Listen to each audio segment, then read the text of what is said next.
Oh shit. Fuck. Oh god. Oh no. My true form. Hi. Hello. Sorry. Oh my god. I'm so late today. Hi. It's not like today was exhausting. It's just I woke up late. I woke up super duper late. Woke up at 11. An hour ago. And then I did everything. And I'll tell you what. Me waking up, eating, washing the dishes, showering, dressing up, that takes more than an hour. And then I'll wake up in time.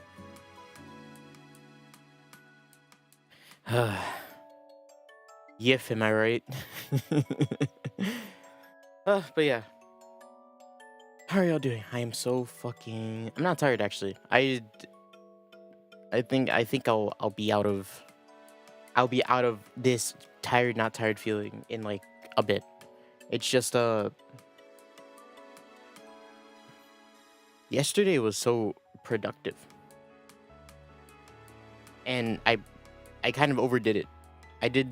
I was working on a lot of things yesterday that I ended up getting done. But I just like it kind of went over because recently I've been really getting really tired at like 12 or like 11. So I kind of just sleep. I sleep then, but I like went till 2 today or yesterday. Before I went to sleep, went to 2. And I'm like, man, I don't feel tired when I lay down on my bed. Before I laid down on my bed, I was like, I don't feel tired. I'm probably not gonna fall asleep, which sucks, but you know, it is what it is. I laid down, I was like, oh, I gotta do my dailies. I started doing my Honkai dailies. I was staring at the screen being like, dragon. Oh, you know, like, oh. And I was slowly like, dragon. Casters. Slowly drifted off. But I didn't. I did all my dailies. Bless. I've been forgetting to do it recently. Unfortunately. So many things. Too many things to do. Especially now. I'm kind of in crunch time right now, actually. That's the only reason why I did that yesterday. The only thing that's keeping me in check is streaming. And I was late for it today. So, here we are. But yeah, it's Thursday. And we're not doing anything. We're not doing anything else. So, it's Staffer Case Day. Bless. You know, if I didn't,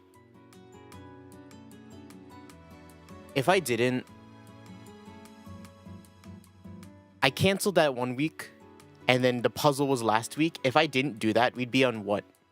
Case 5 right now? I think so, right? We'd be finishing the game today. If I didn't stall super hard. You got your new PC. Yo, this is the first time I'm hearing of this. Got a new PC? Nice. Hello, Ambrosia. That's sick. What's the first thing you're gonna do on it? When I remember, oh man, when I first got my laptop so long ago, one of the first things I did with it was open up YouTube and listen to one song. There was one very specific song that I was listening to. It was playing WoWa. That is a good test. That game do be heavy. Nah, it's not super heavy. But God, when I tried to stream it, it was so... I was going through it. It was a good test. Just make sure it's on that SSD and it's all good. But yeah, I played a very specific song when I first got my laptop. a long time ago. I'm not gonna say when. It was an Idolmaster song. It was called "Be My Boy." I was really into Idolmaster at the time, and I wasn't even I was into it enough to play the story, or not even. I played like the mobile games for Idolmaster, but I never really got into the story. Like I didn't watch the animes for any of that.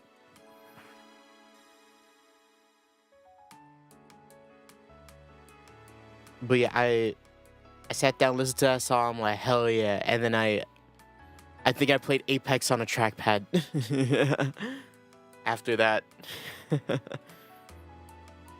Fun times. Fun, innocent times. The Hase from back then wouldn't understand the Hase now. He wouldn't understand. I've been through so much. But yeah.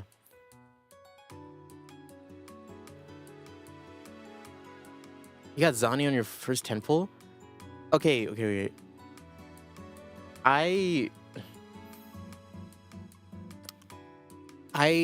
The same thing happened to me, but I got her weapon first, which sucks. I rolled once. I rolled a 10 on both her weapon and her banner. I didn't get her first 10 pull, but I got her weapon. So now I'm like, shit, now I need her. And I've just been rolling. The thing is, I have Spectral DPS already, and I want a Chiakone, but now I'm like, great, I gotta get her. Also, I thought she was gonna be a greatsword, a Spectral greatsword. So I'm like, she's Jinshi. She's Gauntlet. She's Spectral Gauntlet. And I'm like, shit, I want her now. That's why I'm rolling for her. This guy, because she's hot. Honestly, dude.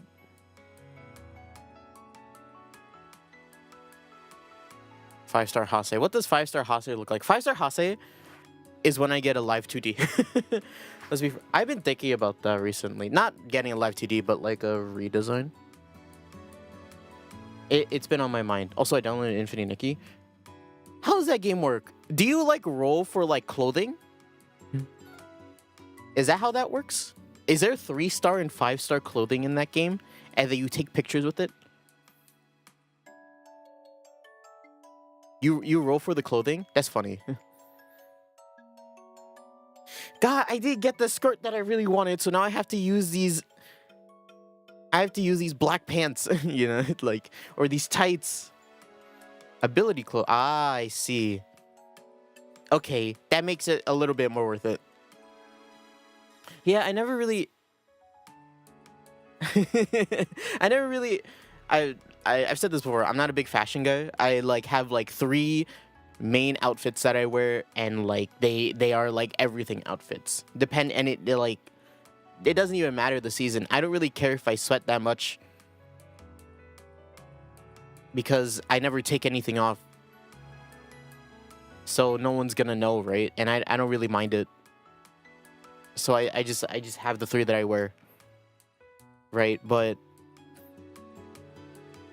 that game is like it. I mean, Nikki has always hinged on like use fashion. It's fashion. Can you lose 50-50 in Nikki?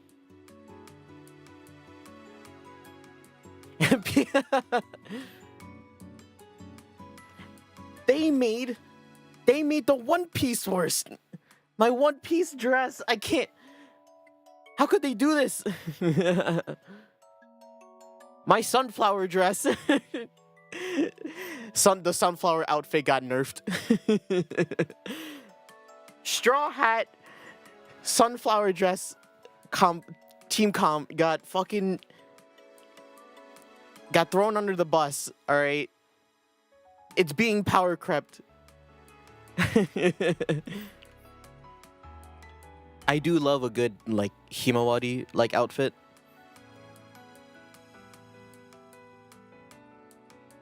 Big flowy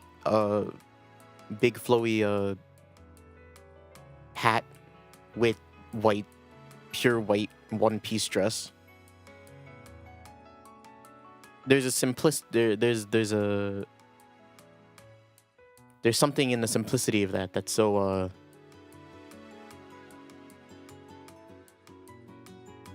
eye-catching. I'm trying to think of the right word. But yeah. I remember seeing, cuz I think a lot of Genshin people moved to, not a lot of Genshin people, but like some Genshin people moved to Infinity Nikki. And I saw one of their shorts and I was like, wow. I don't know what they're saying, and I don't really feel the same things that they're feeling. Because they're like, oh my god, this looks so good. And I'm like, I guess it does. And that's not me being like, it doesn't, but I'm gonna go along with you. It's just me like, I don't really have much of an opinion on this. But yeah, I was just like, yeah, sure, go for it, man. It is good. It was good. But yeah, Infinity Nikki, play it if you want to. Personally, it's not for me. You know, I kind of always knew it's not for me. I'm not into that kind of thing. I'm not into like dressing up games. I'm not not into dressing up games. Like I didn't understand why. I didn't understand why dress to impress was such a big thing. It was such a big thing that like it like turned Roblox on its head. Is that what it's called? Dress to impress? Be impressed to dress. I don't remember what it's called. I don't get it. Like, you put on outfits and then you put on outfits that match a theme and then you go up on stage. I don't get it. What's the fun in that? Let me kill some things. give me some conflict. My conflict is that this top doesn't match these jeans. That's what I imagine. And I'm just like, what? I got a world to save right now. Actually, now that I think about it, there's probably some kind of story to Infinity Nikki, huh? Aren't there boss fights in that game? Pretty sure there are boss fights in that game. I was just like, I remember there being a bad guy. I don't remember what, but I remember there being a bad guy. And Nikki, I'm pretty sure there is.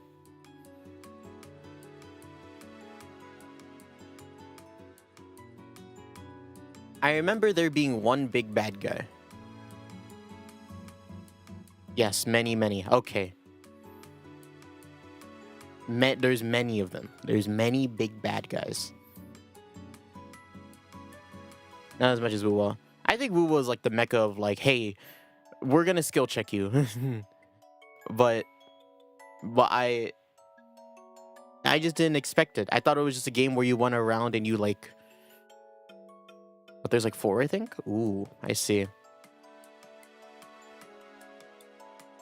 Yeah, you know.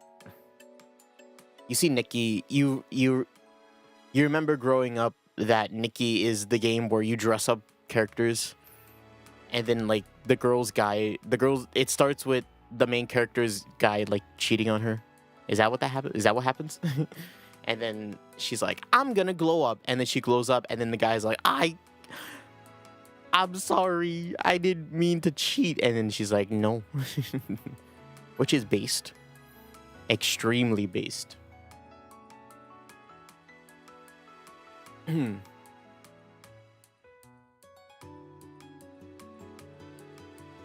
But yeah, you remember that, and then you're like, how does that correlate into, let's make it open world. Let's make an open world Nikki game where like you go around and you roll for it. You Genshin out some pieces of clothing. I mean, I guess it works. It has an audience, right? I think that's the beginning of Nikki Love Nikki. I remember there being a commercial that popped up constantly about that. And I was like,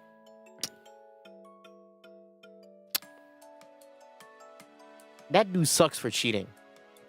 But if I have to see this girl fucking pick out her outfit for the 20th time, I don't know if I can. I don't know if I'll make it till tomorrow. You know. Really, it was. Look, nothing wrong. Nothing wrong with playing it. Nothing wrong with liking it. I just didn't. I just annoying commercials. You know, annoying ads. I can't pay for YouTube Premium. Ah, man. How many Nikki games are there?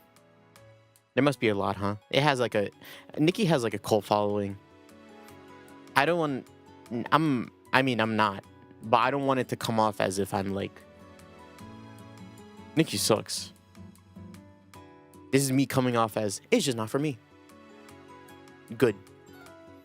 Put that down. Man, ads. Before we talk about that, I have to use the restroom. I said I was rushing around a lot today. I'm not kidding. I haven't had time to just sit down or stand up. Stand up. And use the restroom. So I'm going to go use it real quick. Just 1 second. Man, it's already been 30 minutes. You kidding me, man?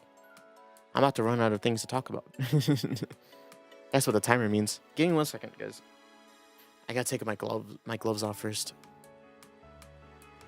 Alright, give me 1 second. Be right back.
I forgot to put the BRB up. Whoopsies.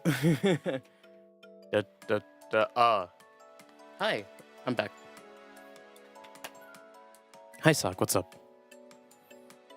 What was I talking about? Nikki? Nikki's a game.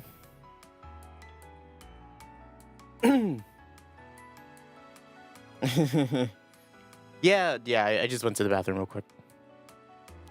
Real quick. Went to the bathroom, opened the door, heard my cat, saw the cat. My cat does this thing where she like meows at me, and then I meow back at her, and then she meows back louder, and I meow back louder at her. And then she stops at some point, and she walks away. And I'm like, okay, that's done. I don't know why. I thought cats, like, they made the noise when they were like, I need something, or like, something's happening, and I'm like, oh shit, really? But what ends up happening is she walks away, I follow her, and then she walks to the window, which I can't reach because there's like we have like a thing in front of it. We have a cabinet in front of it that has plants and stuff. So I can't reach the window. And then she lays down, and I'm just like, what am I supposed to do about this? She does the cat like roll around on the floor thing. You know what I'm talking about? Like I'm a cat, and I need you to pet me right now, right here. And I'm gonna roll around my back a few more times, and I'm like, no, I can't. I'm allergic to you. And I got a stream, and I got a stream happening. So no, you're not gonna get a pat out of me.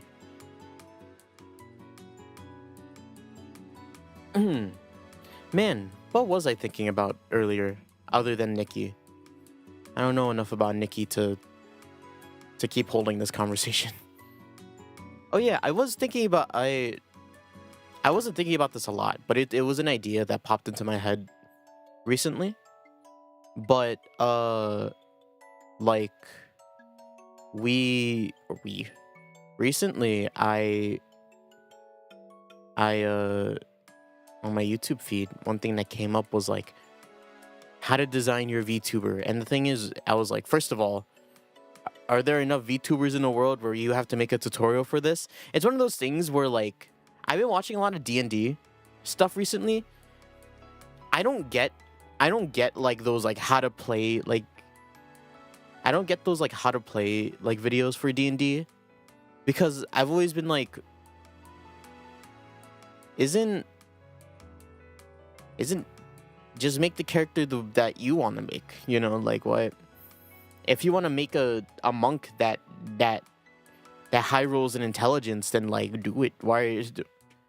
I mean, I guess there's like an optimized way of doing it, right? But like, well, just make the character you want to make, man. I have a detective character that's supposed to be really high in intelligence, right? But I think he maxed out on charisma first. I think intelligence is my third highest stat. My first two highest is wisdom and charisma. And yes, he sucks in combat, but I don't care because I get to play a detective. That's my boy.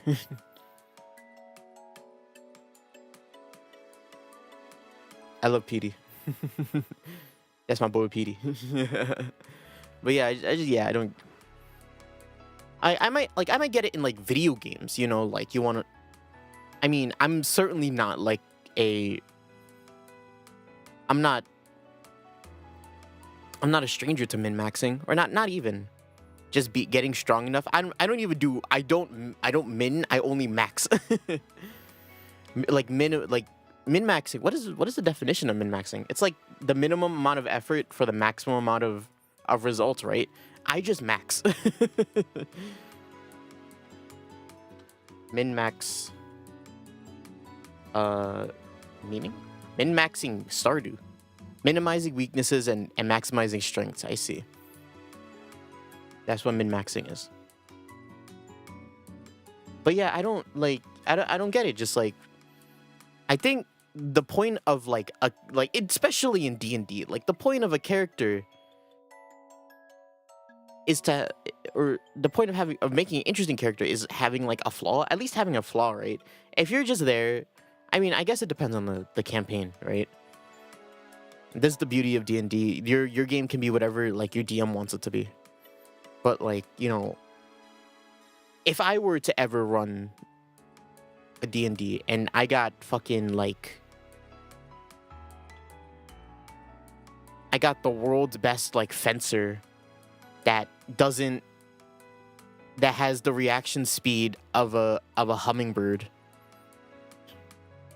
You know what I mean? Like, and they're on the adventuring party as a PC, and I put down an encounter for them, and the fencer fucking, he does this thing where he gets like 11 attacks in a turn, and he could do it on multiple enemies. That's like, I'm like, dude, my intrigue, your enjoyment, you're actively hindering your enjoyment of this by doing that. And even then, not even just theirs. Like, I assume I have other PCs there. Like, come on, please. But if like, I can understand moments like that if it's like really epic. I remember. Oh, I don't want to. It's actually spoilers, but like, there are like moments where like, it's like we're like in a really climactic fight, and it's like, huh, God, this fight's so hard. What are we gonna do? And then like, someone just rolls like insanely well, and they fucking one shot the final boss, or like the boss of the fight, and it's like, I can't believe it. It's crazy. They're crazy, Your Honor. Right, that's funny. I love that. How did we get to this topic? But yeah, make D&D characters that are interesting and have cool character arcs. That's my personal preference. You can make characters however you want to make them. I'm not Mr. D&D after all. Go watch Matt Mercer for that stuff. That's not me. But I do like to think I know what makes like an interesting character. Like Gorilla of the Woods. Is it a propane grill or a charcoal gorilla? I love that short so much. Grilla, growler. Which one is it?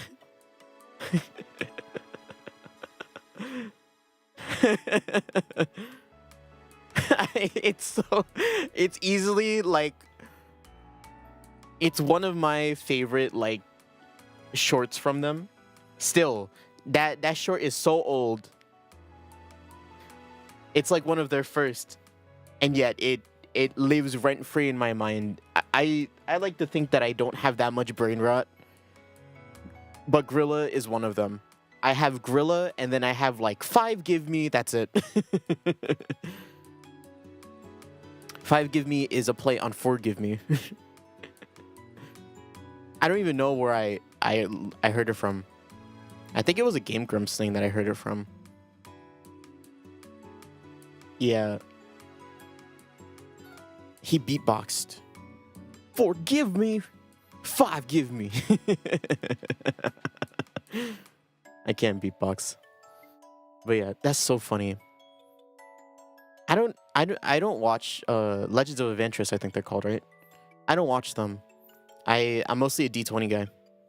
And even then I don't watch like the actual show. I watch like clips. You can't get me to sit down and watch like a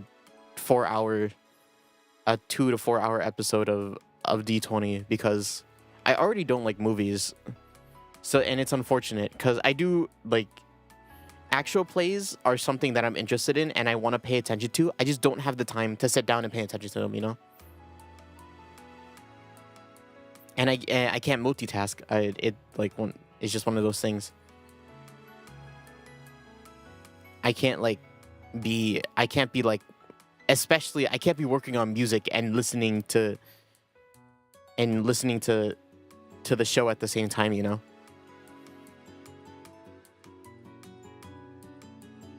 It's unfortunate, but that's just how it is. So I opt for clips. But you know, if I do ever play, I like that. That's time I will willingly spend. How do we get to this topic? Oh yeah, Legends of Adventurous. They're so funny. They are really funny. But I was talking to my brother about this, and I was like, I forget how it got brought up, but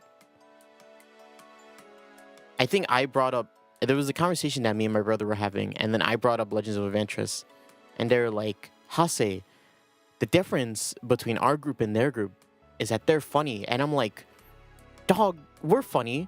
It's just that we don't know how to laugh at things. They laugh at everything. They laugh. The people on that show laugh like crazy. And that's one of like the biggest things like that the animator, who I'm pretty sure is Shuchuru, right? The animator for Legend of Adventurous kind of like leans into, you know, they take advantage of that. Like fucking Torbeck's laugh, Gideon's laugh. Not even. What's their PC's name? Mace and long hair dude. No. Torbeck's player. What's Torbeck? I don't remember. But their laughs. Yo, I don't want to say they make the show, but goddamn do they fucking elevate it. Did you watch the short where it was like, I'm ready. I am also ready. Well, I think we can get started with the session as long as Mace doesn't laugh. And then Mace immediately starts giggling.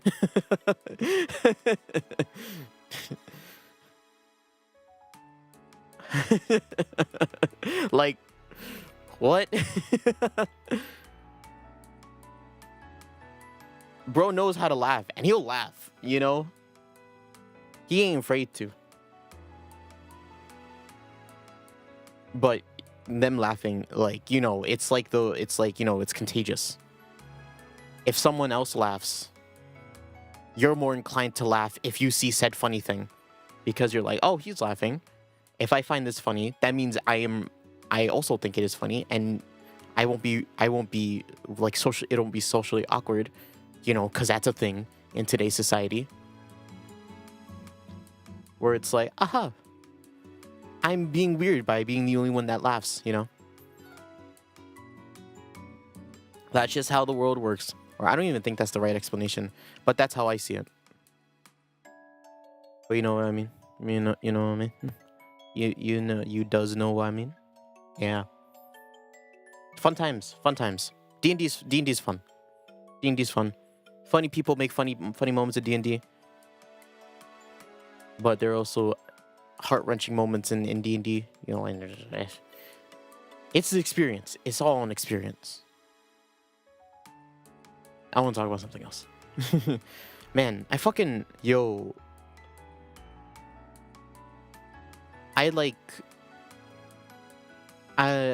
today, right,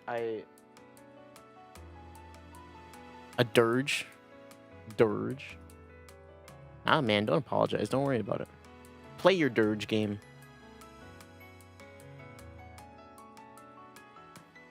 It had a Berserk reference. That's fun.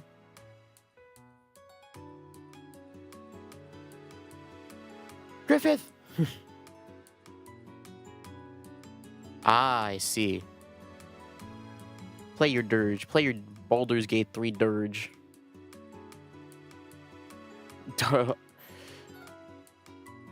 Kinda. Very kinda. No worry, man. Go. Yes, it's fine. I have no experience with Baldur's 3, but I know it's like, I know it's what's the right word? It's D&D. You're all good, man. I was gonna change the topic anyway. I finished it.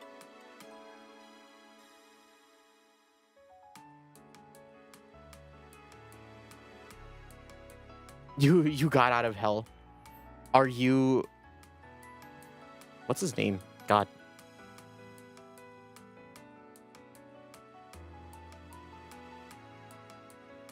No, just... Dodo Ramble. Well, you only get 10 more minutes of Dodo Ramble. Unfortunately, before I go radio silent and the characters in me start coming out. What is his name?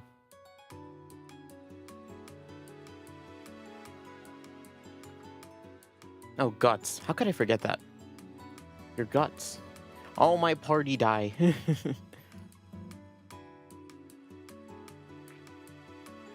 I've never had the honor of watching or reading Berserk. But even I know how disturbed it could be. He was more like the Whoa. Whoa. What did he say? Yes. I consent. Kill my party. Whoa. Whoa. And it's a video game, it's okay. For a reason, it's the evil. Ah, I see. I thought the dark urge was like was the hell.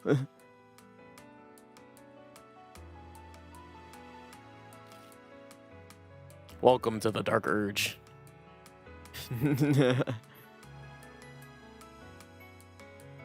Jesus, you could do that to your party? I guess you could do anything in Baldur's Gate, huh? My brother was telling me about... Well, he didn't tell me anything about Baldur's Gate, but he did tell me that he's like...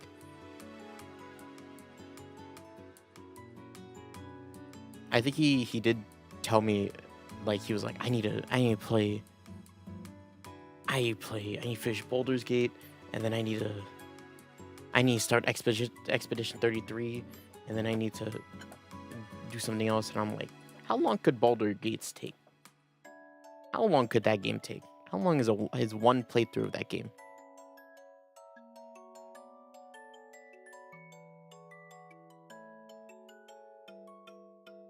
Urges and all. So you had to kill him either way. Long game. I feel like it's the one game that I know of, and if I did play, I probably enjoy it, and I'd probably stream it. It would be like Fire Emblem, you know, 20 weeks of...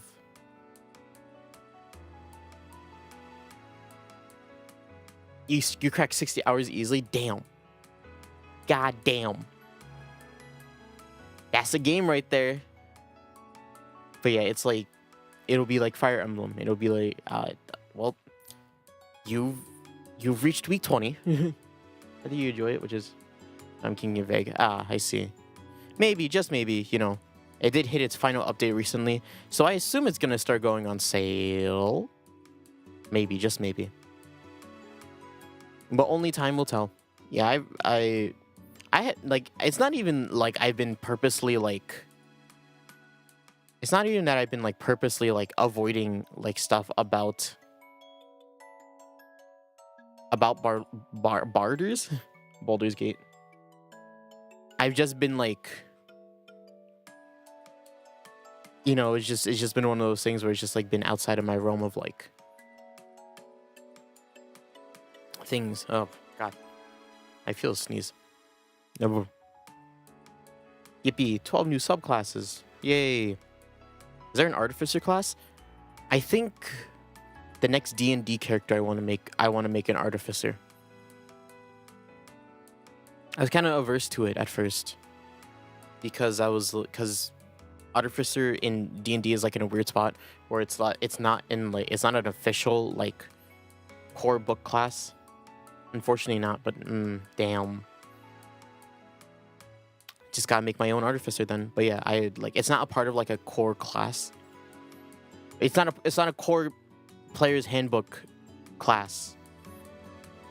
But it's official, you know. There's a mod that adds it. Yeah, there's like another book that adds artificer.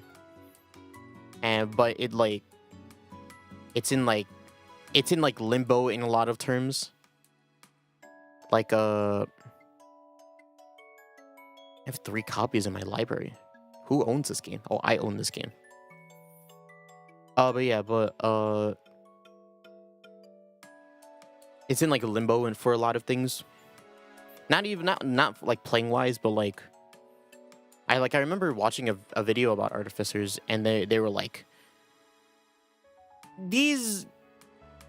I usually make free stuff for people to use when it comes to the topics of the videos that I make, but I can't because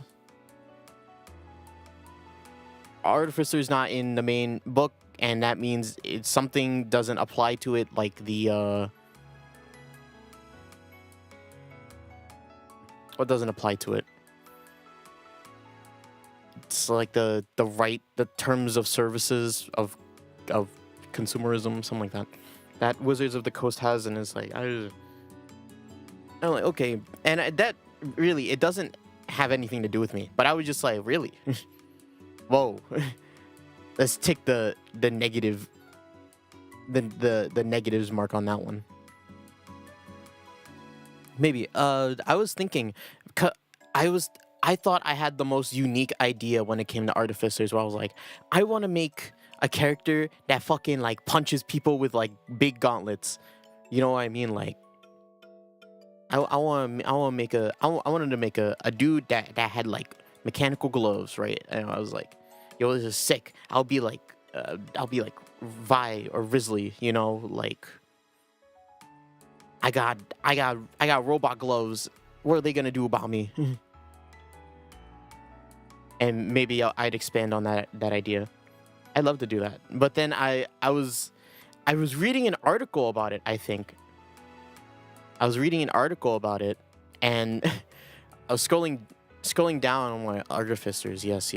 And then there was an immediate like official art of a lady with like a giant like mechanical glove that had like a single core in like the middle of it, the back of the hand where it is.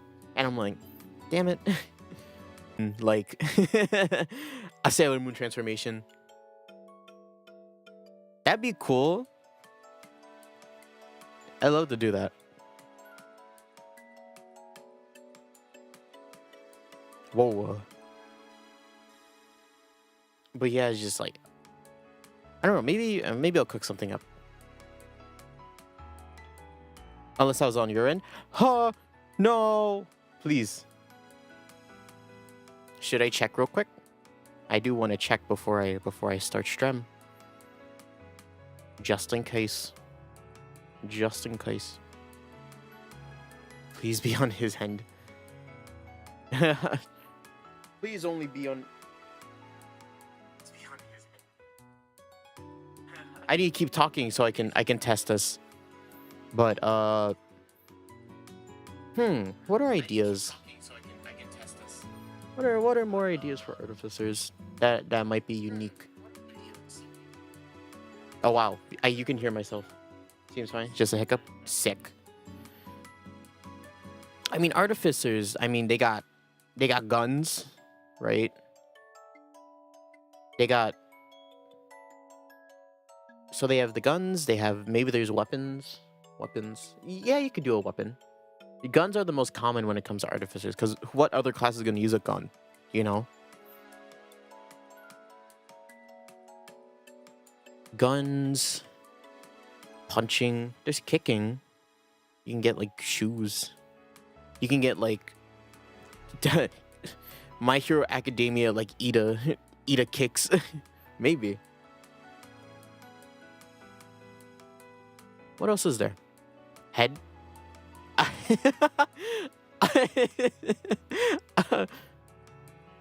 Rocket launchers, maybe a big laser helmet. Yeah, right. The thing is, like, if I want to like make a new, say my character is Smart Cookie, right? And they're like, I want to make a new thing. And I have to go up to the DM and be like, hey, I want to make this before the next section, next session.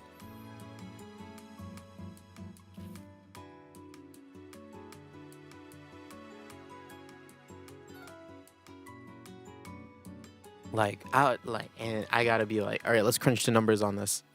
I would have to do that, but I'd be willing to do it, you know. Flamethrower. Thrower. Another gun. A bigger gun? Just an AK-47 in D&D.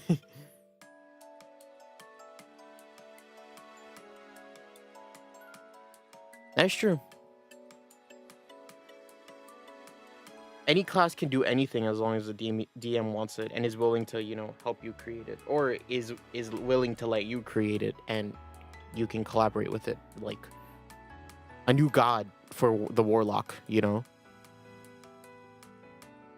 or like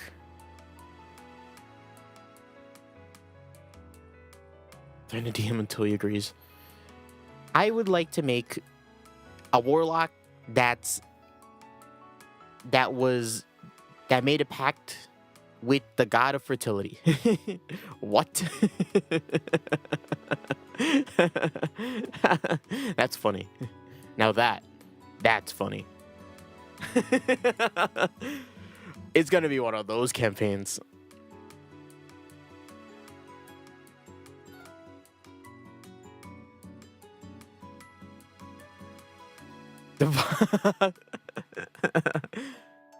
Sometimes the bard isn't the only one that can get some action, you know.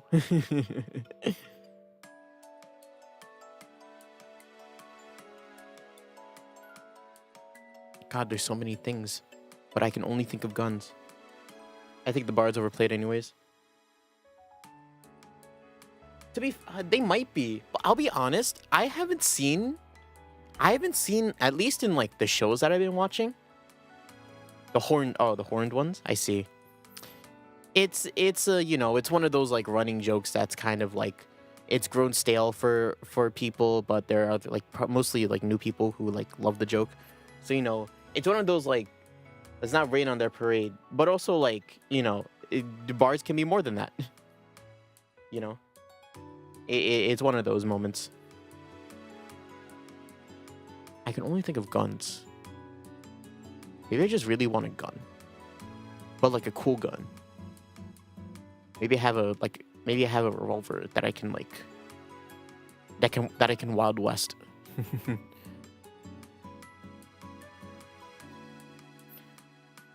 A single shot revolver that I can just like high noon.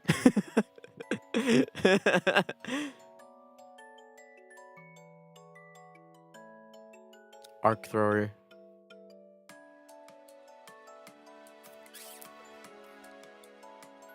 Maybe I can make a friend. A sentry? A turret? That's fun. Oh, that's cute. Make a little, like, bot friend. I'm pretty sure there's stats for that. Tiny Robo Buddy, yeah. That'd be fun, right? What else?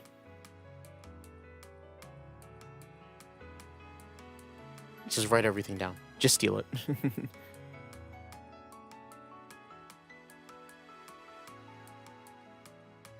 Unless he dies. That's also like, honestly, I would make him just for the possibility of that happening. Not because I'm like, haha, he died. Oh well, but like you never need to feed them. Nope. You never have to think about it. They're constantly self-nourishing. But, you know, like the idea of, what was it, a ferret, a weasel? I have no idea. I don't remember. But yeah, just the idea of you know, tragedy, that happening, you know, is appealing. Just maybe, just a little bit appealing.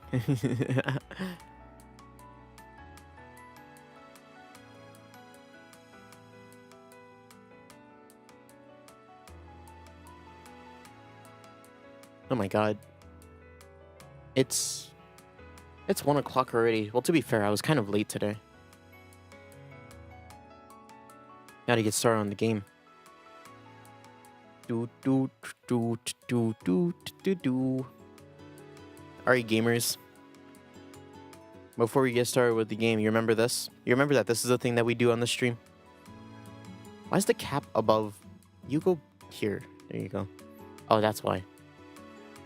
Black text on black image. Not great, but you can read it. Remember this? We do a bit of review here.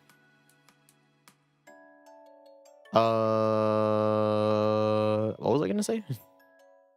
Oh yeah. So when it comes to Sapphier case, right? Quick topic change. When it comes to Sapphier case, I said this like a month ago when I first started playing the game. I already played the game, but to be fair, I think from this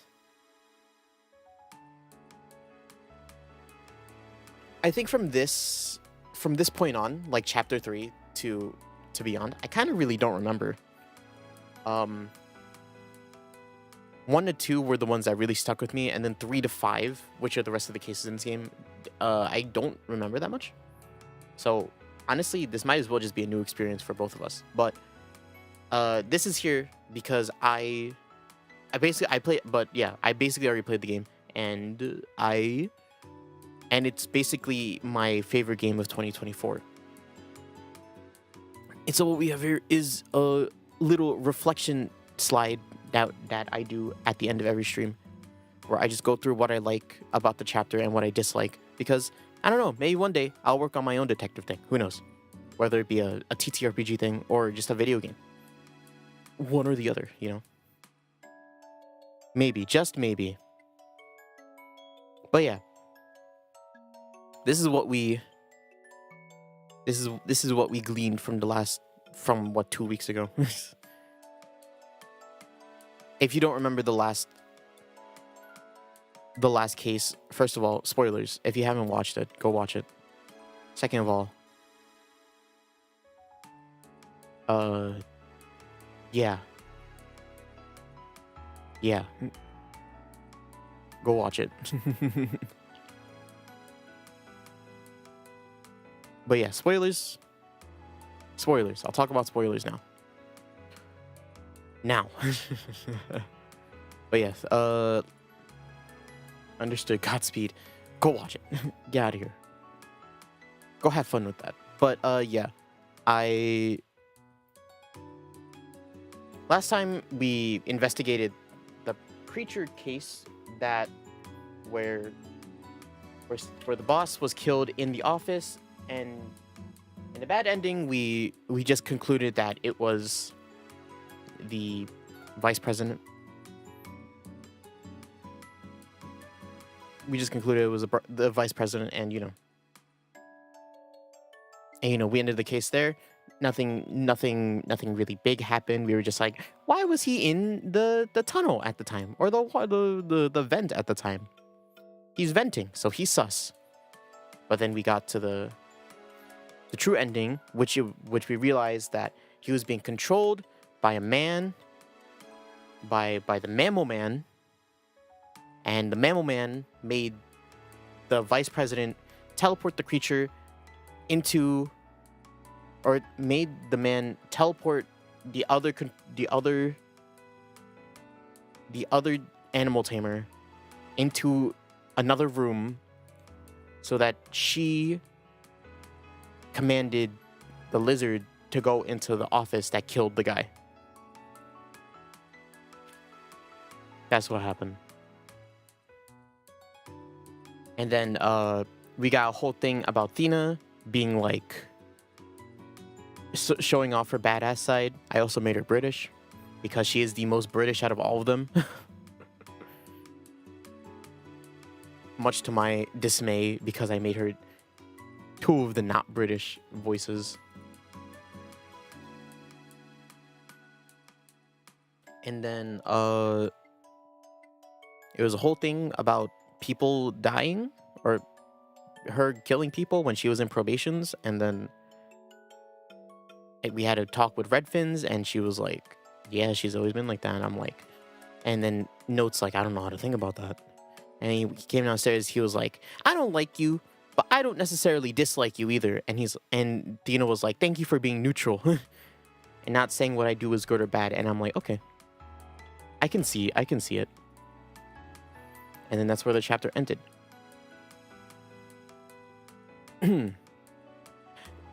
I wonder how I will fare this stream. I didn't get to talk about this, but I did change my mic settings a little bit, and not even like my actual like filters on OBS. I changed my gain on the on my audio interface, so I'll be a bit louder. I remember I have a big mumbling problem, I'm realizing. So I just want to be a bit louder, but also that means I'm gonna be a bit louder when I get loud. So I hope you guys don't mind that. And also, like, shit. What was the other thing I was gonna say?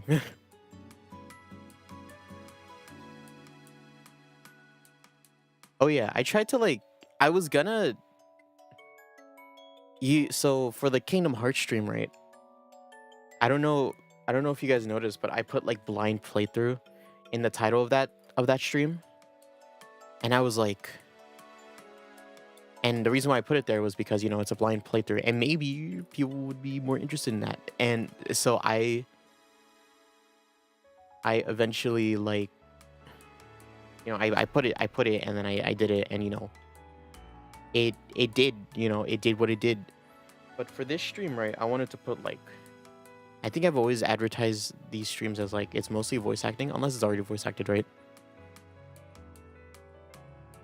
I was gonna be like one-man voice acting, but then I was like, nah, that doesn't fit. And then it's just Stafford Case 3 now. I was gonna put Stafford Case, one-man voice acting, part 3, and I'm like, no, that's not worth it. So it's just Stafford Case 3. But you guys understand. Today I voice act. Today's the day I voice act.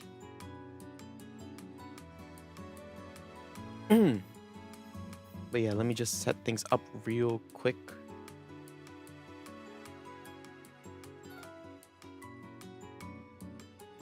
Just give me 1 second. Turn this off. Oh shit. My bad. I had the music playing double. Turn that on.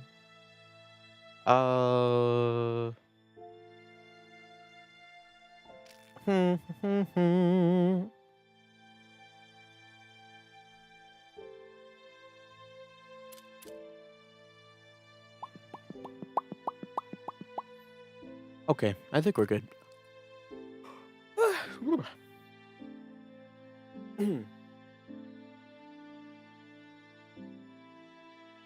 All right. You already heard the recap. Shit. We're on chapter 3. Case 3. The Wizard's Room. This one's about Brian. I do remember that. I do remember that this one's about Brian. No, we're not supposed to look at that one yet. Case 3. The Wizard's Room. Staff. Tools that exist with mysterious powers. The body of a famous staff collector was found sliced in half, vertically. So yeah, this will be fun. Sit back, relax. I'll do my best to be good. Good. London, Dartford Road, 1960-something. That case finished up faster than usual. Indeed. The fingerprints on the incinerator played a critical role. I'm glad you came with me. But it was your choice to bring me along. Weren't you certain that you need my skill to look after that one case file? You tend to overestimate my abilities, Detective Brian. The sergeant was away, so I had to choose between you and Detective Thena. And I couldn't pick her, could I? For your information, your conversation is being broadcast live to a certain Detective Thena. After all, Detective Thena has so much more on her plate. But of course I do. Sorry I couldn't tag along, note. Good. I'm alive. Detective Brian, could you tell me in advance when you're radioing in? Sorry about that. I'm known to keep my spork turned over whenever I'm working. These sporks at the bureau supplies to the detectives.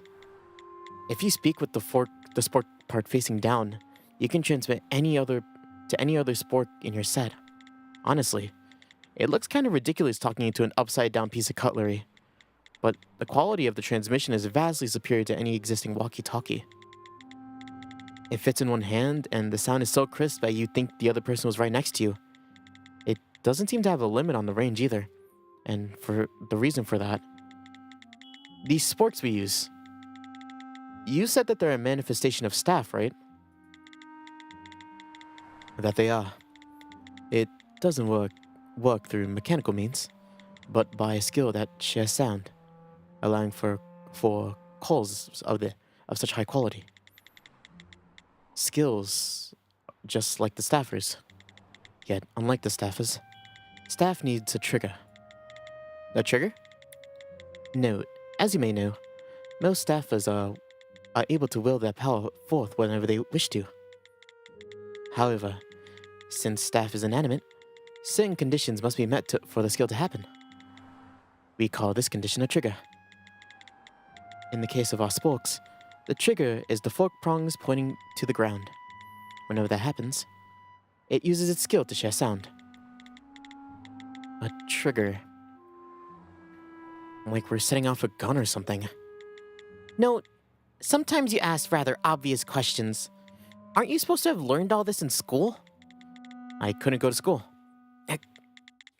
My hometown was a rundown backwoods town you only see in Western movies. There was no one else my age in the whole town, so it wouldn't have made sense for them to have a school. We had nothing resembling books either, so all I had to study was the local paper. Someone's come looking for me. I have to end the call. Right, of course. I see. Then the information that you had on phenomena was scant at best, since all you had to go on was what you were exposed to in your hometown. Hometown. Oh, Brian, you're killing me, man. Indeed. That's why I decided to come here and get a crash course and everything. Yet, if you think about the opposite way, you were able to reach that level you currently reside from the worst of upbringings. After all, you've been able to solve all these affairs cases after gaining a purely passable understanding of the phenomenon in question. Again, don't overestimate my abilities. After all, I'm not even able to drive myself around yet. I think we can make some time for driving lessons, don't you agree? It's just, I feel bad for asking the sergeant to drive me around all the time. And since I'm not a staffer, it's hard for me to solve cases by myself. I think you can manage. According to what I've heard, at least. Heard from whom? Never mind that. But if you do think something to be difficult, do everything in your power. And then if you feel like you need the help of a skill, simply call me in. You've got your own work, Detective Brian. I feel bad for calling you up all the time, too. Think nothing of it. Think of me as a handy tool that you can call upon whenever you need. Huh? What exactly is that supposed to mean? You're right. It is a rather grandiose way of putting it. But if I might restate my point, I merely wish for you to trust me. Detective Brian, you have a habit of saying things in a rather unintelligible way at times. And you have a habit of speaking much too frankly at other times. Though it's not that noticeable when I'm put beside Detective Dean and the sergeant. Detective Brian is far from ordinary. Might I ask you a question? Right. Of course. Why is it that you don't have a driver's license? Yet you have a license to operate heavy machinery. It's a bit of a long story. I guess I'm not too ordinary myself. Right, you can operate heavy machinery. That is such like a throwaway statement. He said that in chapter 1. Or the prologue. He said in that year one. We're back. We are back. We're back. What? Who are you? Hey, Brian, you have a visitor. Hello. Aha, you've arrived. I took everything you told me to and organized it into this file.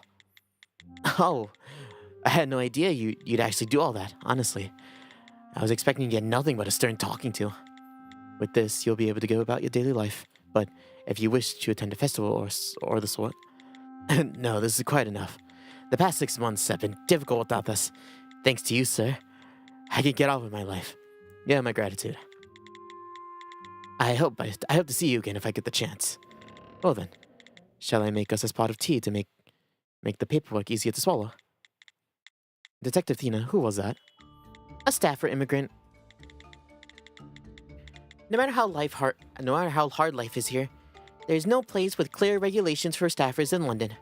Thus, it's quite common for staffers to immigrate here from abroad. And many staffers at cult threat level and above have no choice but to live here.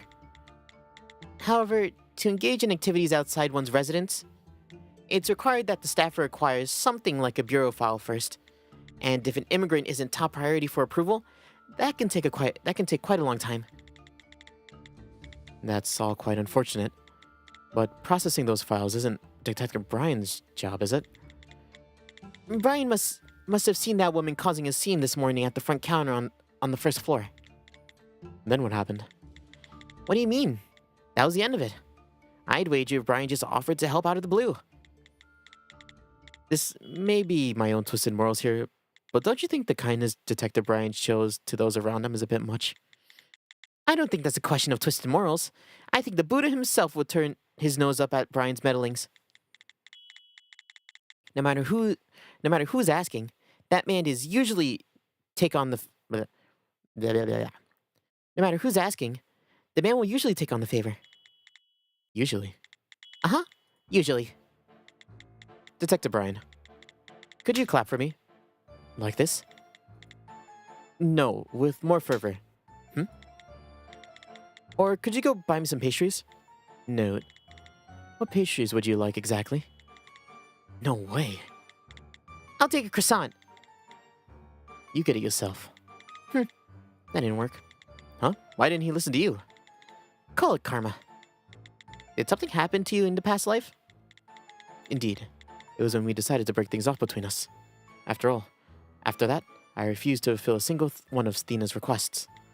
I see. However, what do you mean by broke things off exactly? Did we not tell you before? We were dating. That is a fucking bombshell. I see. I had no idea. Huh? What was that? They were dating. These two. Is such a thing physically possible? I'm extremely curious about what happened between them, but since I can't be sure of all the circumstances, I shouldn't pry. New case. Suit up, everyone. What horrible timing. Are all four of us going in on this one? What sort of case do you have? I've got a photo of a crime scene right here, but I must warn you that it's quite gruesome. Come on now, Pandy. It's not as though we don't see a body every day or two. It's just that picture. Ah! Get it away! Shoo, shoo!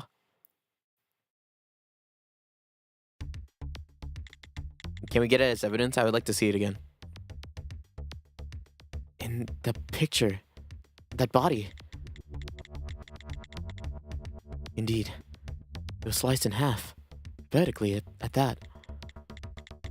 The victim's name is Peter Miller. He lived out at Dotfoot Road. And he was a rather well-known staff collector. Do you know what the theme of this case is? Have you guessed? Have they foreshadowed it enough?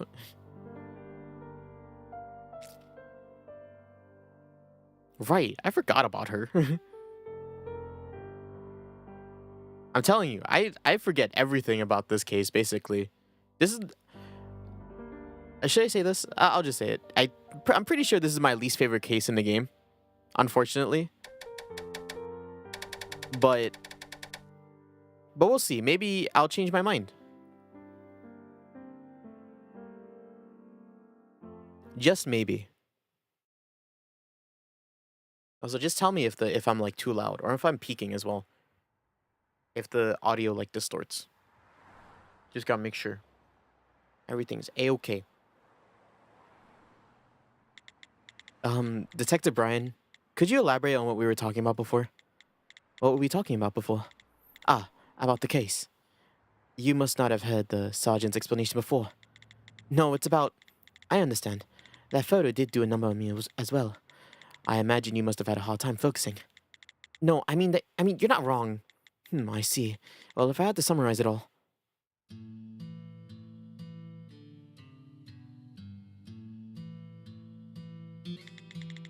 Our victim's name is Peter Miller.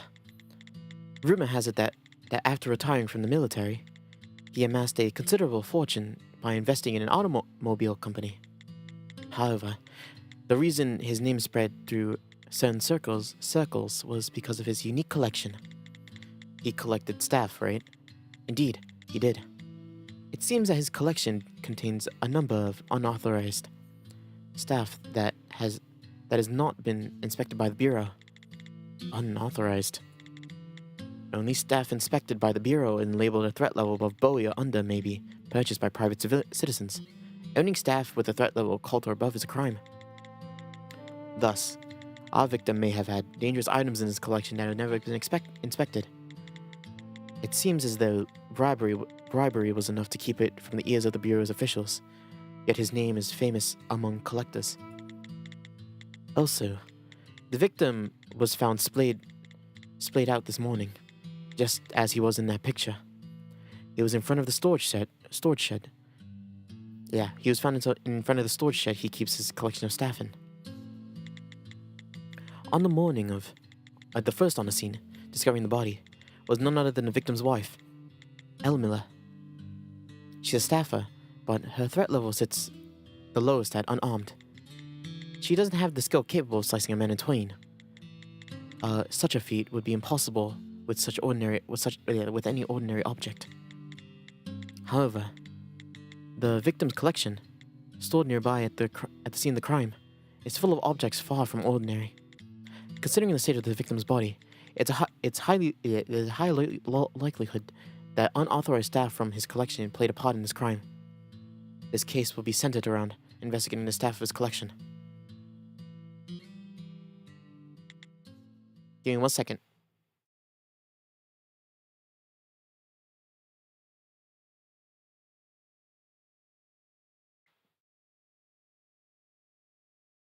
One second. Yeah, that's it. Coolio. Okay, we're good. You just had to look at something real quick. Okay.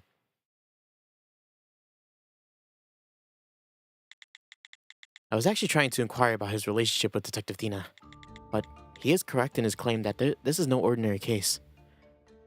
It's clear that this is different from any case I've ever experienced.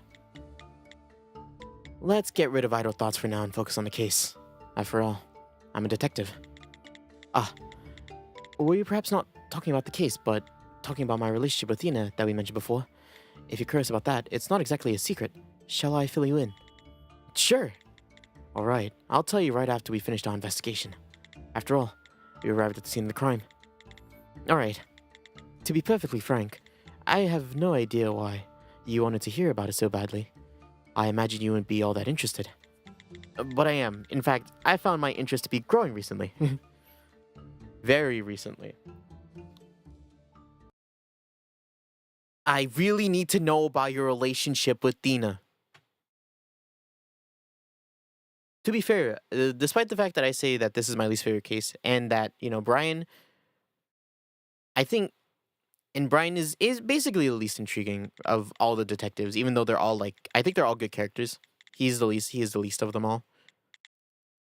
I think his relationship with Tina is very important and very intriguing. From what I remember, at least. Their front yard is quite large. We can't be sure if the rumors are true, but it certainly seems as though the ones having them, the one about them having a considerable fortune is correct. I don't think the size of their residence is of great importance. In fact, it reminds me of my childhood home. Is that so, Detective? Then you were born into money? Then his overwhelming kindness stems from a sense of noblesse oblige? Noblesse oblige you.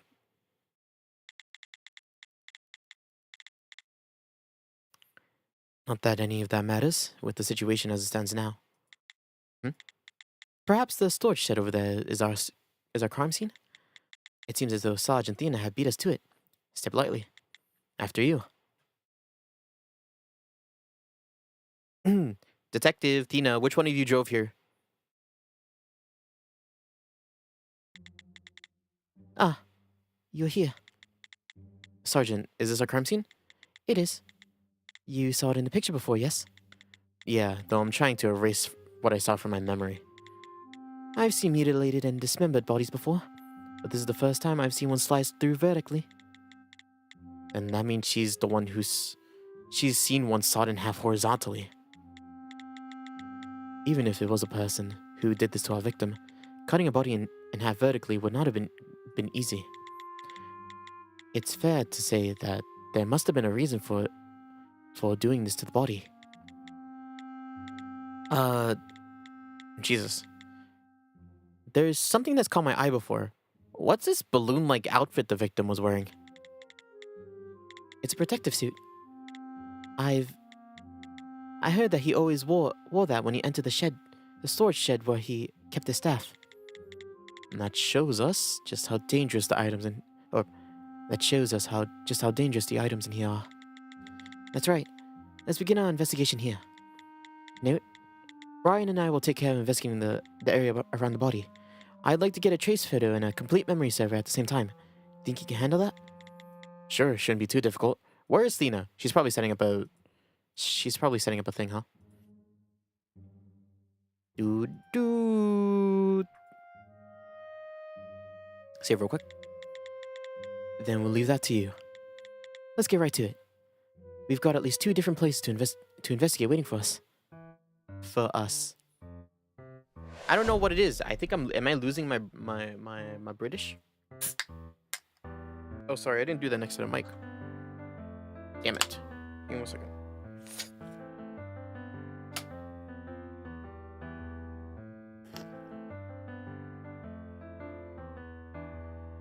My parents bought more diet soda. Fun times. Investigate the protective clothing that was on the body, protective clothing that's on the ground, a storage shed, and the door. Okay. This is horrible.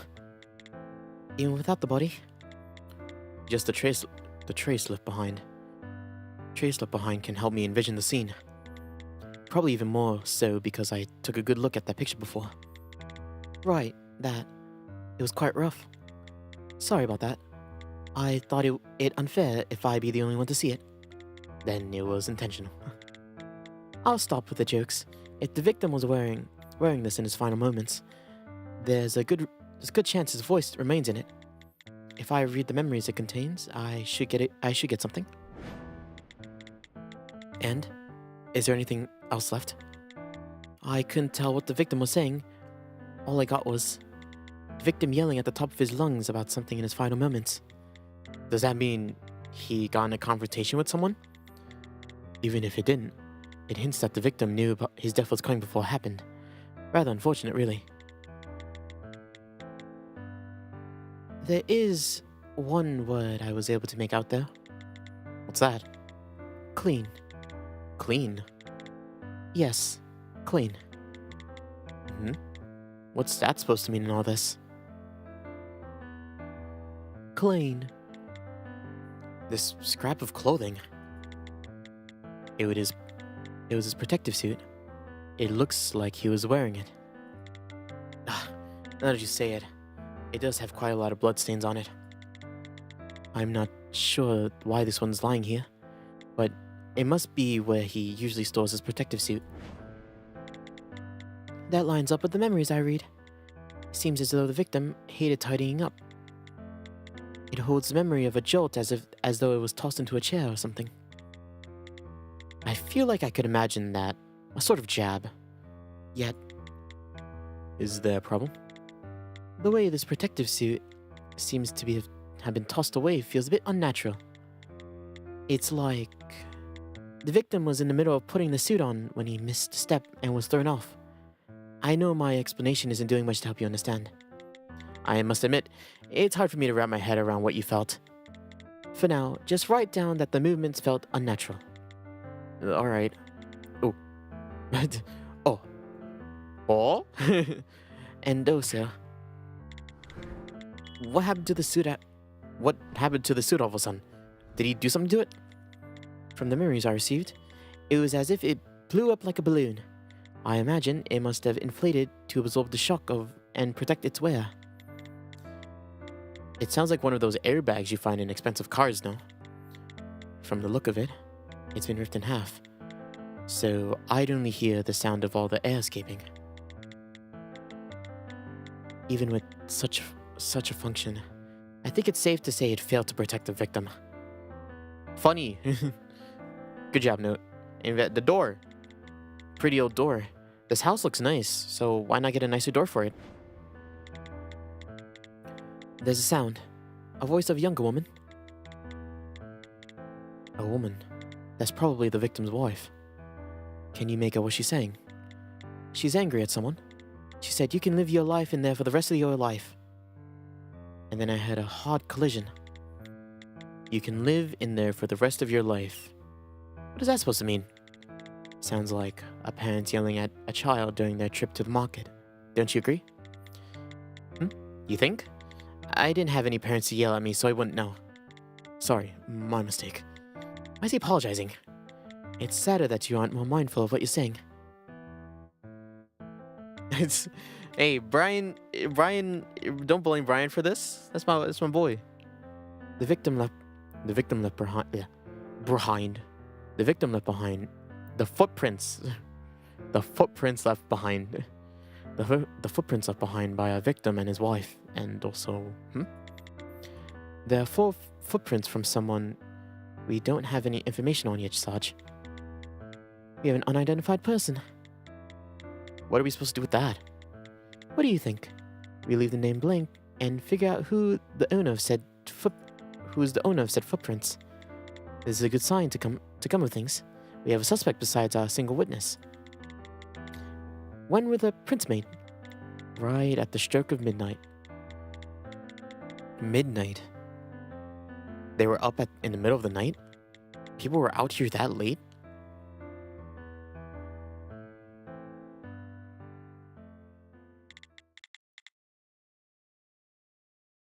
Is that everything? Note, the documents? 1, 2. Here you are. For now, we have 2 items we need to focus on. The first is the people who visited the room on the scene of the crime on the day in question. We have our victim, Peter Miller, his wife, Elle Miller, and one more person that we have yet to identify. The second item is the protective clothing. Somehow, half of it came to lie a distance from the body. But honestly, why did the victim need to wear a protective suit in the first place? This is his home, isn't it? Perhaps entering a storage shed is dangerous. So he wears protective clothing to enter his own storage lab? Or storage shed? It's not that, Note.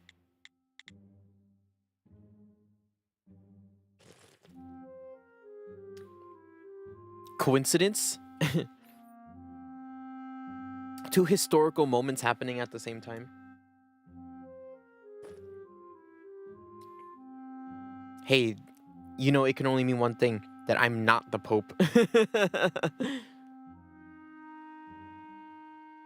They had to get a new one eventually, right?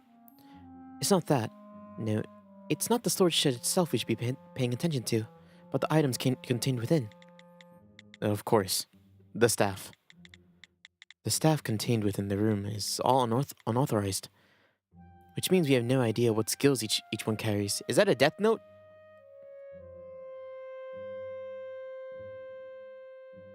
My favorite staff. He owned a death note. I wonder whose name is in it. We do know one thing, though. At least one of the staff in here is dangerous enough to warrant wearing protective clothing. I see. Then let's get in there and start investigating. Sure. If you have a death wish. Huh? Brian, explain it to him. I told you before, but every piece of staff has a certain condition, a trigger, which activates its skill. The moment we activate that trigger, intentionally or otherwise, we invoke the staff to use its skill. If by chance, the trigger is activated by someone or something approaching, the staff could use its skill, and could hurt someone. I see. I didn't think about it like that. Leave this next part to me. My skill allows me to read a trace from a distance. Huh? But what if a piece of staff is triggered by someone staring at it? Isn't that too dangerous? Ah, you could be right. In that case, do you think you could keep swinging your gaze around? A good idea. I'll give it a go. So note, if there's anything you need me to investigate, just let me know. No, do not worry about what I'm doing behind you. This is all fine. No, it isn't. It's not fine, Brian. Well done, Note. Thanks to you, Brian will now be safer than before. No, sorry, no. It's all thanks to your suggestion. Then we'll call it a team effort. For Detective Brian's sake, I'd be better leaving poking fun at him later.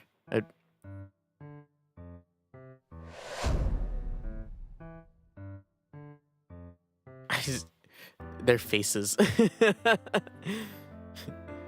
Just like the pure like, huh? There's 6 things in here. 1, 2, 3, 4, 5, or 6.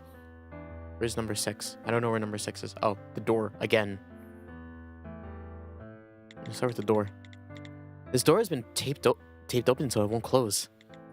It seems that it was taped open to keep the scene as it was found. The most recent prints on the door were made by L. Miller. The person who discovered the body, right? This door. There's a bit of red on it. Is it some sort of marking? Yes, but it's much more simple than the markings on the staff. Are these patterns supposed to mean something? The only footprints inside belong to the victim. No, that's not right. I see prints from one other person. Whose are they?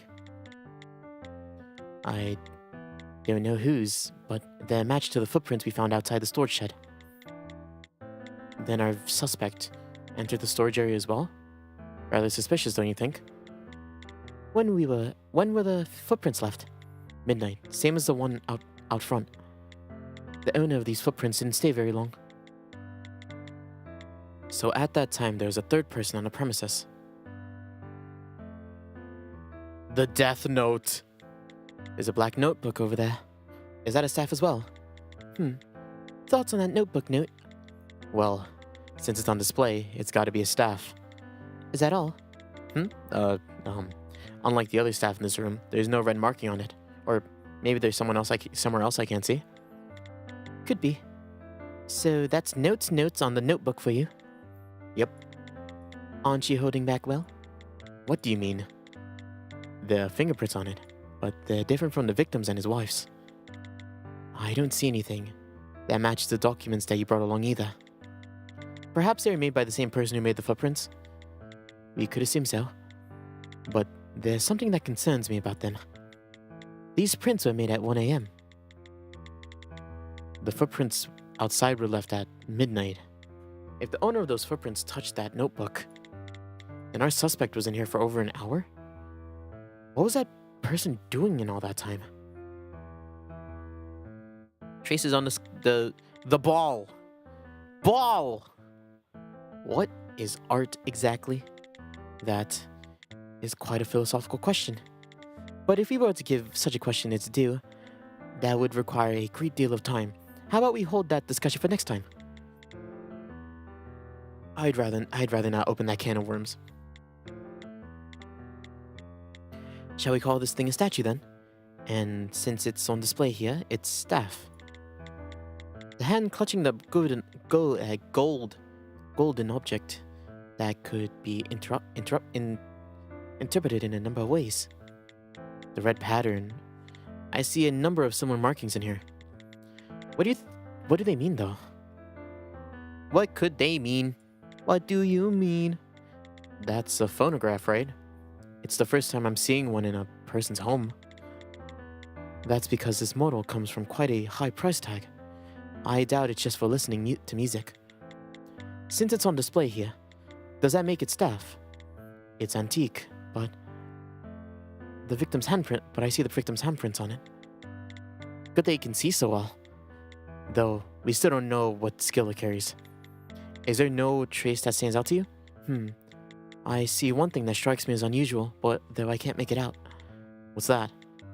There's a small gap in the wooden part of the phonograph. Oh, really? I can't make it out with my eyes. It's quite small. I believe it would be hard for anyone to make out without my skill. But the fact that it's trace might mean that you can make the gap bigger. Could it be that it can be opened like a box? Sure. I mean, yeah, that's plausible. The lot behind the storage shed is... sorry, Brian. I'm doing the best you impression. The lot behind the storage shed is overgrown with seeds and weeds. It must be a hot area to maintain. If I were him, I'd be worried about that overgrowth might somehow find its way inside. Well, that's hardly our problem. Anything worth noting? That is rather surprising. I thought I might find the victim's fingerprints all over there, but the only prints that are from the victim's wife. Read. But the only prints are from the victim's wife. Why can't I read that? L. Miller. Does that mean the victim's wife frequents this building too? That I can tell you. Only the latest prints from her remain. The rest, it looks as though they were wiped away. That window is so small. It'd be hard for a person to slip in and out of it. Still, something about it bothers me. It's a fourth staff. The whole building's a staff. I don't know. I read Finn's. Are you satisfied? You didn't talk for the last couple ones though. Red Fins? Guys.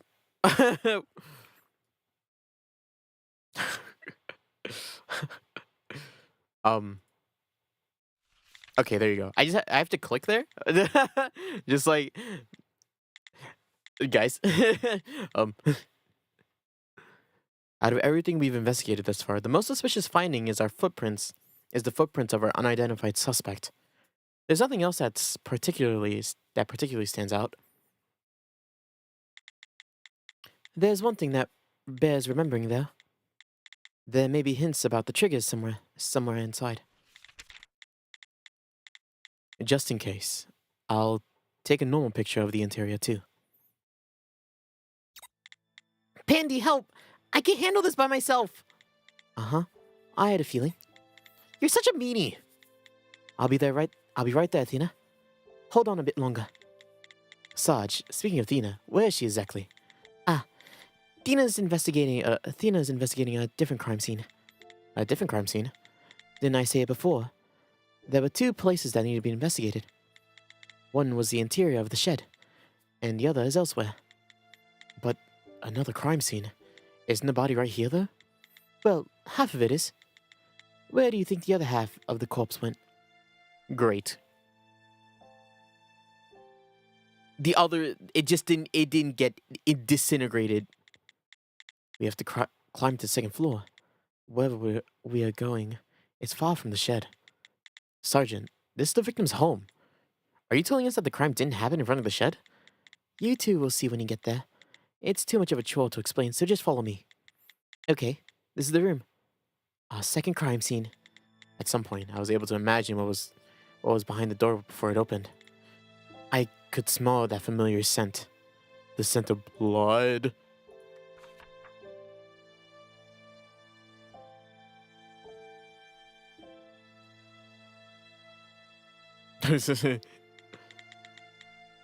Yo, he's vibing. Look at him. Look at that guy. So sleepy. But only half of me needs to sleep. Indeed. Once for certain, this is a crime scene. Is this the victim's bedroom? And on the bed is... Right. This is where the other half of the body was found. Detective Thina. I've been combing the area, doing what I can, but I have no idea what happened here. I imagine you two will see something else with using your skills, right? No, are you ready? Yes. Let's start our investigation of the room.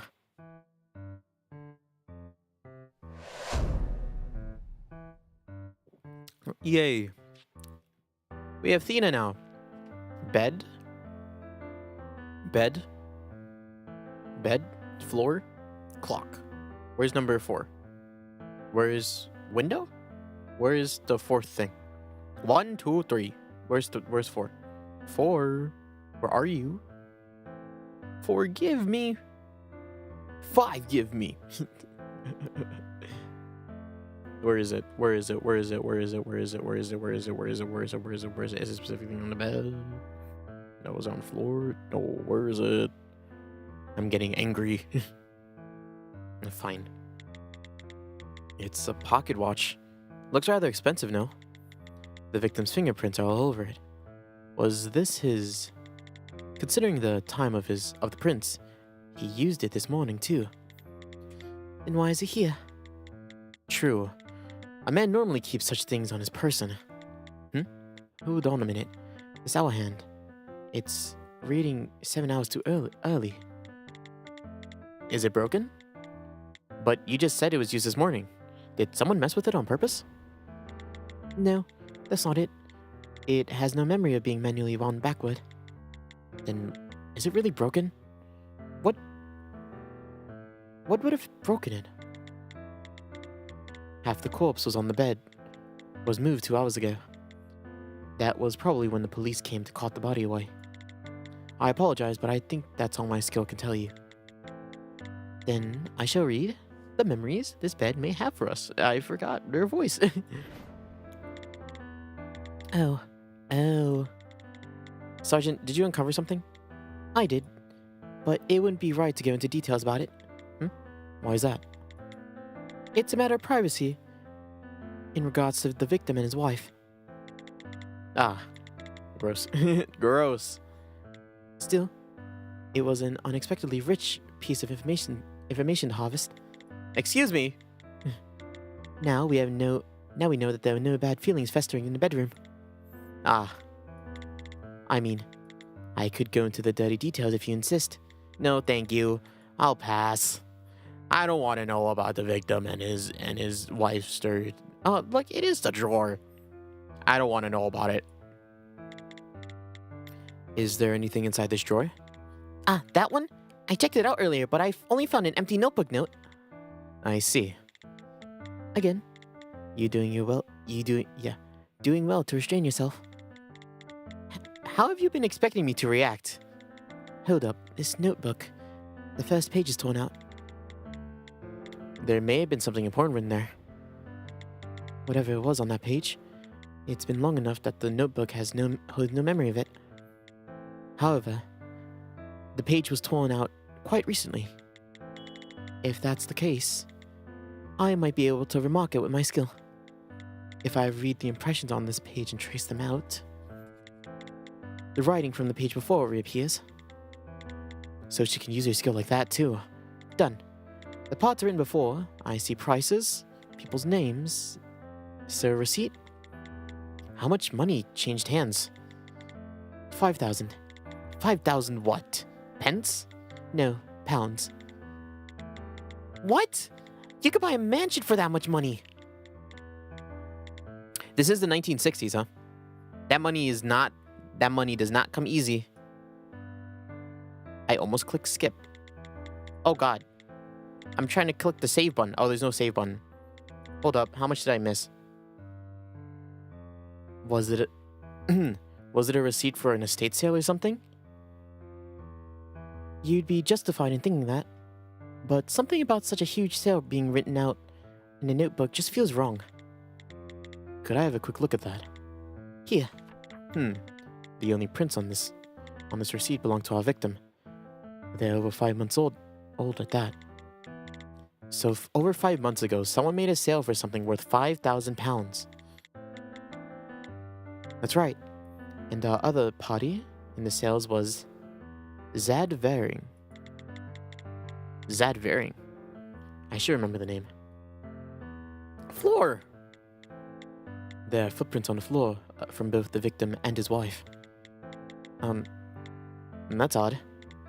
If this was where the murder occurred, you'd find the killer's footprints too. Even if this wasn't a primary crime scene, you'd see footprints from whoever moved the body. If the wife were a criminal, that would make sense, but... Oopsies. It's too early to say for certain. Indeed. Since it's quite likely that staff played a part in this murder, there's also the possibility that the body was moved through unusual means. Detective Bryan's voicing his suspicions more than usual, though such action is rather natural for a detective.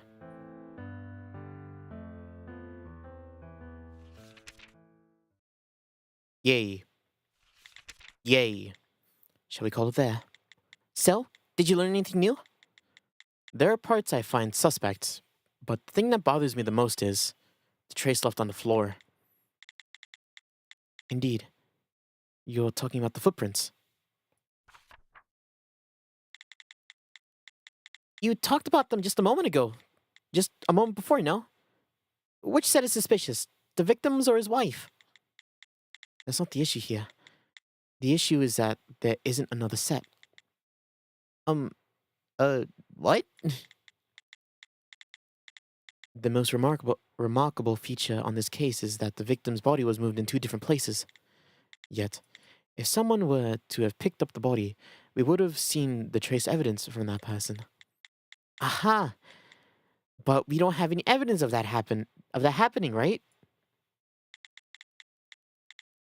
There's no evidence of that the entire way up here. At the very least, we can say for certain that the body was moved by no ordinary means. There's a good chance that the corpse was moved using one of the staffs he's got displayed in the shed. In fact, I'm almost certain. As expected, we're going to have to know the skill of each piece of staff out there if we're going to solve this case. Tina, where's the victim's wife, Elle Miller, currently being held? For the time being, I told her to rest out in the garden. She doesn't seem comfortable setting foot in her house yet. A natural reaction, seeing her husband like that. Unfortunately, we don't have time to wait for her emotional wounds to heal naturally. I'd say there's a good chance the woman knows something about the staff out there. As cruel as the presumption may be, she's a prime suspect for this. I'm going to investigate the neighboring rooms. You 3 should head out to the garden and question Elle Miller. You're going to investigate on your own? Your own? I am. However, I'd like you to check to see if there's any other sense of footprints outside, Brian. So we're splitting the investigation from the inside and outside between us. Understood. If the staff out there in the storage shed was used to kill the victim, our culprit was probably well versed in the skill each possessed. Elle Miller. If she knows a lot about the staff out there, she's our culprit. She did it! You killed him! Secret 5th detective. It was her! No, it wasn't. Shit! Detective Thina, what sort of person is the victim's wife? Well, I did get the chance to talk with her, but I couldn't understand a word that was coming out of her mouth. Is that because she has yet to get over the trauma brought on by witnessing the crime? She looked as though she was holding herself together at first glance. Shit. I'm pretty sure you're... Who are you? I've had it... shit.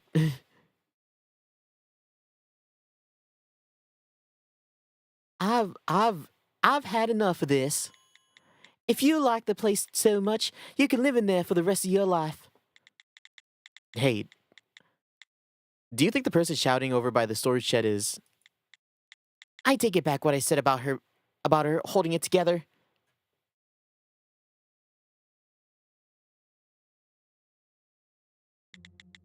Pardon me, but could you step back a bit? This area is still dangerous to be loitering around. Are you another one of from the bureau? Mrs. L. Miller, I presume. What were you saying just a moment ago? Whatever do you mean? Just a moment ago, we heard... I have no idea on what you're implying. That's because you didn't let me finish. To be frank, Mrs. Miller. Call me L. To be frank, L, we have a few questions we'd like to ask. And as my colleague said, this place is dangerous, so how about we sit down and have a chat somewhere else? Would you like to? We have a table and some chairs set up east of the garden. Shall we head that way? Phew, that sounds good. Detective Brian, has anything been moved? I checked, but I didn't see any traces of sort. It seems as though she was yelling for yelling's sake. Is that so?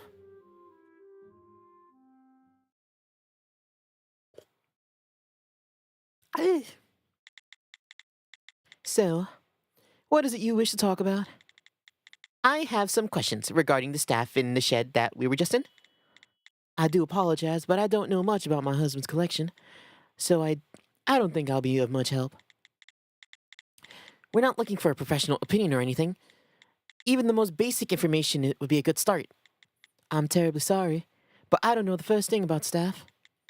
Yet it was your husband's hobby to collect it. Are you certain that you don't know anything about it? Perhaps the two of you...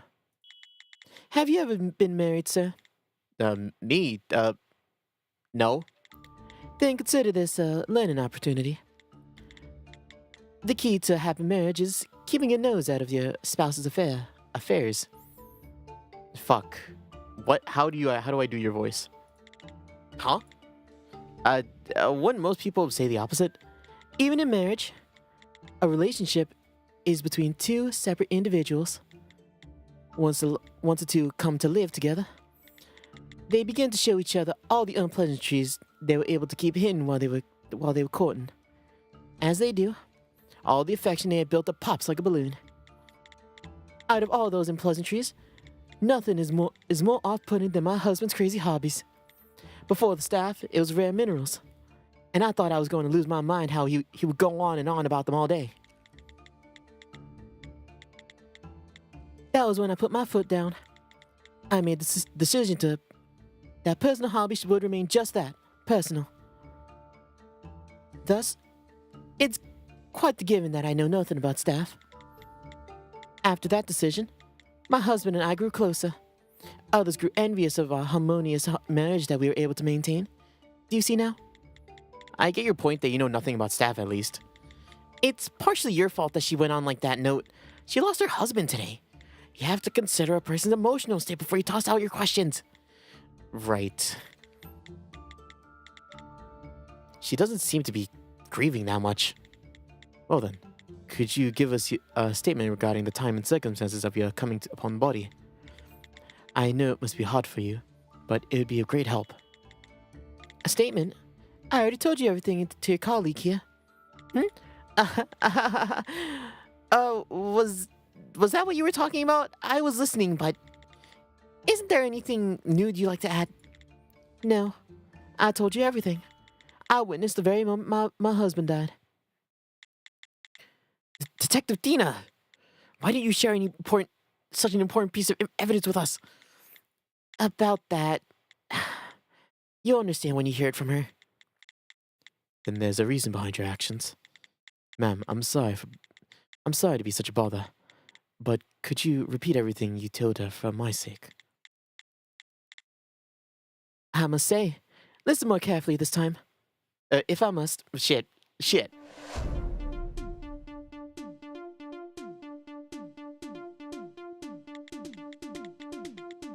I was having a conversation with my husband in front of the shed at 5 o'clock in the morning.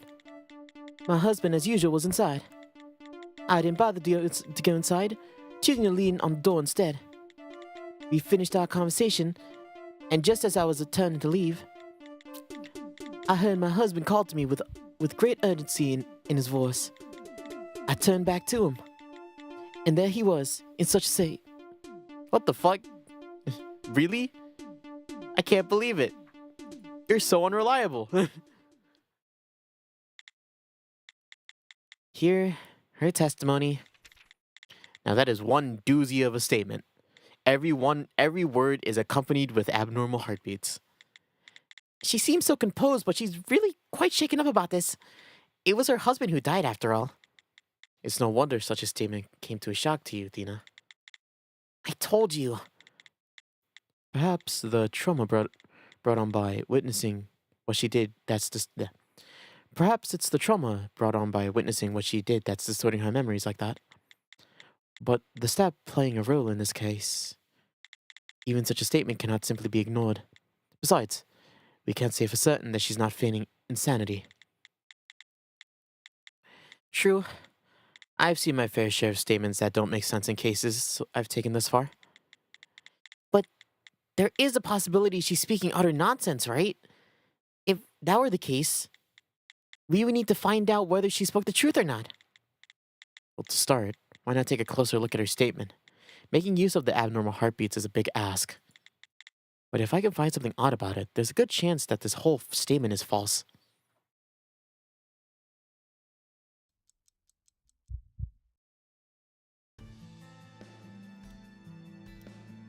Quick-tempered and apt to interrupt. Well. I was having a conversation with my husband. I didn't bother to go inside, choosing to lean on the door instead. But there weren't any... Were there fingerprints on it? At 5 a.m.? Yes, that's true. Just as I was turning to leave, I turned back to him, and there he was in such a state. I mean, it's one of these, right? 3L turned away. The body. Clothing trace from the thing. The door. She was leaning on the door.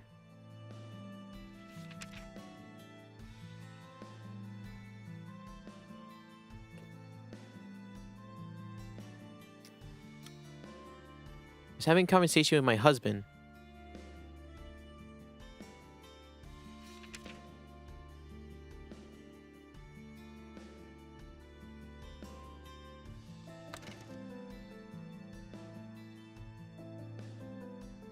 Having a conversation? Hey, how about you were arguing with him? Okay, I don't know. Nope.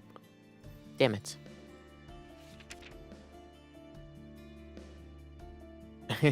Well, the love is still there. Great. I don't need to know about that.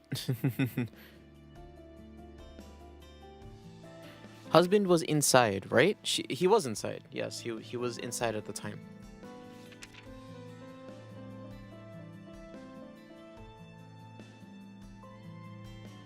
Left there.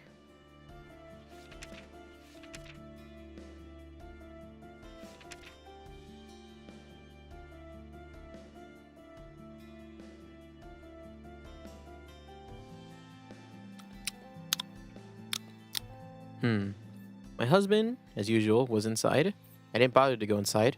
You didn't bother to go inside.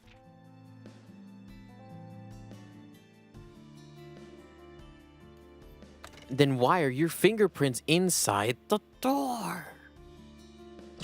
Oh, that's actually it. Why are your fingerprints on the window? You liar! You lied to me! Miss, you said you didn't go inside the shed, right? That's right. He was always telling me not to frolic around in there. As if I had any interest looking at the items he stored inside. That's odd. If that's the case, why did your fingerprints get on the inside of the window shed? I believe you've got the wrong idea. Excuse me? I'm sure my fingerprints were on that window, but I didn't step foot inside the shed to make them. Would you like to explain how that might be? If possible, with an official statement. No, it's not so convoluted as to require a statement. It's rather upsetting it's a rather upsetting event occurred last night. I woke up early this morning and decided to clean the inside of that old shed. Not the inside, of course, of shit, but the outside. Ah. He cleaned the inside of that shed every day. But why couldn't he have been bothered to clean the windowsill?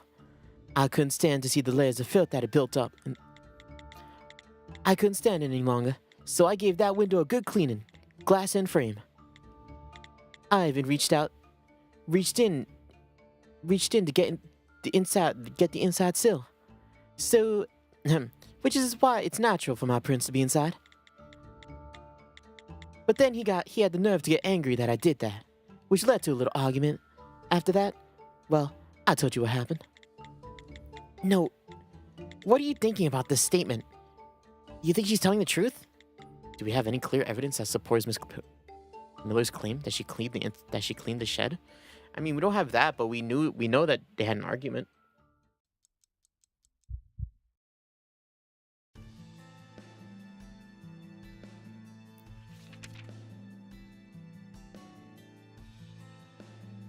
L footprints.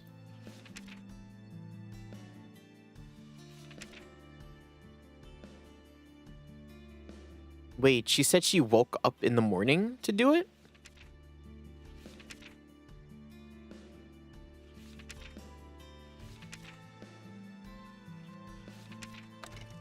Yeah, she said she woke up in the morning to do it, right? Well, I just need to know.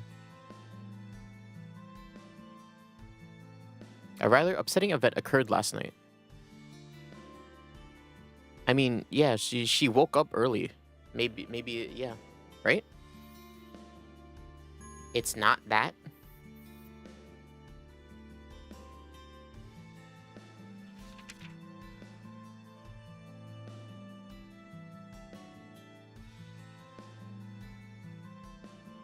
Anything to support or refute that claim?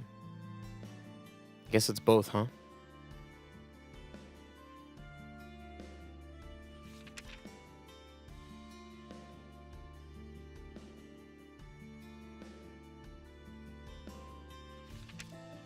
Is there? Is there?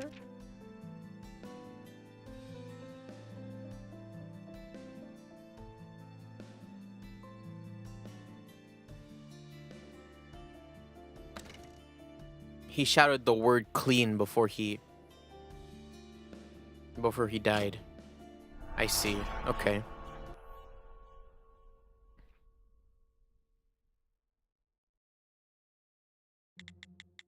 I think her statement may be true. Oh, and why's that? I imagine Detective Brian will know the reason why that is. When the sergeant conducted her memory survey, there was a memory left over the victim yelling, right? That does ring a bell. Ah, I see. And there was a single word that she was able to make out. Right. Clean. The victim got angry that Miss Miller went and cleaned the room without asking him. Acting like a teenager going through puberty, if you ask me. This clue, it fits her claim that our victim barred his wife from entering his storage area. I really don't get it. If two people are in love, why wouldn't they share more about themselves? No, love and dependence are two very different things. I read that in a magazine. I still don't get it at all. If the victim lashed out, I understand why Mrs. Miller didn't know anything about the staff. That's as far as we can trust Miss Miller's statement, though. I have no choice but to doubt what's coming after. Then we're in a bit of a pickle here. Sergeant, she knows nothing about the staff in there, and her statement is garbage. In conclusion, there's no information to be gained from Ellen Miller. So what now? We've run out of places to investigate. We have two options open to us. One is to hand this off to materials. Materials?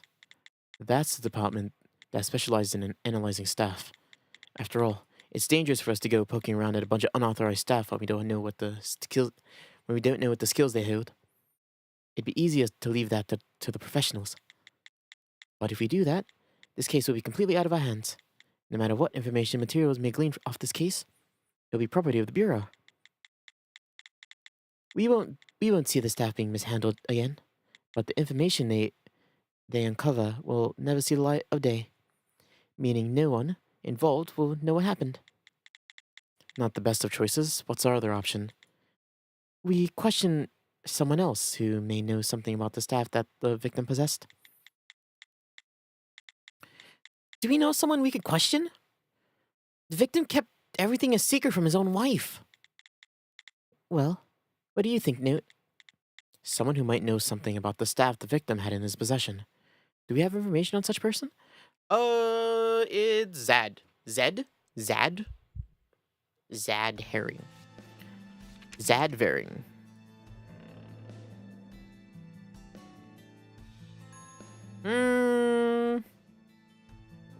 Really?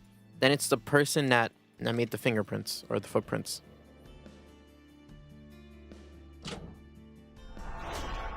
I mean,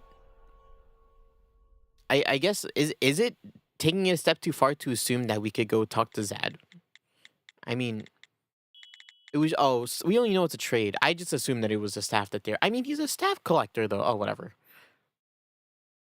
Someone who might know about the staff on display. I could think of one person. Oh, of course you can. Who is it? I don't know. But that makes it all the more suspicious. Of course, the other set of footprints inside the storage shed. That's right. Besides the victim's footprints, we found one more set of unidentified fingerprints in there. Footprints.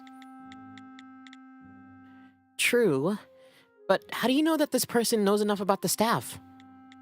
The victim barred his wife from entering the storage shed, which is why her fingerprints are nowhere to be seen. However, our unidentified person's prints are all over the inside of this building. Approaching staff without knowing about its skill, it's incredibly risky. If there's someone willing to approach the staff on display without a moment's hesitation, it's incredibly likely that the person knows about the staff's skill. Logical. Cool.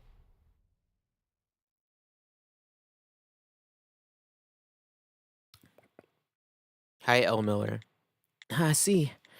Well, I have an idea whose footprints that might be. I've been absolutely beside myself.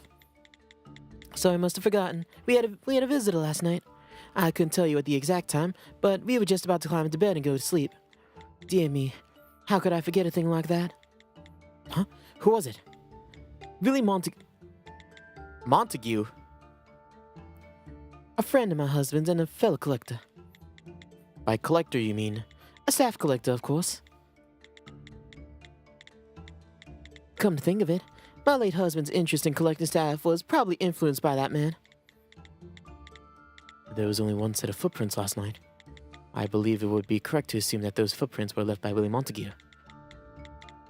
Ma'am. How do you say that? It is Montague, right? Let me search it up. We learn things every day here.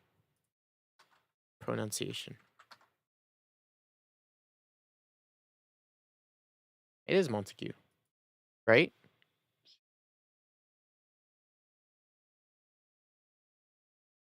Montague. Montague. Montague. Montague. Yeah, I'm right.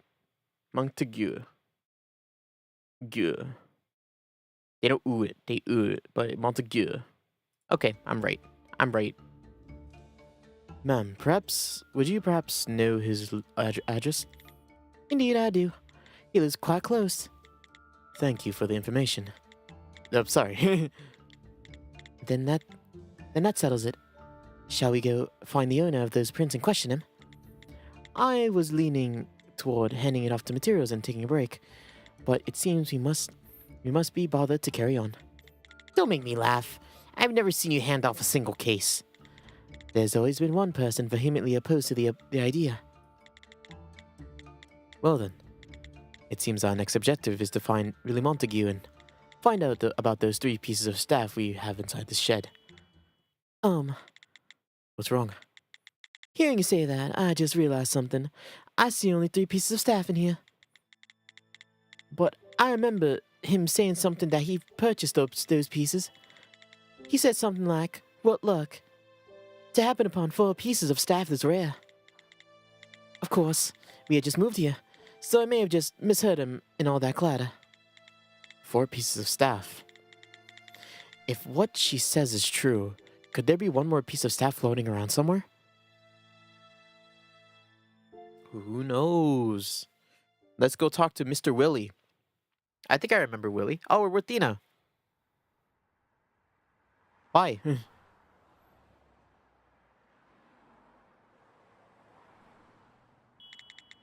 Oh, yeah.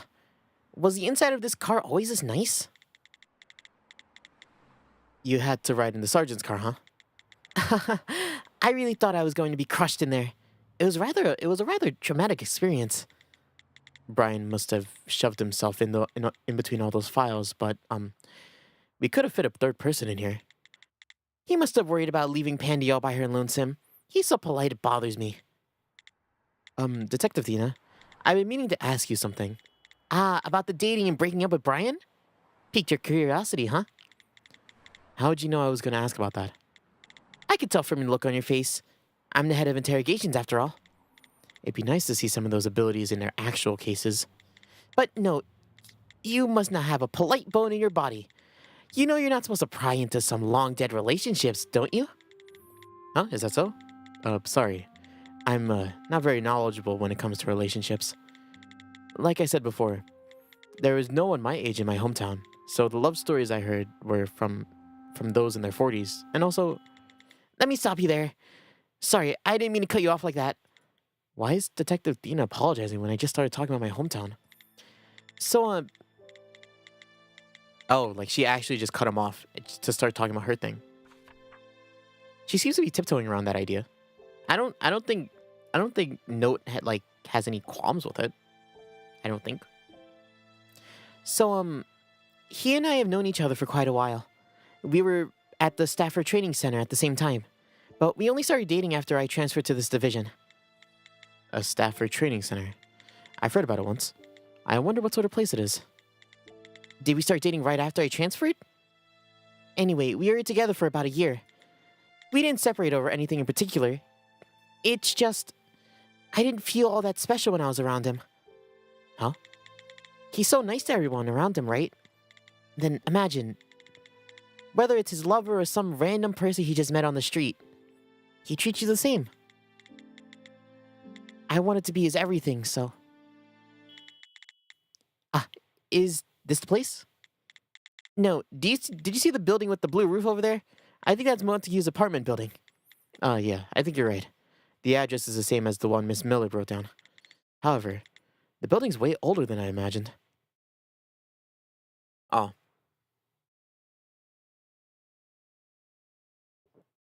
Brian, you're fucking it up.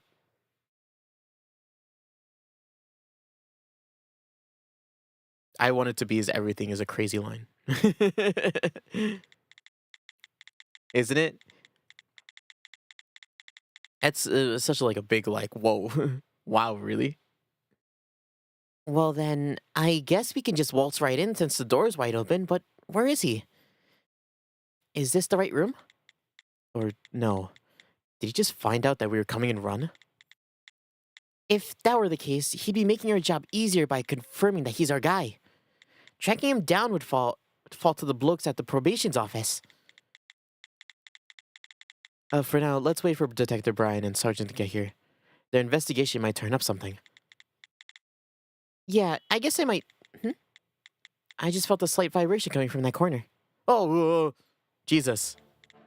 Oh, did you catch that? Not bad. Where'd you come from? I didn't see anything over there. The cape is a piece of staff able to make the wearer invisible in 1.3 seconds. Staff? But isn't that a rather short period to be invisible? It's always... But to make up for the downsides, I didn't need to hide myself under the bed. How is that any different from just hiding under the bed in the first place? I'm not sure what brings you here, but you do well to leave quickly. I've got 15 pieces of stuff that I'm quite proud of, all ready to be triggered. Well, this one's ready to go off at any second too. Sound good to you? Oh, you don't think a gun is going to do anything to stop me? Oh, so you have some way of stopping it. So that means I can pull the trigger? Do you want to waste a bullet? Let's cut it out with all the waste. And a recession of all times. Plus, if I somehow let my guard down and fail to stop it, we'd both be in a world of hurt. For some reason, it seems like he's losing some of his confidence from before. Note, have you met up with Montague yet? Currently confronting the man. When are you and Sergeant due to arrive? We just arrived, but it's gonna take us a moment. It's gonna take me a moment to wiggle out of all of these files. Well, we'll be up there soon.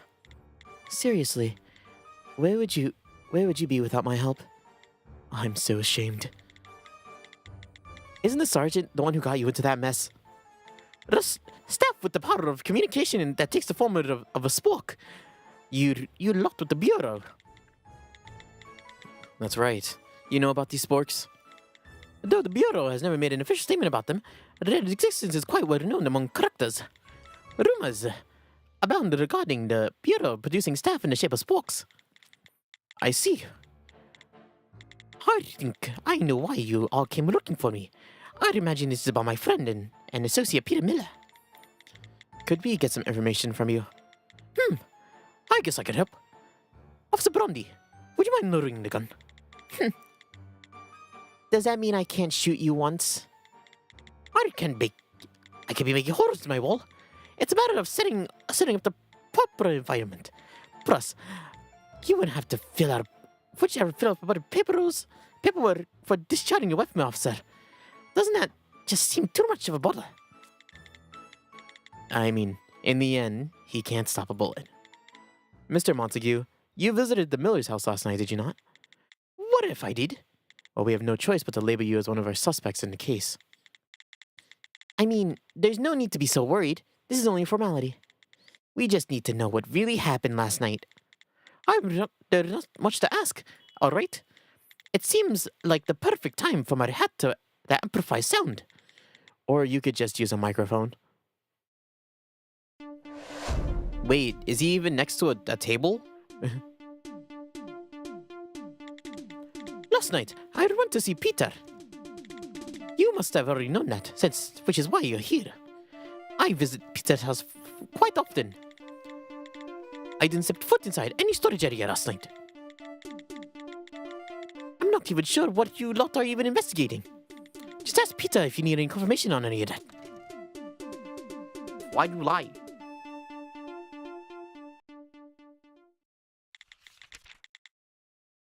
To sum up his claims, he knows nothing.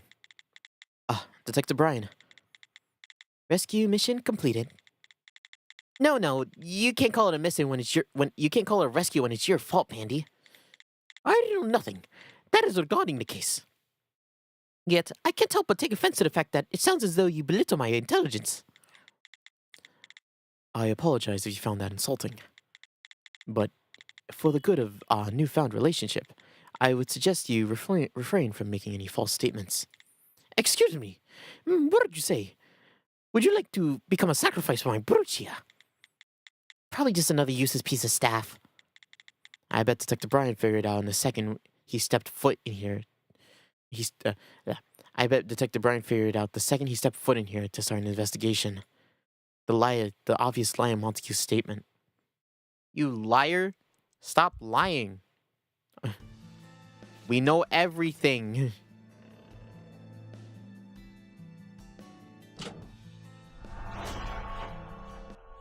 This could be proved with a lot of things. Mr. Montague, you claim to not have gone into the storage shed yesterday. But you went in there, didn't you? Into the shed? How do you know that? Thankfully, he's going the route of honesty. I was worried I was going to have to trick him regarding Brian's skill. Did Peter see me? No, that's clearly not the case. As you said, I did step foot into that shed, but it was my destiny as a collector. To put it another way, I stepped foot in there, but I never laid a hand in the staff inside, you understand? What are you trying to say exactly? Did you explain to him the circumstances surrounding the case? We did not. He already knew what was going on before we got here. Rumors travel fast. Considering the unique circumstances we found ourselves in, that doesn't come as much as a surprise. No. For some reason, I don't think rumors are traveling much at all today. Could it be? Is it actually that Mr. Montague has the wrong idea about our case? Now that I think about it, there's a part of a statement that doesn't make sense. If he knew what was going on a part of this case, there's something if he knew what was going on with the case, there's a part of his statement that he would have never included.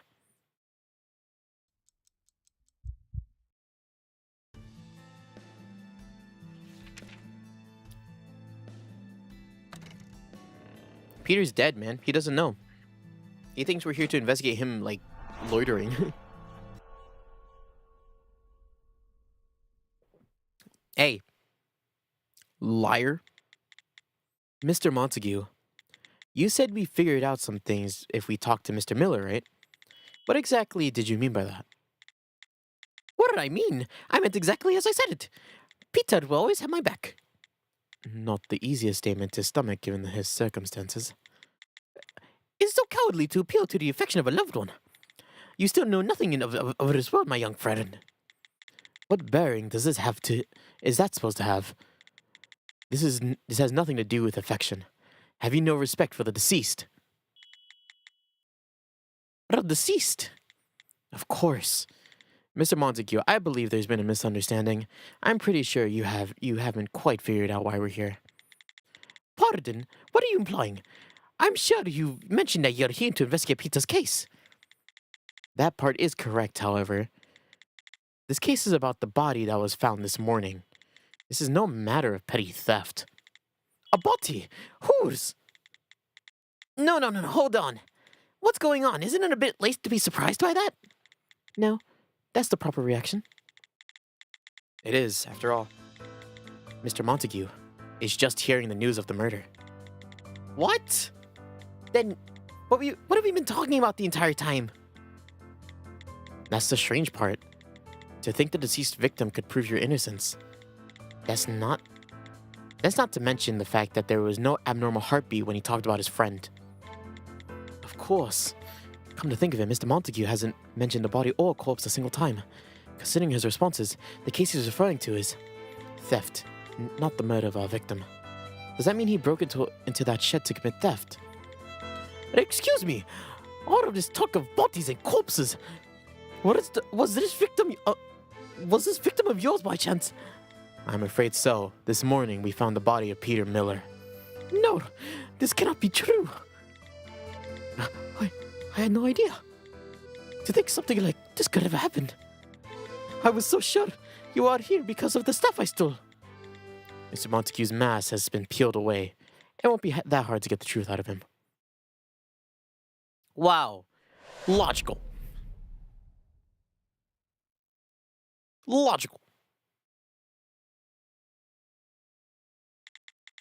Just as you'd suspect, I did steal a piece of Peter's stuff collection. His tone of voice has shifted. Probably because he finally realized some of the seriousness of the situation. Here's his real bloke's personality.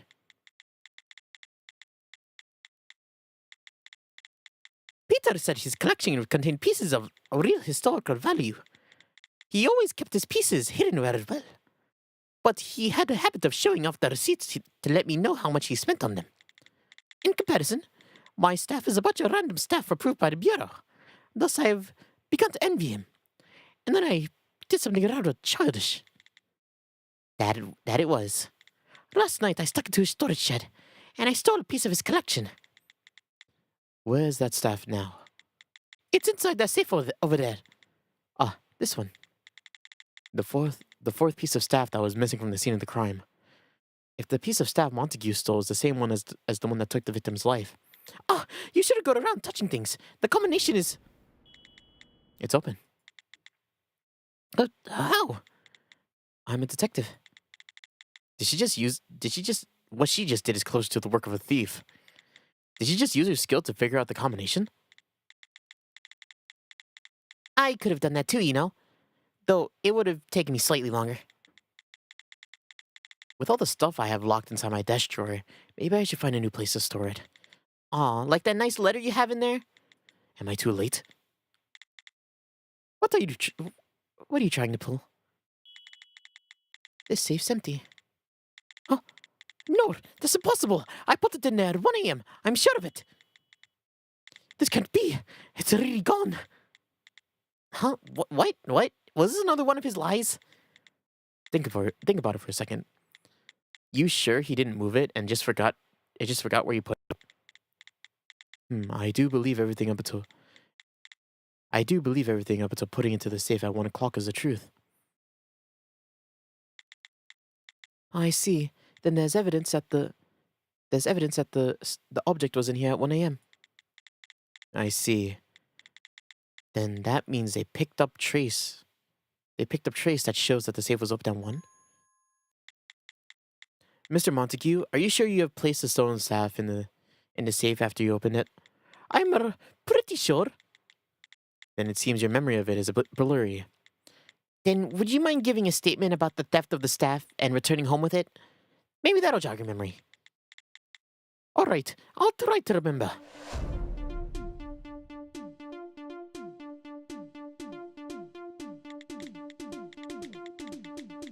Last night, I went to Peter's house and had a talk with him.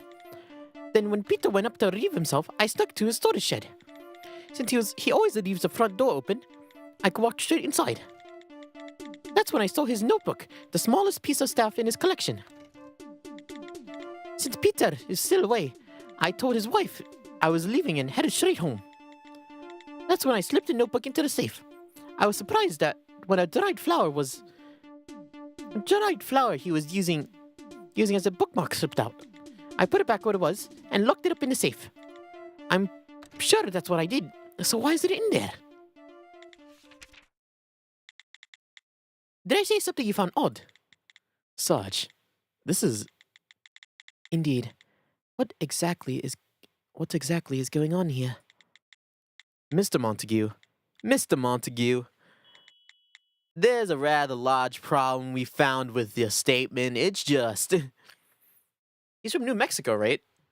No, I'm pretty sure he's from New Mexico. This guy scares me. Look at that man. Oh!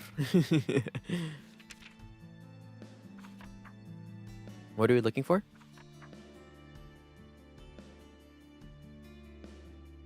Oh, right. When I stole the notebook. But the notebook's right here.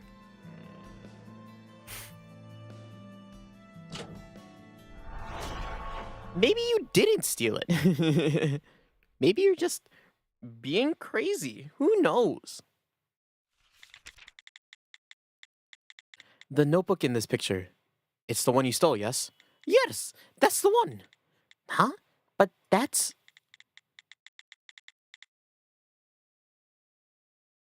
Well, it seems as though we found our stolen staff.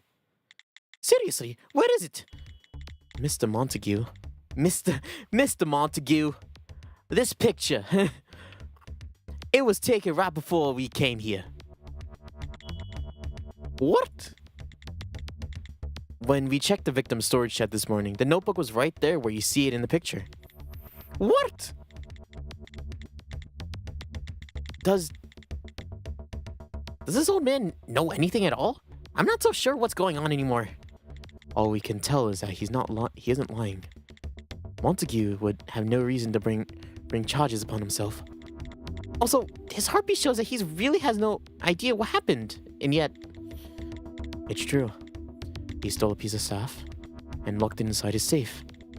No, he couldn't have. It's gone. Then there's only one explanation. The staff teleported out of the safe. I was thinking the same thing. Since the staff is no ordinary object, I wouldn't be surprised if it could teleport. Well then, it seems likely that the black notebook skill is teleportation. That's not the only thing we figured out. Because it activated skill, that means its trigger condition was also satisfied. The staff's trigger was somehow set off while it was in that safe. Oh, then we figured out the secrets of one of the pieces of staff. However, there's still at least 2 more pieces left to figure out. If Mr. Montague knows nothing of their skills, then we've... Ahem! If you wish to know about a staff in the Chirigas, how about you track down the person who sold it to him? Do you know the seller? I'm also a bit of a collector. I know the person you'd have to go see if you'd wish to get your hands on unauthorized staff. Of course, I've never dealt with her due to lack of funds. The staffer's name is Vering. Perhaps it's her who Peter bought the staff from. Mr. Montague. Would you happen to know where we could find this Vering woman? I do. She has a little slum nearby, in a nearby slum. A shop nearby the slum. From the outside, it looks like a building being demolished, but I assure you, it's a perfectly normal shop inside. Either way, it seems as though we made the right move coming here. I'll draw you a rough map to show you how to get there. I'm not sure I'd be worthy of saying this, but please, solve this and let Peter rest in peace. We promise we'll do our very best. But don't you forget how low you stooped. Of course.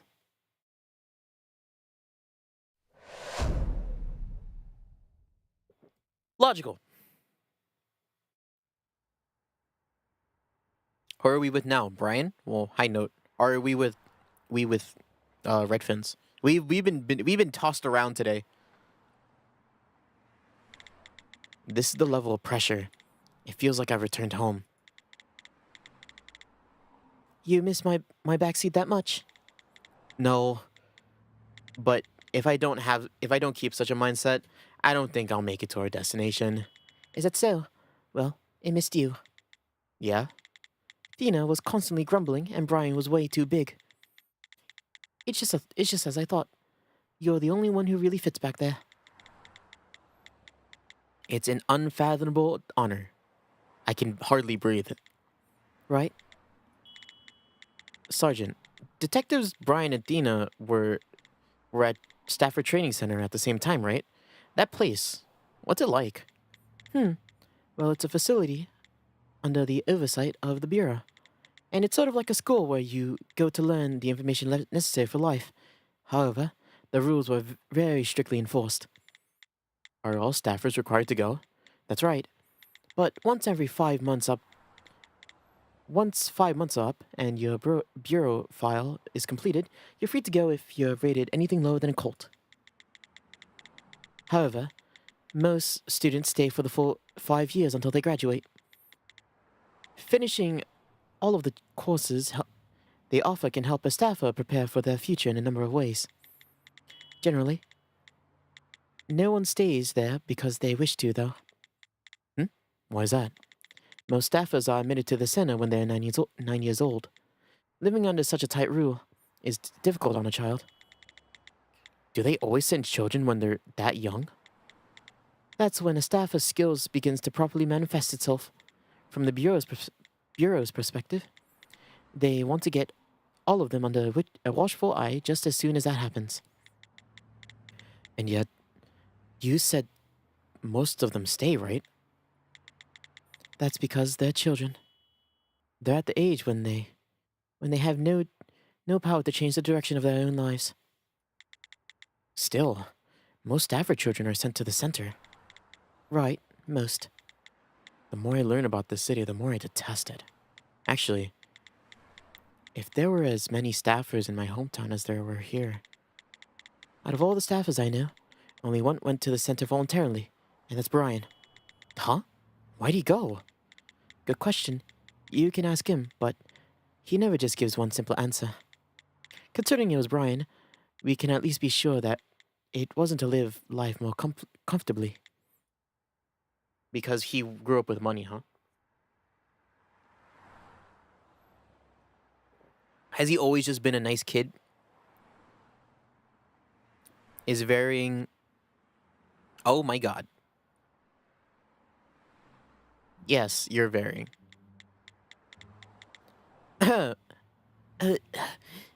Thank you so much for your continued patronage. No, thank you for great service. With so many items I didn't think were staff, it's hard enough of getting rid of all of them. The thought of the Bureau coming to take them all away is rather frightening, and a bit of a waste.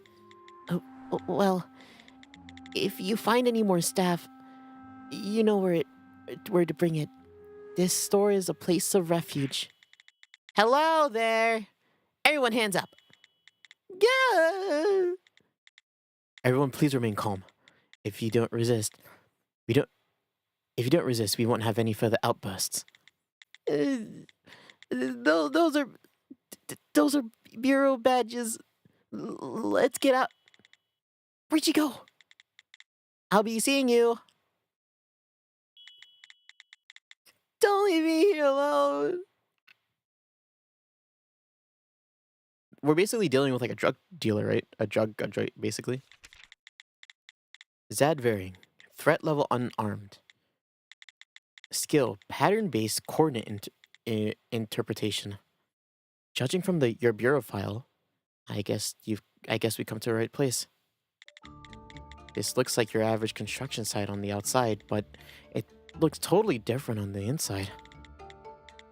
Going as far as to park all that heavy machinery outside, I bet no one waltzes right in here. You really thought things through, huh? It seems as though the woman who ran away was here to sell stuff.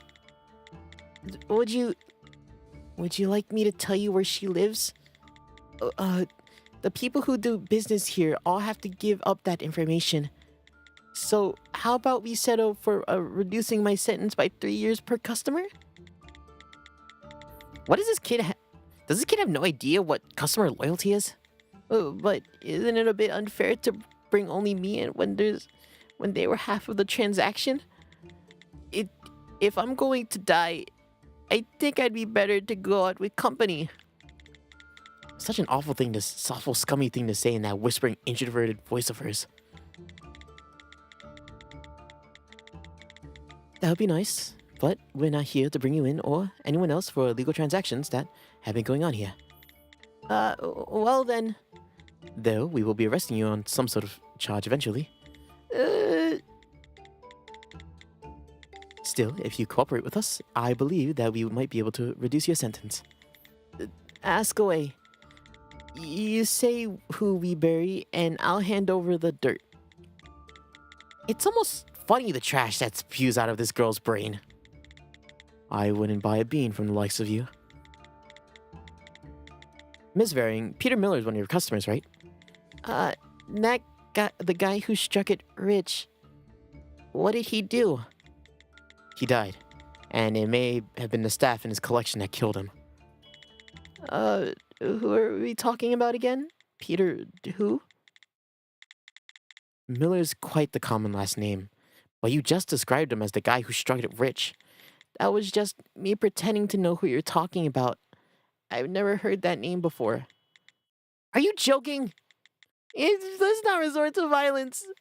That's not what civilized people do. What's a black market trader know about what civilized people do? All right, let's give a bit of civilized people logical deduction then. How about we show you the piece of evidence that connects you to Peter Miller? A piece of evidence that connects Miss Varying to the victim. Do we have something like that? We do. Gosh, I wanted to talk to her before I talked to Montague. But I guess not. Ding dong.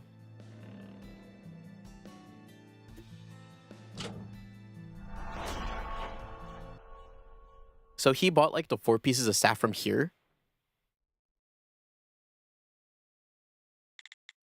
Miss Varying, it's obvious that you were acquainted with the victim. Not only acquainted, you had dealings with him as well.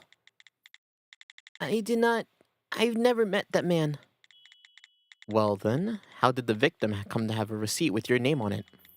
Excuse me. He said he burned it after I had it restored.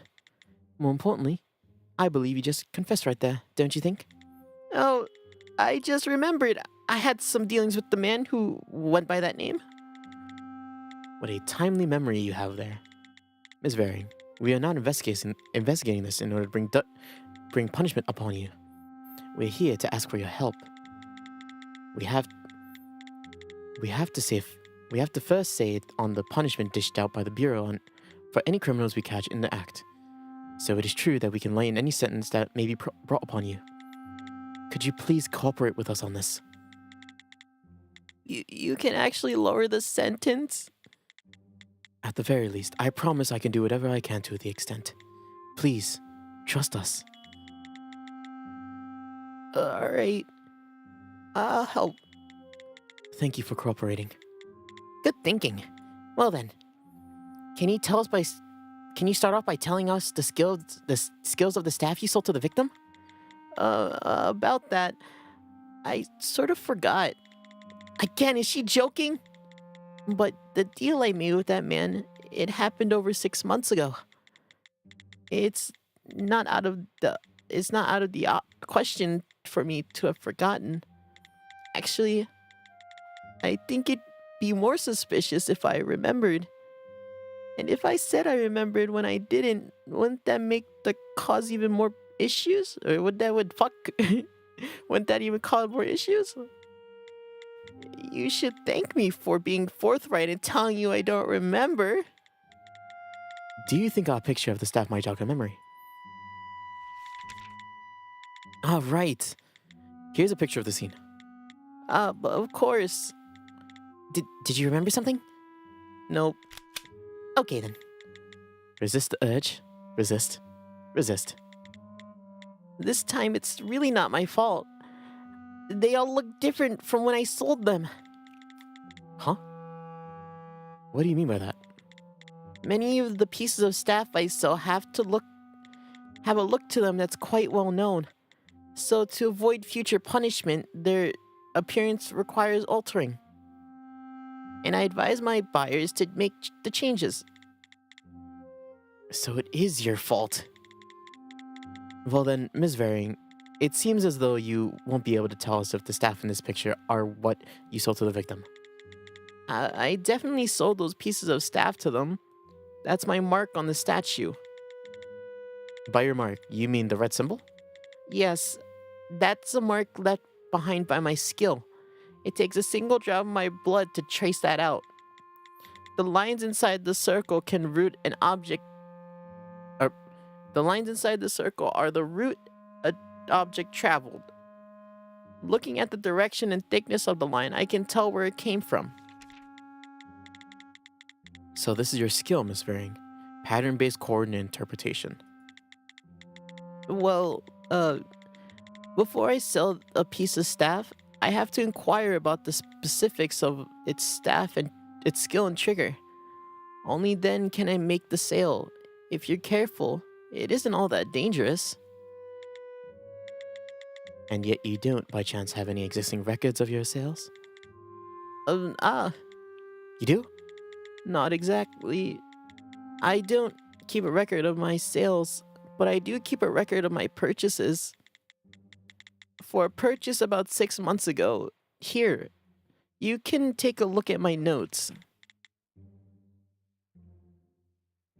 Whole grain bank deposit box. Whole grain bank?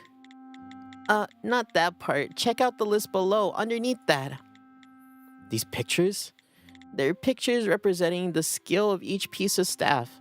It's sort of a code that only I can figure out. Though, I can't really remember what I was going for. What are these numbers to the side of them? That's the seller's contact information. Something I can use to get a hold of them if something's not right. Why'd you write down their phone numbers?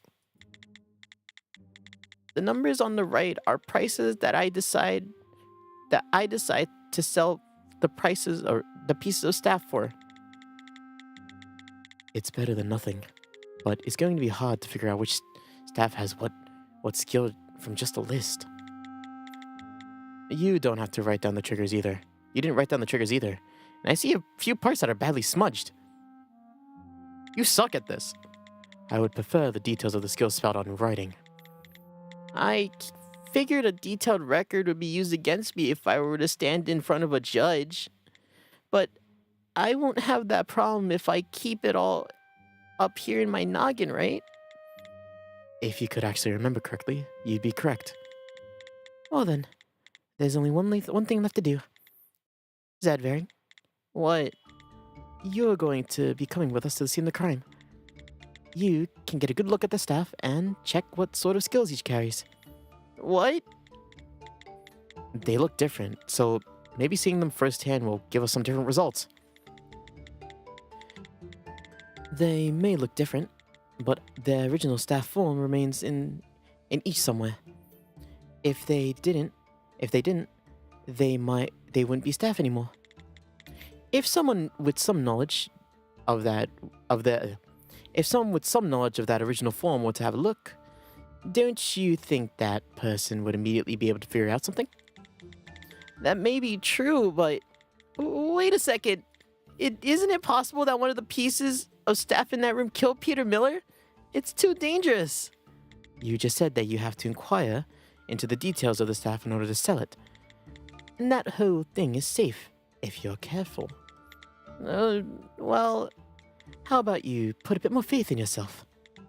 I'm sure you're well aware of the triggers of each piece of staff you sold, so you'll be completely fine. I guess so. Thank you for your cooperation in this matter. I think the sergeant is a little peeved.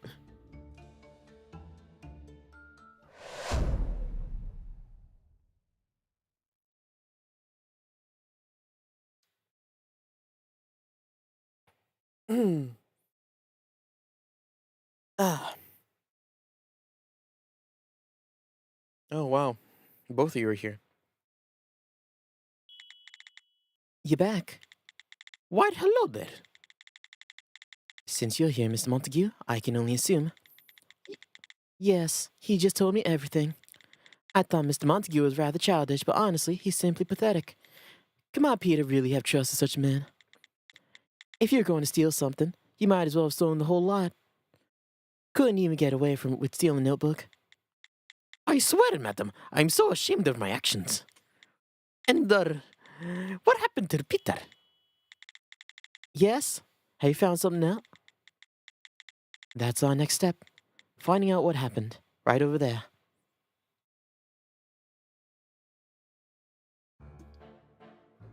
No need to be shaking. You are the worst. You're the worst person.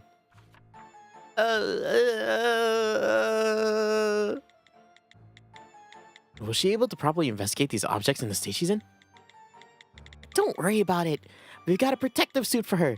Though, it was split in half along with the victim. Look at that. She's trembling even faster. Boo.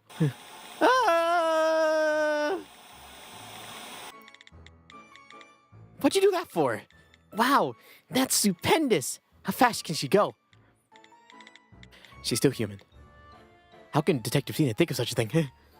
Miss Varing, going into the storage shed and investigating the items up close will be our last resort. For now, just take a good look into the room. Is it bringing back any memories? Huh? That one. Did you think of something? I did. If I could get a closer look, I can be sure of it. I'm going in. Isn't that a bit dangerous? After I go in, please close the door. Then you'll be safe. We can't do that. How we know what's going on? I'm sorry, but I must say I'm of the same opinion. Is there no other way? You have to. You told me to trust you before. You trusting us and us trusting you are two very different matters. Miss Varing, is there a reason why we should shut the door? If my memory serves me correct, one of the pieces of staff I saw carries the stepping in shadows trigger. So I would like to minimize the amount of light in the room. Still, don't you think it'll be okay for just 1 second? No. What are you saying, Note? Can't you see this girl's a criminal? Maybe Note has an idea regarding that. Thena said... Detective Thena, you said you used your skill to guess what was behind the door that one time, right? I did, but I just got a vague picture. That should be enough though, right? After all, as things stand, She certainly doesn't seem like the person to commit another crime. But perhaps, since she doesn't know we're watching, she'll do something we wouldn't have expected. I can't say I agree with you, but it's certainly better than doing nothing. I'm still not sure. I'm telling you, it'll be fine. All right, Miss Faring, head on in. All right, please close the door once I'm in there.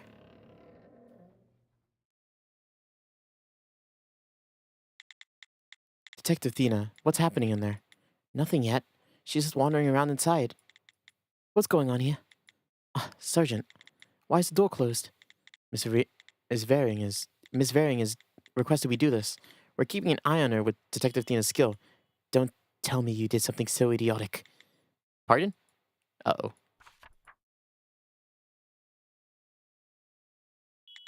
Huh? Open the door. Now! Yes, ma'am.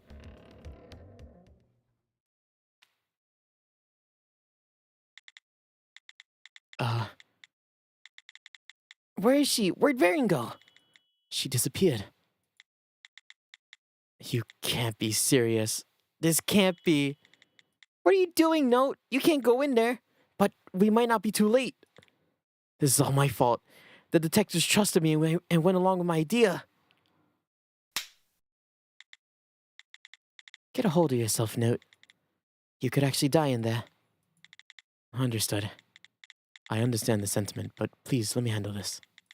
No matter the method that Varing used to make her escape, she was bound to leave behind a trace. Brian, please use your skill to investigate the room and see what you can find. Athena? While he does that, you can... Alright, will do.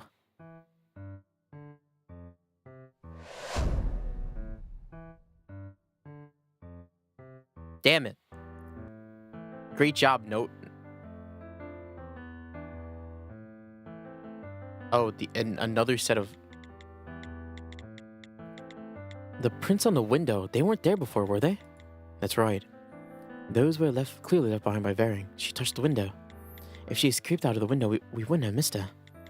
Outside the window, I don't see any footprints either. She must have had a reason for moving that way. Are there no other clues to go on? It's rather obvious, but Varing left a set of footprints. Varing's disappearance means that one of the pieces of staff in the room met the right conditions for its trigger. Yet it looks like the footprints are just passing by all the staff. Where was she heading?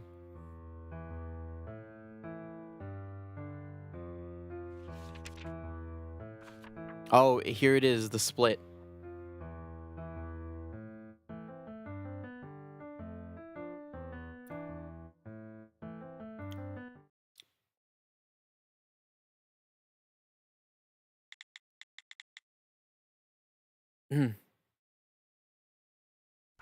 What happened here? She didn't even touch any of the staff in the room.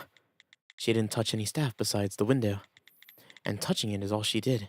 That window is already open. Perhaps it was a trigger that didn't require a touch. But if that's not the case... Well, that's it for us. Huh? Sergeant Redfins, what's the meaning of this? Is this a report from Detective Hervin is true? If this is a matter of staff, you just had to dig a bit and move on. Why'd you take such drastic steps? I'm sorry. I take full responsibility for this. Of course you do. I've already contacted the officials in the materials division. In 2 hours, this will be their case. Hold on, Chief. To put such a blemish on a career, useless. So that's the order you gave, Thina. Yep. That settles things. Sergeant, to hold yourself responsible for all this. Don't worry. At least, they won't kill me for this. That's not what I meant. Why are you taking responsibility for this? It's my fault. Yes, it was your fault. And I'm responsible for all your mistakes. That's what being a sergeant means, Note. But still, it's not over, Sergeant. We can still investigate. I know we can. That's not the problem, Note. We had a black market seller of unauthorized staff in our custody, and we let it get away. Plus, we still don't get a proper lead on to go on. We've already failed. Unlike staffers, no staff has emotions or free will we can play off of. That's why it's even more dangerous. For the sake of the victim, handing this over to the materials is the right call.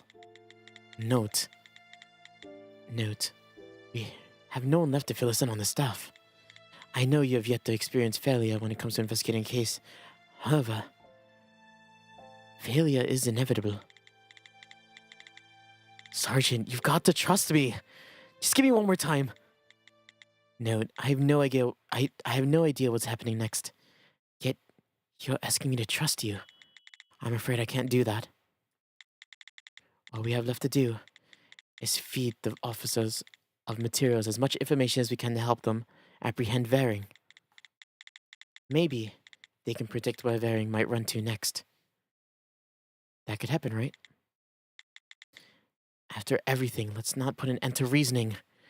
We must have some sort of information that connects these statements, I'm sure of it. It's time to choose. Which job am I to proceed with? Now this one's obvious. Are all the like splits obvious?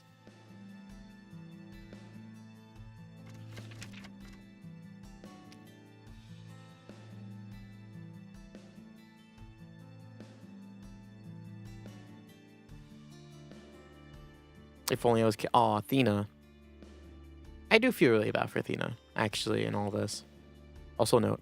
Sorry, note. Maybe they could predict where Varing might run to next. I think... Okay, so obviously we want to hand it off to materials.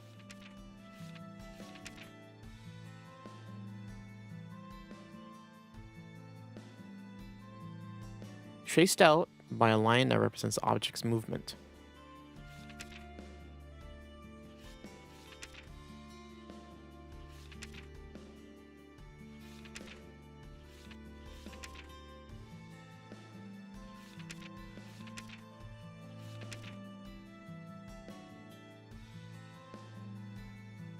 Maybe they could predict where Varing might run to next. That could happen, right?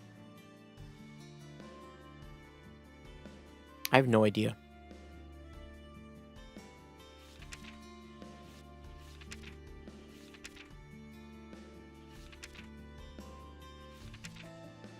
This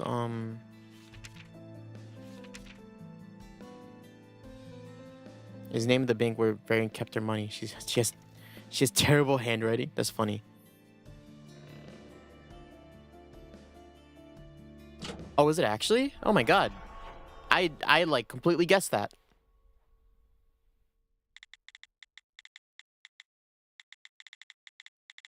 A place Miss Varing might run. Wait, hold up. Give me 1 second. Oh, give me 1 second. Sorry. A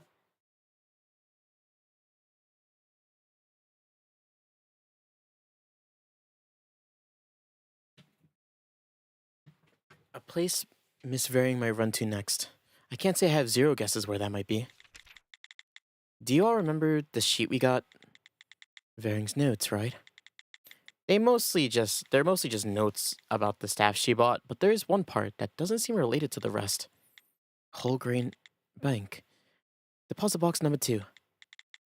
Consider these notes are about her dealings, then this bank might just... I think you're onto something. That may be where she's stashing her cash. We have no idea where she disappeared to, but now that she knows we're onto her, I doubt she'll stay in one place for very long. If she's going to make a clean getaway, she's gonna need some cash. This is a good lead. Dina, did you get all that? I did. I'll call probations. Now I've done all I can do. I hope this turns something up.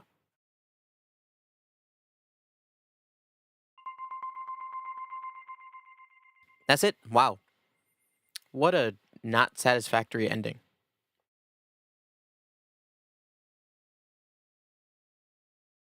Three days later, Man Affairs Division. Her eye. Athena, your eye.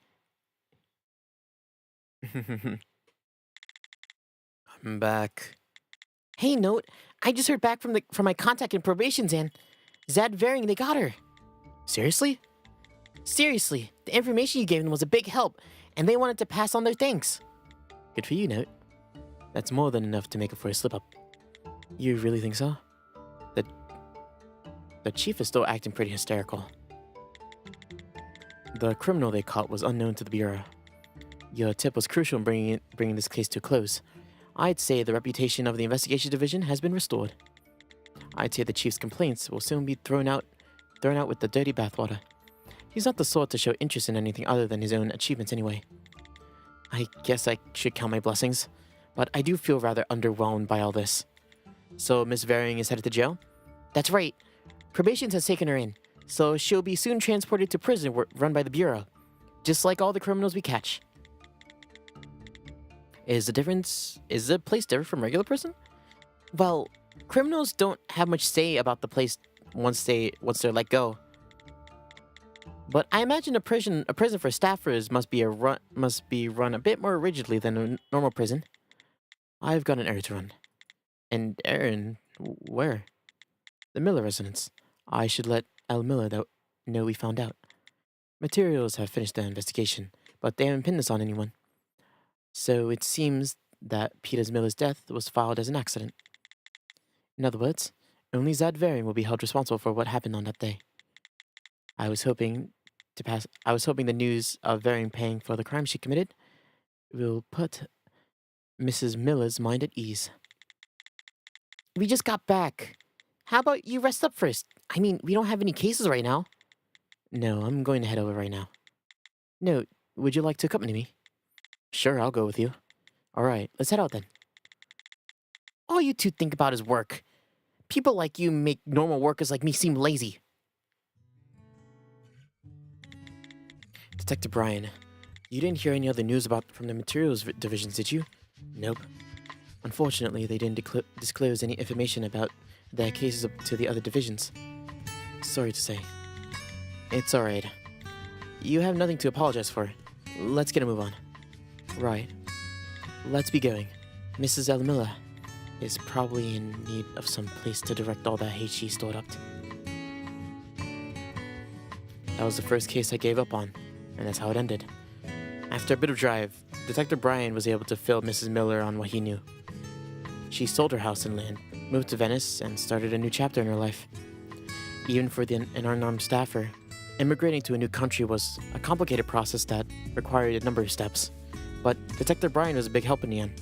Thus, Mrs. Miller ended up writing letters to him. I wasn't able to see the case to its end myself, but that's not the only way affairs get settled. Thanks to Detective Brian's hard work, Mrs. Miller was able to reach a satisfactory conclusion to her story. Yet, I still had questions about the case. How was Miss Varying able to slip out of that storage shed? And as for the victim, what circumstances led to his gruesome death? Perhaps if I made a different choice that day. Yay! Return to the branching path. We know that's not how it's supposed to end. We all know that.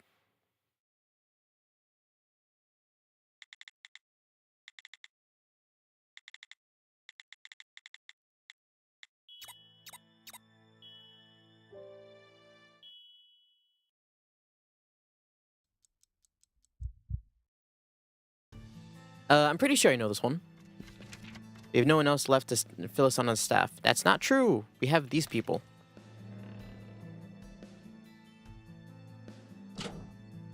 Yep.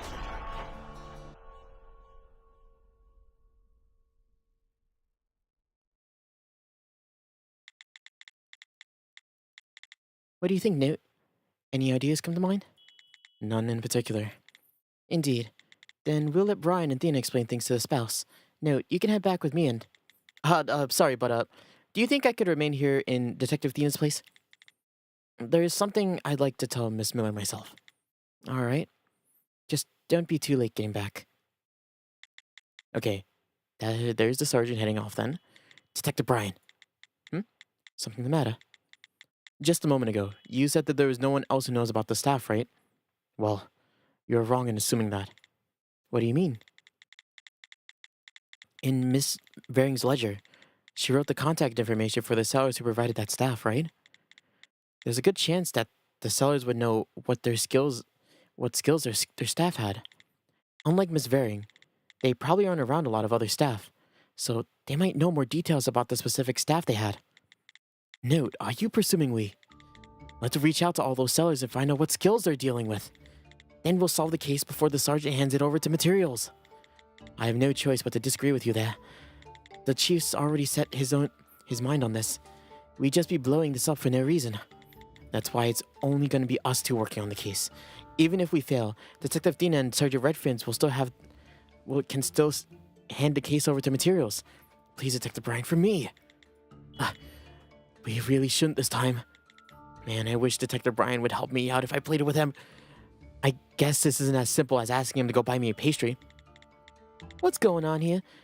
Where'd that woman run off to? Miss Miller, I'm sorry. I made a mistake and this case has ground to a standstill. By standstill, does that mean you're giving up on the case? No need to worry about that. Another division specializing in identified staff will be taking over the case. For now, all the details surrounding the case will be kept under wraps, but... Wait, kept under wraps? What's that supposed to mean? I won't be able to find out how my own husband died? That may be the case. Case? I can't talk. Brian? That may be the case, but you shouldn't be concerned. If someone murdered your husband, he or she will be punished for that. That's hardly what's important here. The man I shared a bed with until yesterday is dead. And you expect me to live my life not knowing what happened to him? I'm begging you. Please help see this through. Detective Brian, we still have time. I guess you're forcing my hand. All right. Until the very moment this is handed over to materials, I'll do my best to try to find out the truth. Thank you. Perfect. But note, if you're thinking of reaching out to all 4 sellers, don't you think we're a bit short on time? Even if you don't need much time to piece things together, we don't have enough time to visit each person. We don't need to visit each person individually. Miss Miller, could we use your phone?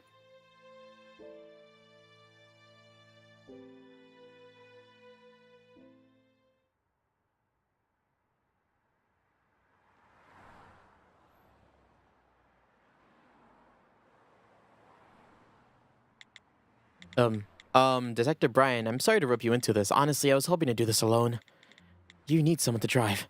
It's perfectly fine, so don't worry.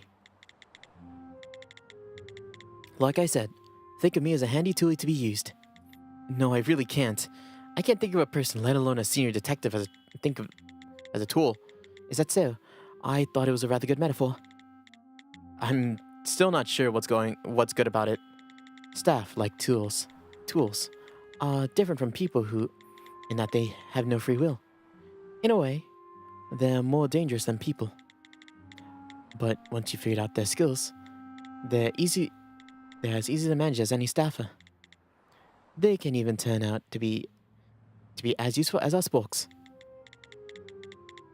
There isn't a person who walks this earth who doesn't make use of some tool or another. Without will or reason, they're easy to put to use, and the results always turns out to be the same. With people, on the other hand, the answers always change. They shift based on experience, mood, and agenda, making it so hard to trust people. That goes for families and lovers as well. No, it may be impossible to fully put your faith in another human. However, having one person in the world like me is a blessing. Someone you don't hesitate to ask a favor to. I want to be that person for you. That's, in a word, you want to be trustworthy, isn't that right, Detective Brian? Indeed, you could put it like that. I definitely trust you, but that's not because I view you as a tool. Alright then. I just hope you mean that. I told you before, didn't I, Detective? Sometimes you don't make a whole lot of sense. Sometimes you're far too abstract, and sometimes it feels like idle chatter. Honestly, it feels a bit like a suspect making excuses. It doesn't suit you. I apologize, but I'm going to have to turn that around and say that applies to you as well. Huh? Note, why take on such a difficult case as this? We've already come this far, so I don't wish to complain, but You wouldn't normally be doing this. Well, that's because... we're already here. Let's hurry. We don't have much time. So that's how that feels. I know I said earlier that, like, out of all the detectives that I remember, right? Oh, hey, it's you. Out of all the ones that I remember, right? I I like I I like least like Brian the best, but the more I play this, the more I'm like, I get Brian. I understand him. Slowly but surely. I don't know if I could put it into words, but I definitely can. Who is this? So you're the people who called. You got here fast, huh? Aren't you? You all Delton staff here, correct? Oh yeah, that's whoopsies. Sir. Dear me, aren't you the mafiosos that rolled in here earlier? That woman. She's the one Varian was talking to before. And that one. Nice to meet your acquaintance. Are you the man who called? 3 people. Fortunately for us, they all came. Following the orders of a man that you've never met, the Bureau's infamy comes in handy in times like these. Unfortunately, we couldn't call the last person in because the numbers was smudged. We can only hope that one of these 3 sold the staff who did a number on our victim. So, if the Bureau's calling us up and asking us to come here, are we under arrest? I apologize, but I have work that needs to be done, so I can't be hung up here too long. No need to worry about that. Well then, shall we get straight to the reason we called? About 6 months ago, each one of you sold a piece of staff to Miss Zad Varing. For time's sake, I'll call you Miss A, Miss B, and Mr. C. I know quite a few unpleasant words that start with C. Could I use a different letter? Shh, he's in the middle of an explanation. We need to get some information regarding the staff you sold here. That's why we gathered the 3 of you here. I ask only that you give us 10 minutes of your time and cooperation.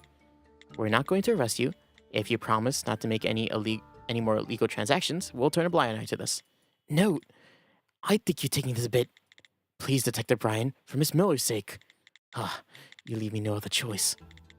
Of course, we really can't turn a blind eye to this, but saying that should help us out. Since this will be a big help to us, I guess I should help them get off with just a fine, though, right?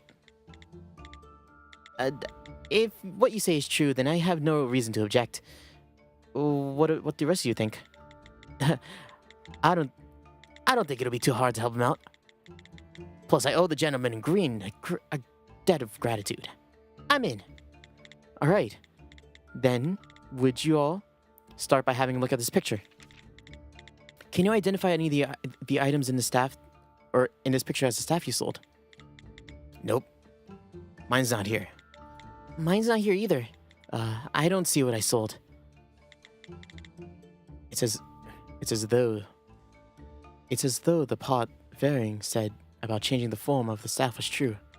However, as the sergeant said, even though the victim changed the look of it, its true form of the staff has to be somewhere there.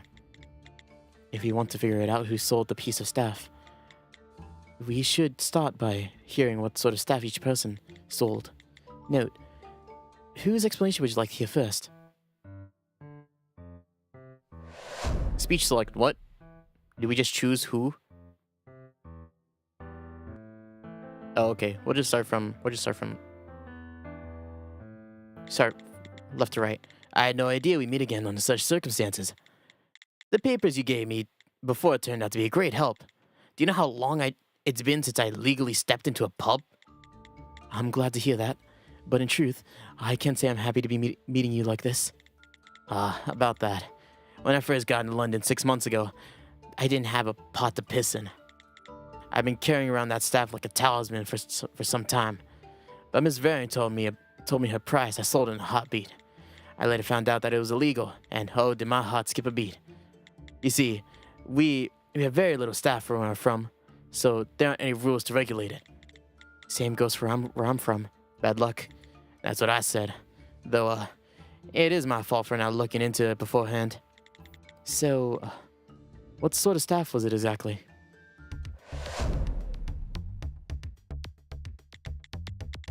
How can I explain this? I got it from an acquaintance. I'm not really sure what about its skill exactly, but from the looks of it, it looked like a finely crafted musical box.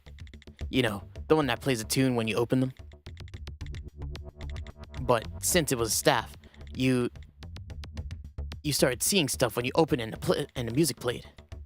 It was sort of this vision of a man, but since he wasn't real, I never figured him to be dangerous at all. That's pretty much all I remember. That's plenty. Thank you for your cooperation. Thank you? Your friend here is basically threatening me. That feels like a low blow. Still, knowing that I helped you, sir, puts my mind at ease. So she had the music box. You two arrested Miss Varing, didn't you? Where's she now?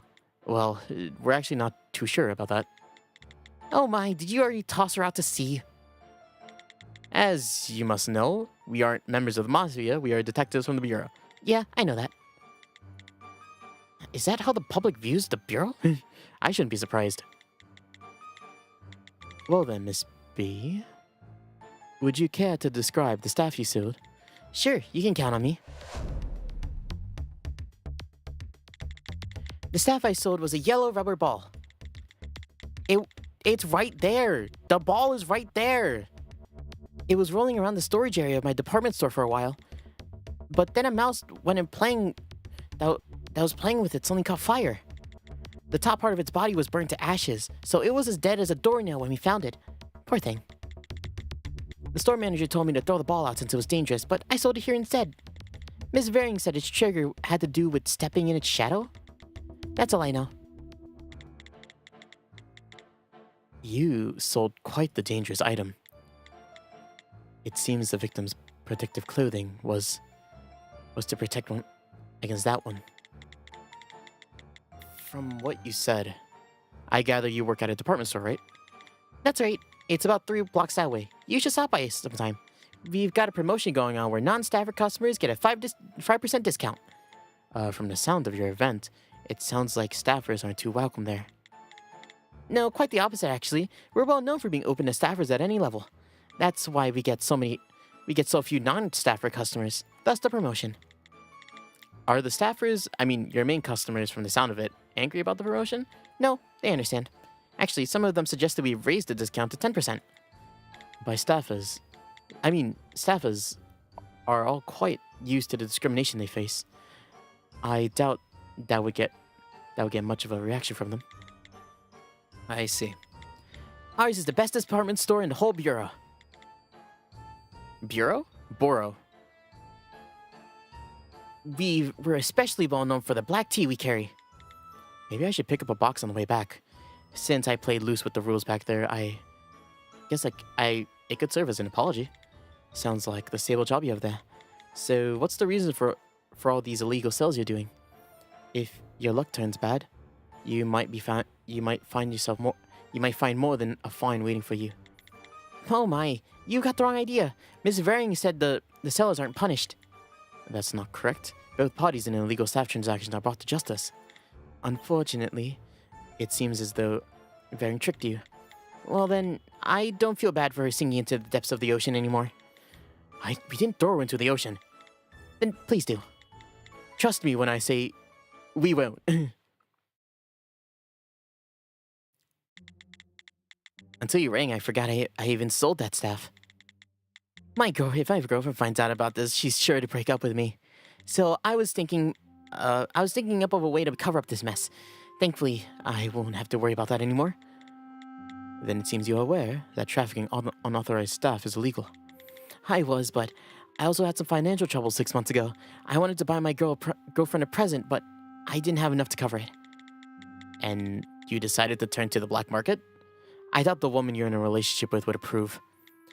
In hindsight, I see it was a bit daft. But love sometimes makes a man act a fool. Back then, being the only man for her was more important than life itself. At that time, she was dating at least 3 other men besides me. That's quite riveting. But could you describe the staff now? Right, sorry. Let me tell you about it. The staff I sold was a flower. It wasn't living though, it was dried and pressed. I didn't ever use it myself, so I couldn't tell you what its skill was. It was my grandfather's, and as he puts it, if you plucked one of its petal, it would divide you in half. Considering the fact that he plucked the petal off himself, I'm sure he was right. That's all I know. Sorry if it wasn't of much help. No, that was actually quite helpful. It divides your body in two. To be speaking so bluntly about it, it's odd he forgot about it. However,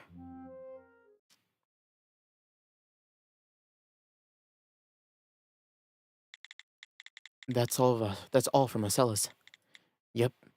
Now we've got to figure out who sold which piece of staff. As Asaj said, if you completely change the staff, the object will lose its skill. In other words, it's quite likely that our victim added other parts of decorations to the staff while keeping its original form.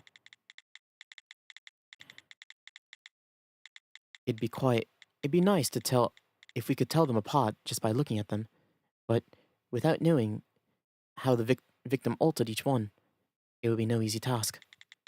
In this case, we may need to use other information we've collected besides the photo of the storage shed. Well, then I should take a closer look at the documents I have. Okay, let's get to it. Let's match these statements to the seller. We've got to match the statement of the seller to the clue to make my connection.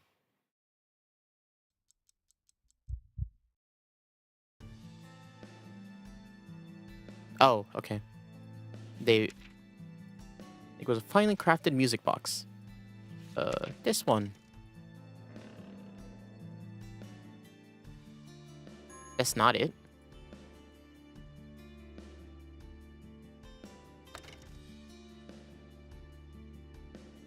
That's not it. Maybe instead of this one, I use the like the handprint. This one. There you go. Yeah. Okay.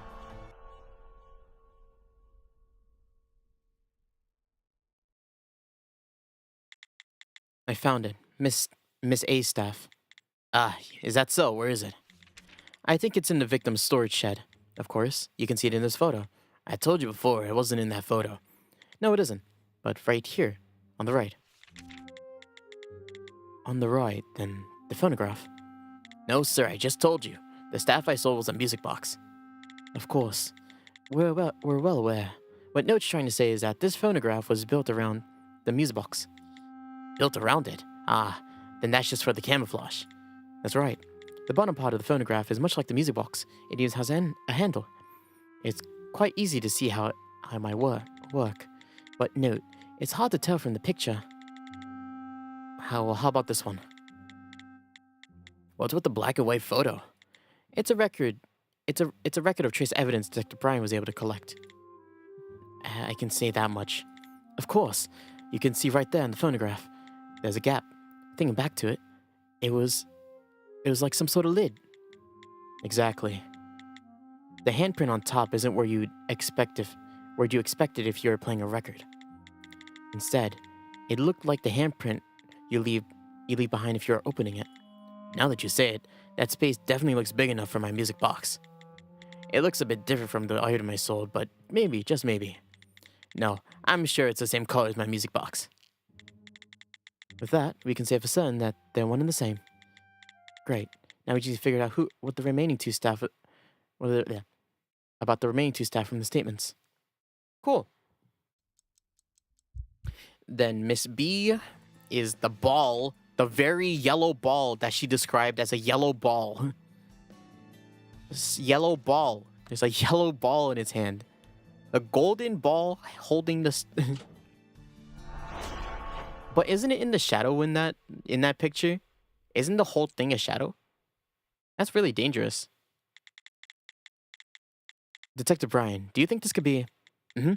Certainly seems like what she described. Let's ask Miss B to confirm it. You'd better not lead her on with your suspicion, though.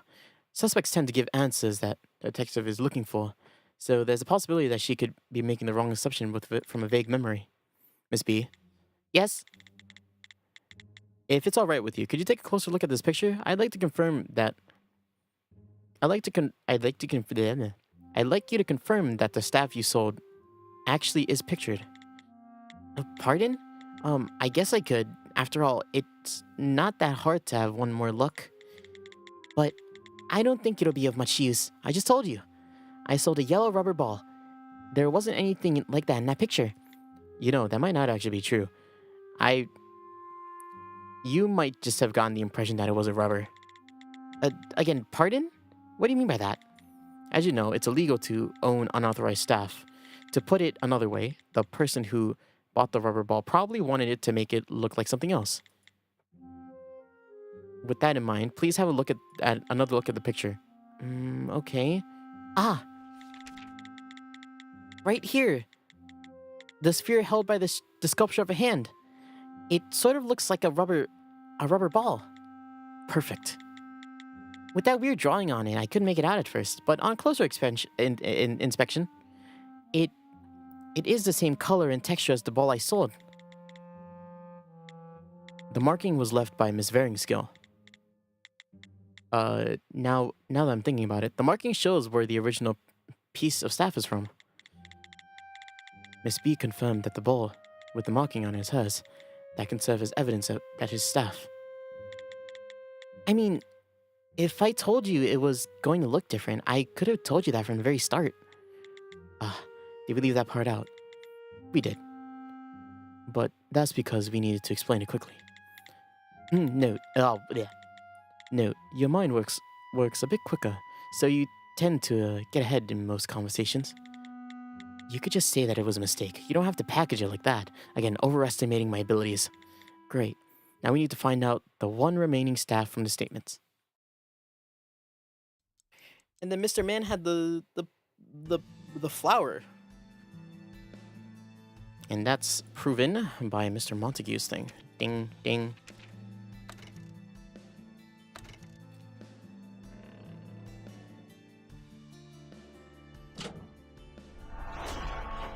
The flower's in the book.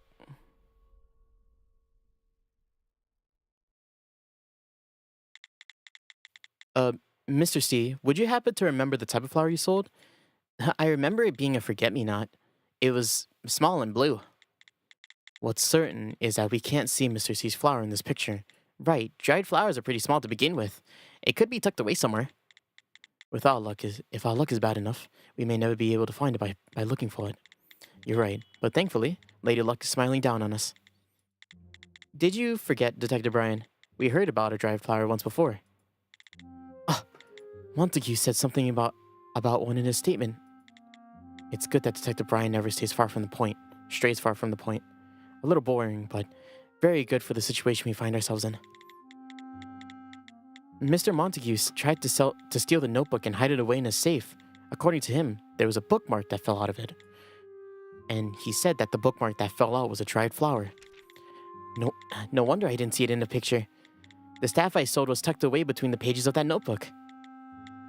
You said it was a blue flower, right? I'll have to check in with Montague just to be sure, but I doubt that another flower would be hidden away in that storage shed. I guess we found Mr. C's staff then. And just to confirm, he said the flower's skill was dividing a person in two. Then the picture in Varing's notes meant...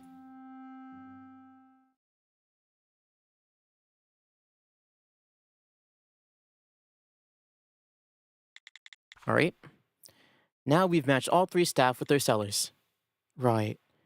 To make sure we're on the same page, Miss A's staff is the musical box that now in the phonograph. Its trigger is being opened, and its skill seems to be something about visions. Miss B's staff is a yellow ball in the sculpture. Its trigger is stepping in its shadow, and its skill seems to burn whatever enters its shadow. Mr. C's staff is a dried flower stuck inside the notebook. The trigger is plucking one of its petals, though we can't know exactly what the skill entails. It appears to divide the body in twain. Hey, since we told you everything you needed, can we leave now? My break time's almost up. Sorry, but that goes for me too. I've got things to do, so I can't be hanging. Alright, you can go now. Thank you for your cooperation. Ain't no reason to thank me. We're helping each other out here. I hope you solve whatever case you're investigating. And also, will you tell us if you find Miss Varing? Why? You decided to throw her out you see yourself? Come now, I'd never. Note, are you sure we should be sending him off like that? Yes. They've told us everything they know, after all. Sorry to interrupt. Mr. C, you can head along now, okay? Yes, I was just about to, but there's something concerning me. You mentioned that Miss Varing left some notes before, right? That she wrote down our phone numbers? Yes, and, again, my apologies, but could you perhaps burn that note? It's not like I don't trust you fine detectives. However, I don't feel right leaving behind evidence. Do you understand? It's my turn to apologize, because I can't do that. We may need this note again during our investigation. However, I'll be sure to burn it once it's done. You have no need to be concerned. And if you're going to burn it, why not burn and get it over with now? Or just burn the part that has my phone number on it. I can't do that. I'm sorry. Note. What? Great. Hand it over. The memo, please. Let's make it easy on ourselves. In fact, it's you who've chosen to make this hard on everyone. Please trust us and take a step back. I'll trust you once you hand over the paper. What should I do? If I had known this was going to happen, Detective Gina, with her experience and probations and her gun, was a clear choice. Alright, I'll get rid of the paper. I don't have a lighter with me though, so I'll just rip this part off. No, you've got to burn it. And if you can't do it, just give it to me. No, don't take another step closer to him. He's dangerous. Damn, what am I supposed to do? Detective Brian, get out of here. It seems like you haven't handled many situations like this before. Unfortunately, it's as he says, Newt. You can't turn and run from a person holding a knife. It's too dangerous. I'll do what I can with him. You run. No, I can't leave you alone to... Note, it's no time to argue. But... No trick. Please, for once in your life, listen. If I thought you could help by staying here, I wouldn't be telling you to run. Do you remember our conversation in the car? Just this once. Trust me. Where do you think you're going? Aww. Brian! Brian! When I was young, a neighbor who used to visit me sent me to the Stafford Training Center. I knew it wasn't his choice. No child would want to go there. They confirmed his manor release and awakening Stafford case when he was 9 years old, which is when they recommended moving him to the center, a recommendation his parents couldn't refuse. They could always toss him out with the garbage that before then. That was and is the only normal sentiment in our society. However, this world isn't only filled with normal people. There were those who wished for their children to be a part of society, even after society puts a label on them. I'm not sure if my parents were of that sort, but even for 8-year-old me, it didn't really matter what sort of people they might be. I realized that even if the affection they poured for me was genuine, I couldn't take it as a given anymore. On days where I went to town with my mother, I can remember not letting go of the hem of her dress for a single moment. Before going to bed every night, I planned out what I would do if my parents kicked me out to the curb like that. Then, 1 month before my 9th birthday, I told my parents I want to be sent to the training center. To eliminate even the slightest chance of being thrown out like that, I decided to sell myself before... Please, stay calm. How'd you know my knee has problems? I can trace you massaging your left knee. It gets especially bad at night, doesn't it? You're a staffer? I picked the wrong guy to leap at, of course. I see why your colleague didn't look back when he ran. He's a normie, isn't he? I guess that's why he left you for dead. That I thought. That thought never would have crossed Notric's mind. After all, I was the one who told him to run. But even with an accusation so low, it was enough for me to cast doubt on him. In fact, I'm pretty sure Notric is worried about getting in my way. It would have been nice if he had said that, though. Whenever Notrix says something out of respect for me, I can't help but feel sorry. No matter how hard he tries or how many times he tells me, I can't accept it as genuine kindness. I always come to the conclusion that there was some sort of calculated maneuver behind what he says. I really do wish that he viewed me like a handy tool to wield. A tool he'd simply throw away and without feeling guilty. Something everyone trust. Because I can't trust anyone. Because of what happened. In the future, no trick will. Detective Brian! Oh, huh? British screaming.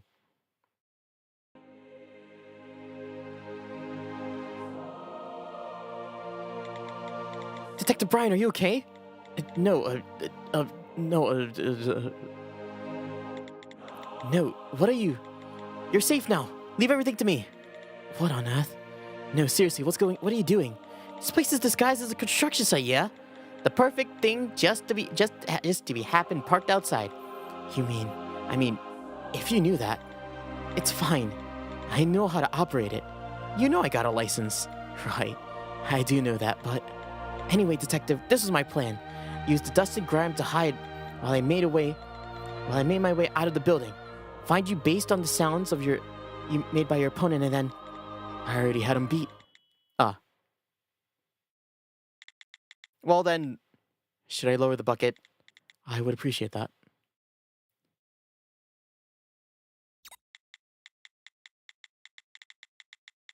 No, I'm headed your way now. I'll be there in 10. So no need to rush your plan. Just hold on a bit longer. I've got my rifle off the boot. Leave this to me. Hey, Detective Brian's already subdued the suspect. Then should I put this thing away? You should. It's probably for the best. Good. Well then, you two should wait for us. We'll see what you have to report. In fact, I'm looking forward to it. Yep. Drive safe and slow. You called Sarge. I did, just in case. You think I'll get in trouble for breaking down that wall? Well, since the owner of this building has gone missing, I don't think it'll be a problem. I'm just making mistake after mistake today. It's not like you to act without thinking through the consequences like this. No, I thought it through well enough. If I had jumped into the fray back there unarmed, I probably would have just gone in the way. So that's why I decided to use what was nearby. It was a judgment call that, of all available options, was most likely to work. Sorry, I'm still getting choked up. I figured at the very least breaking down the wall would scare him off, and if not, sorry. The truth is, I just couldn't trust you, Detective. What? I told you. You told me to leave it to you, but I was nervous. I couldn't do nothing. I told you I would come back to save you, but in truth, I was just afraid. I was afraid I might lose you. I know I keep saying this, but you overestimate me. Detective? You must be joking. I never thought I'd see a foolish part of myself on that face of yours. That's what I'd always do. My lack of belief turned to complete trust. Note, thank you. Thanks for coming back to save me. I picked the wrong guy to rush at. Seriously. Is Tina gonna kill us? Tina's not gonna be happy about this. Tina, First off, it seems like you two are safe and sound. Indeed. A relief among misfortunes. Why is there an excavator bucket sticking through the wall? Here's our attacking cellar, I see. So, what brings you two here? I'm ashamed to say we reached out to the people who sold staff to inquire about the skills we carried. I told him to do it. I dragged him along against his will. He refused, but I pleaded with him. And you know that he can't refuse a request. Well, you're not wrong.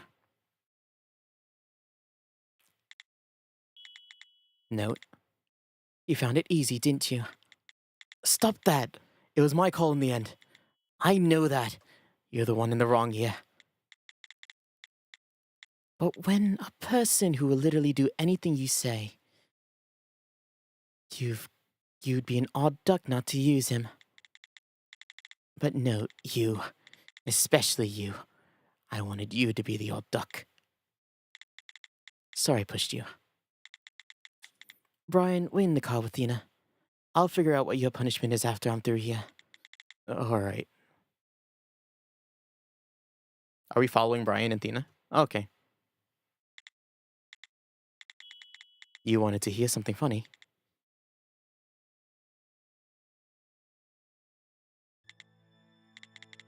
I was thinking of starting off our conversation with a good slap to the face, but Tina beat me to it. In the end, words are more deadly than fists anyway, right? When I decided to come this way, Brian following me was already part of my equation. He really is like a handy tool, ready to be used whenever. But I feel like garbage. Note, you talk as though you aren't already walking filth. Ugh. Why didn't you tell me about the lead before contacting the sellers? Because my risk of failure was too high. I was sure you'd shoot my idea down.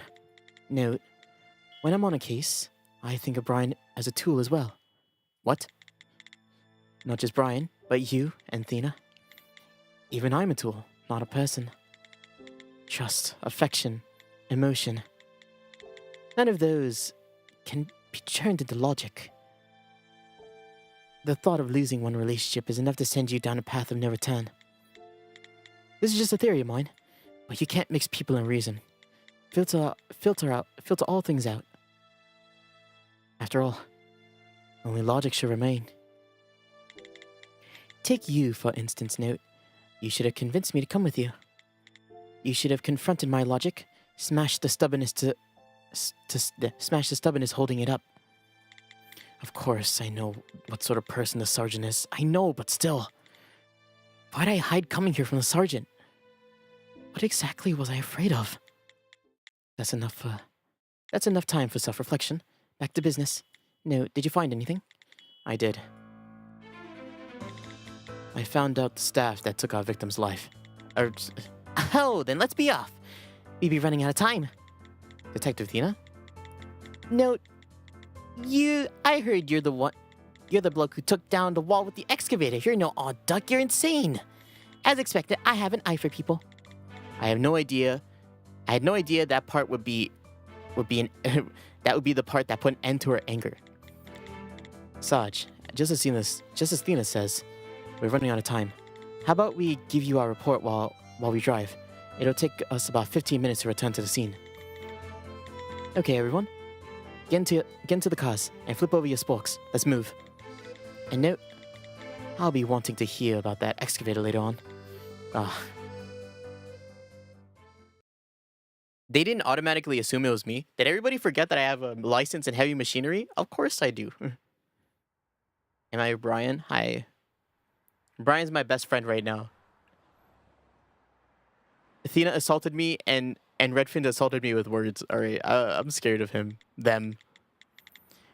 So just like I thought, we called the three sellers into that shop, and we were able to listen to their descriptions to find the skill and trigger of each piece of staff.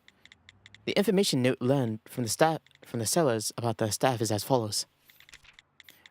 There's a music box that presents visions when opened. The rubber ball that sets things aflame when stepped into the ball's shadow. And the final, the dried flower that divides the body in twain when a petal is plucked. That one is tucked in between the pages of a notebook. I see.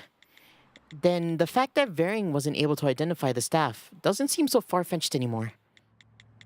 It seems like the most dangerous of the three is the rubber ball, right? Couldn't the ball have turned half the body to ash? Maybe that's why we found him like that. Are you serious? The most dangerous object of the three is clearly the dried flower. If you think about the state of the victim, it's quite obvious. The seller wasn't quite sure about the skill of the dried flower, but it's clear that it divides the body into twain. Sounds like the musical box's skill isn't spelled out too clearly either. It's quite possible that the music box was opened at the time of the incident. Thus, we can't rule out that it has some role to play in how the incident occurred. All three are suspecting a different piece of staff was used for this. If I can't put this problem to rest, there's no way we can continue our conversation. I remember this conversation. I remember being stuck here for a long time. We're going to need to support or oppose each person's opinion to exclude the staff. That has no bearing on our case. Isn't it obvious that it's the music box?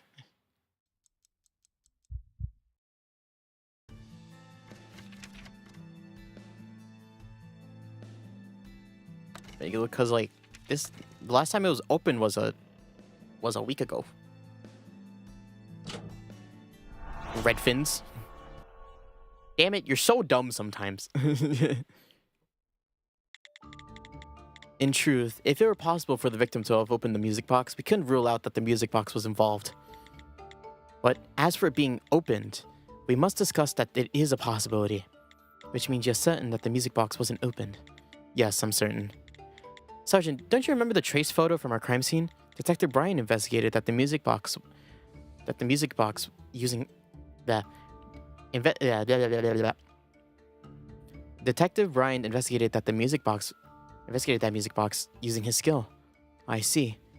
Then that trace must be the evidence backing your claim. It is. There's a handprint left on the music box, but it was left over a week ago. So you're saying that if the music box had any part to play in this case, there would have been a trace remaining, right? Yes. Unfortunate. I do love music boxes. That's not how you're supposed to settle on a possible cause. One statement dealt with. These two more on the transcript. Let's print out the transcript once more and connect the information with the correct statement. Before we do that, I really need to use the restroom. Holy crap. I'll be frank, I've been holding it in for like the past 45 minutes. I think ever since we got ever since we got jumped with the knife, I've been holding it in. So just give me 1 second while I go to the bathroom real quick. Holy crap. Gloves come off, man. This is the problem with having such tight gloves. 1 second. 1 second. All right.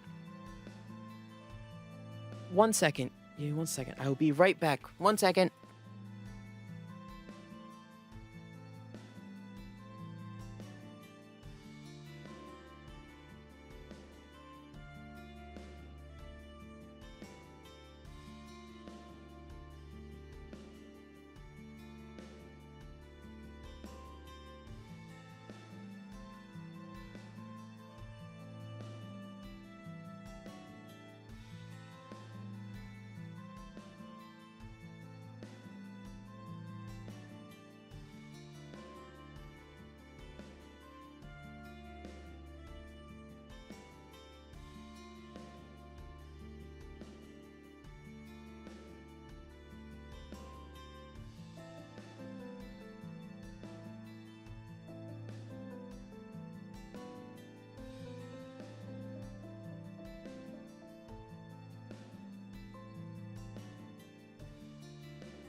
Gamers, we're back.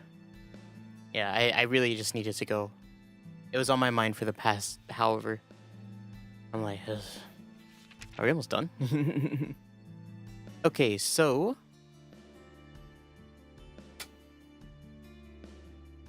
we have to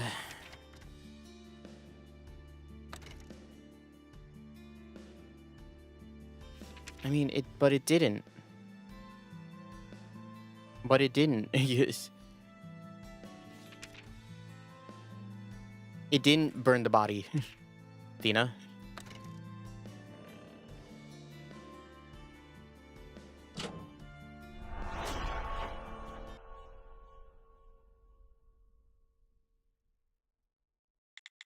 Detective Thina, the victim was not killed by the ball. Huh? How'd you know that? You're right that if the victim was hit with the skill of the ball, his body would have been turned to ash. But as you know, Detective, the other half of the body was in the bed, right? Ah, my mistake. Just a slight mental lapse. I swear I knew that. Why don't you think a little more before we speak? You little. The fact that you're more cheery than usual is only making me more furious. Whatever. So you're saying that the rubber ball isn't related to our case? One statement dealt with, that leaves one more on the transcript. Let's print out the transcript once more and connect the information with the correct statement.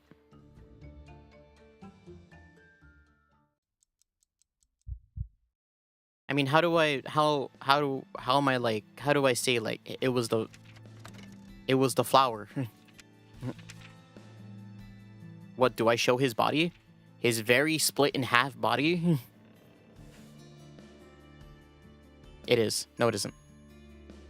How do I prove this?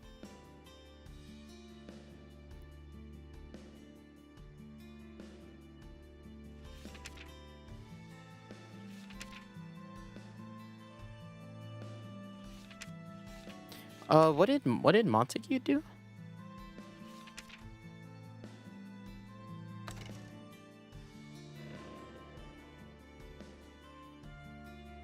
Nope.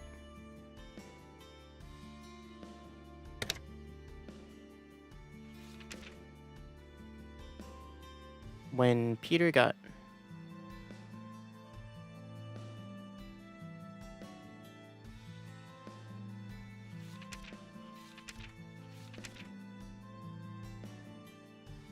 Do-do, do-do, do-do, do-do, do.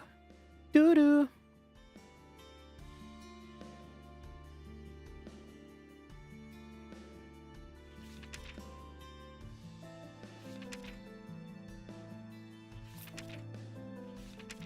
How do I support this?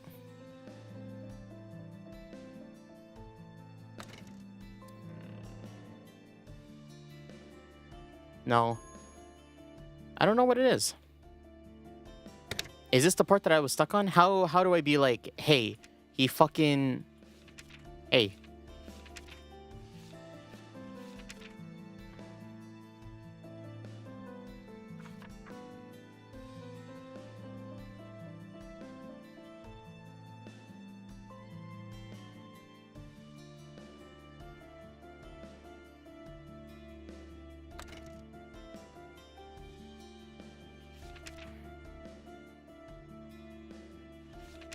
Maybe it isn't?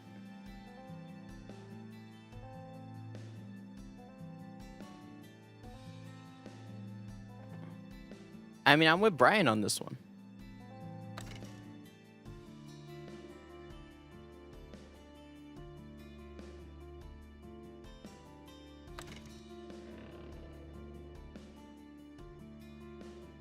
How's it not that?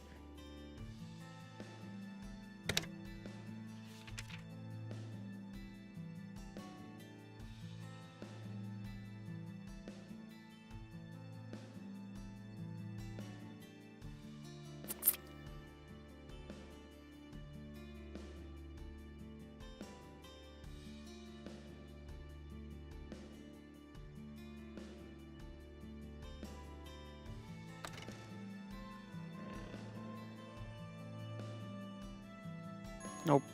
I don't... What?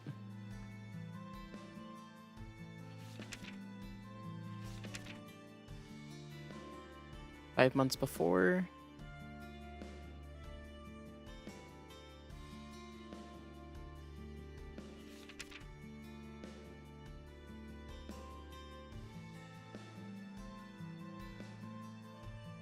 It blew up like a balloon to protect the wearer from impact.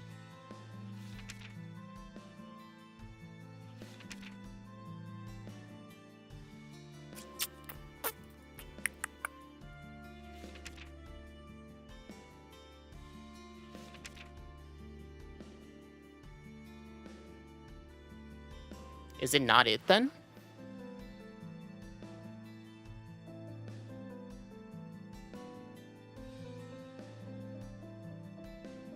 how do I be like, yeah, the flower. He's split in half.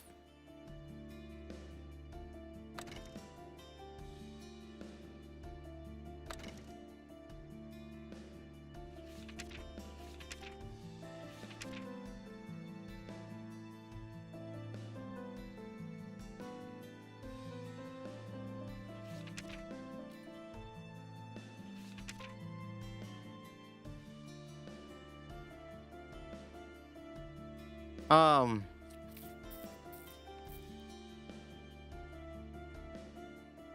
Um.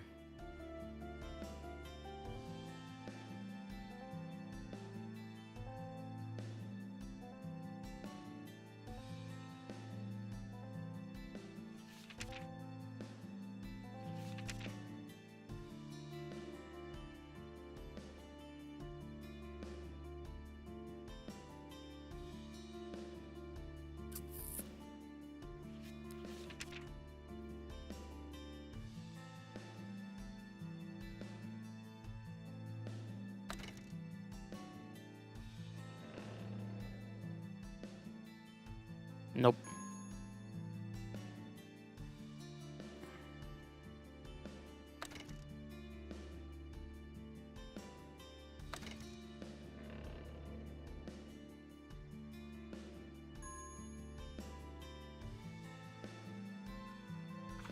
What?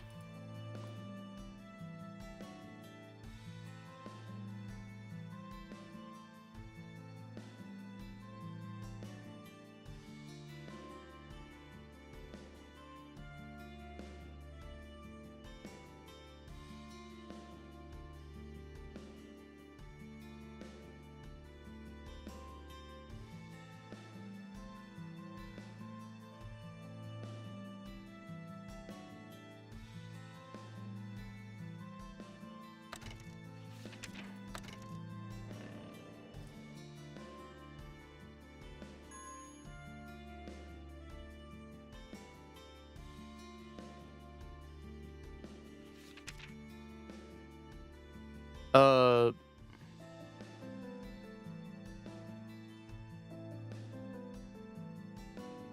The trace photo victim.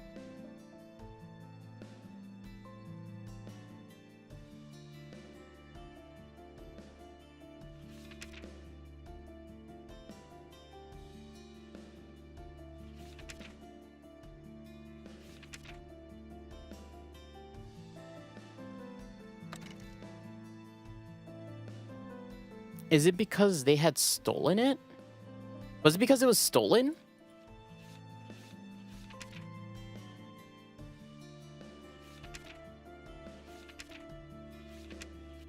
It might be because it was stolen. Like it couldn't have.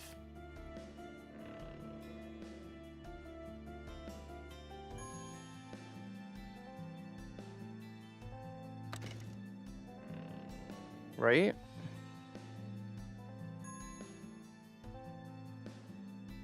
No?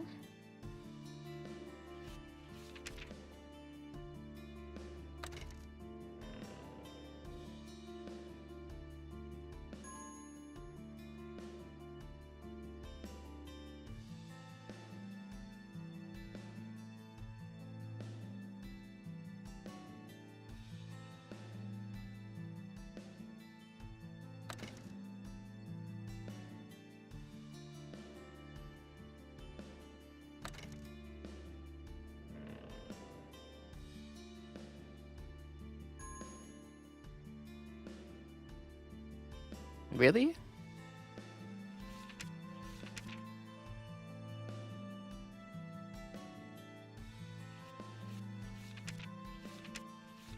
Really?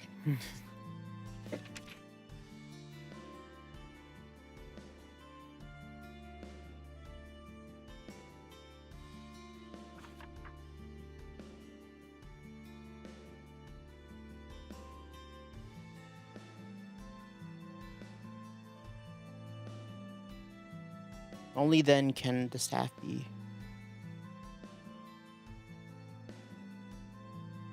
I'm starting to think it's a pose now. Like, it wasn't the... Even though it's so obvious. Right?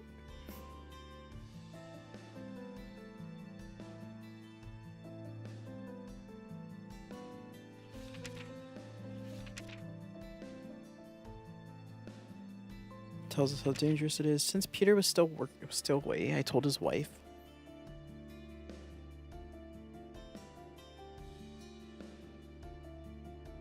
A dried flower.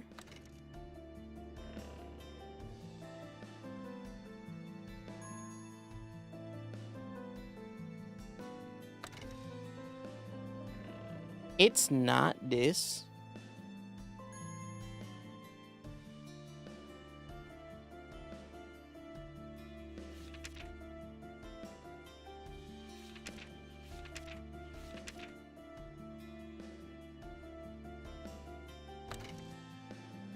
These ones?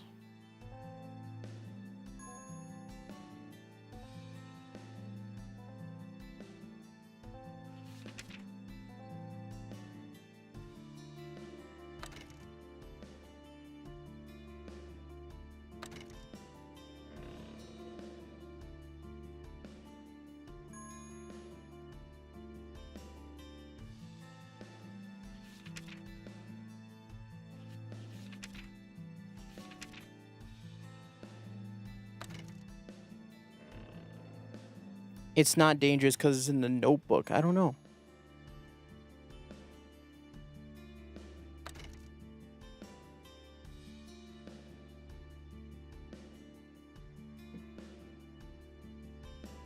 But, like, right?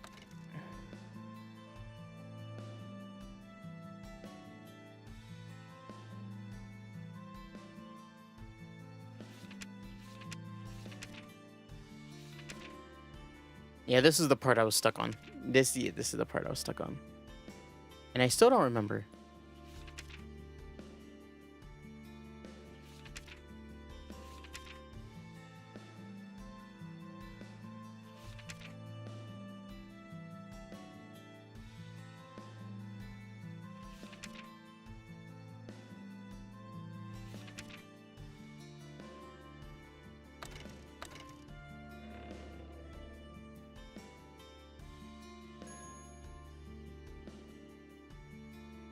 Maybe it's like he had to pluck the flower himself in order to do it?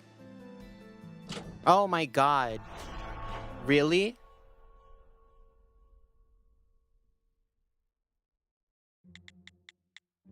Hearing about the skill that divides the people in two, it's only natural to connect that with the state of the body.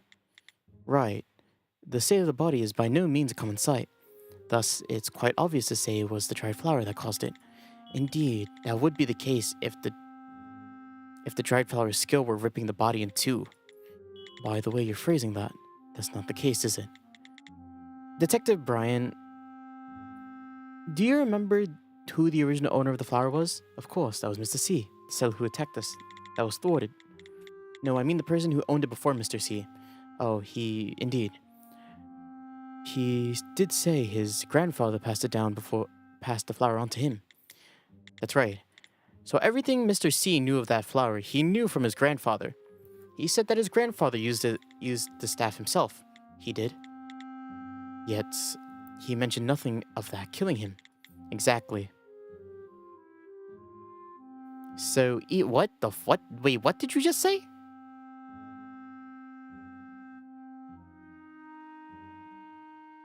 Huh? What the fuck? Did he not say that it killed him? It divides you in half. Oh, he's still alive.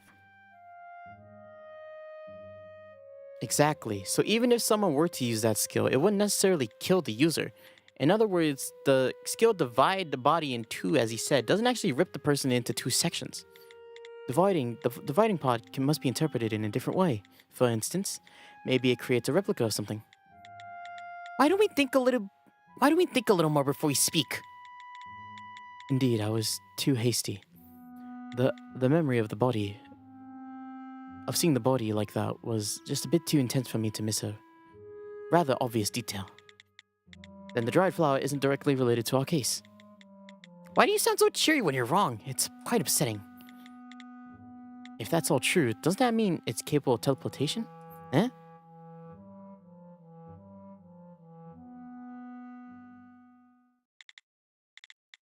Wait a minute, Newt. Didn't you say you figured out which piece of staff was responsible for the death of our victim? No. This doesn't make any sense. It wasn't the rubber ball, the dried flower, or the musical box. Then what was it? As things stand, all the information we got from our sellers is useless. Yes, it is useless, but it's enough. The pieces of staff that they sold to the victim are unrelated to the case, but that information is valuable to us. I see. So there's only one piece of staff remaining. One remaining? Where? We just ruled all of them out, didn't we? You're talking about the fourth, aren't you? Ah, now that you mention it, Elle did say something to that extent, huh? That's right. Out of the 4 pieces of staff purchased by the victim, we've eliminated 3, meaning that the one remaining must have taken the life of the victim. Varying's notes have showed us that there was clearly a 4th. Yet, it's not clear the victim bought all 4 items. On that list, Mrs. L. Miller also said that she could have misheard. She could have misheard during all the chaos brought about the moving houses. But that does make it clear that we've got more than just her statement now. We have evidence that the victim bought all 4 pieces of staff from Varying. That's right. We have 2 different places of evidence documenting the sale. Y'all remember that, right? We should focus on both. With the transaction between the victim and Miss Varying, and the documents that recorded it, we can point out the contradictions between them. We can prove the existence of the 4 staff.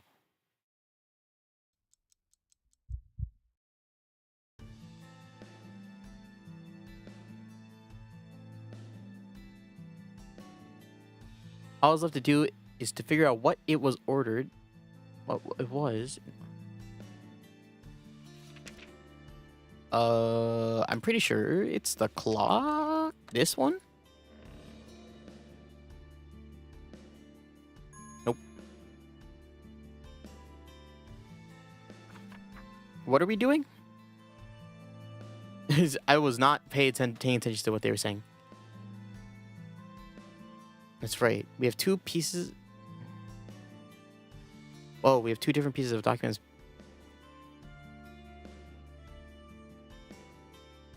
Two pieces of evidence documenting the sale.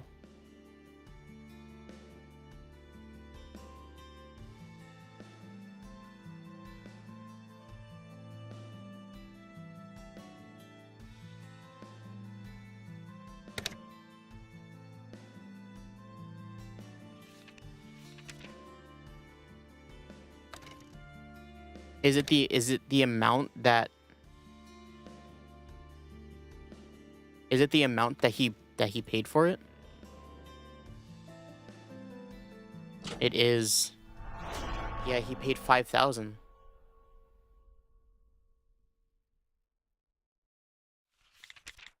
Look at this memory survey right here. There was a receipt of the transaction with all the information on the sale, right?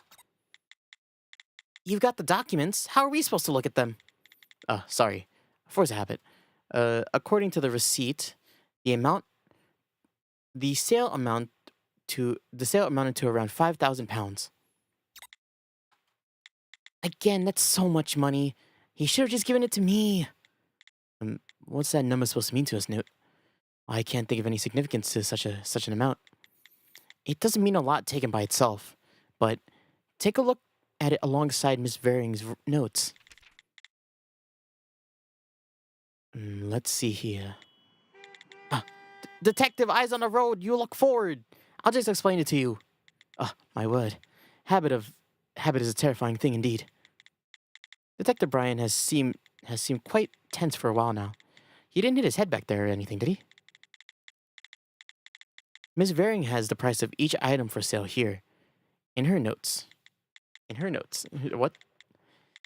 Miss A's staff was £300. Miss B's staff, 200, and Mr. C's, 500 pounds. Wow, she's got a lot, but it's nothing compared to 5,000 pounds. Is it really nothing, though? Ah! She figured it out. If he bought all 3 pieces that the seller sold, it would only be about 1,000 pounds, which puts us at 4,000 pounds short of what the victim was supposed to have paid. However, Miss Varing has notes at the very bottom of about 1 more piece of staff. It's because it's smudged, you can't tell the exact figure, but we could see that it starts with a 4. Excuse me. 4,000 pounds. That's right. The last piece of staff was 4,000, and the victim did indeed buy it. Our price tag of 5,000 seems correct. The victim must have brought all of the staff on this list. 4,000 pounds on 1 piece of staff. You could buy a whole house for that price of that one. The last piece of staff is the one that killed our victim? No, you said you figured out something about the staff that took the life of the victim. So in other words, you already know what sort of staff this last piece is, don't you? Does he really? Does he really? But the only thing left at the victim's house was calling staff. Detective Brian, Sergeant, you both seen the last piece of staff firsthand. You just didn't think of it as staff at first. However, if you consider the characteristics of all the staff Miss Varing sold, we can figure out which item we overlooked in the crime scene pictures.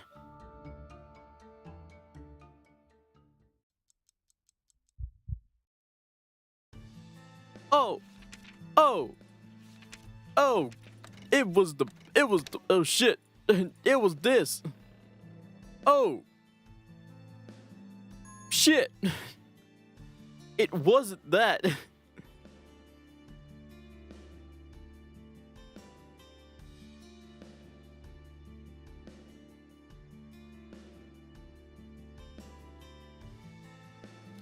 How was it? It wasn't in here, or am I looking at the wrong one? Shit.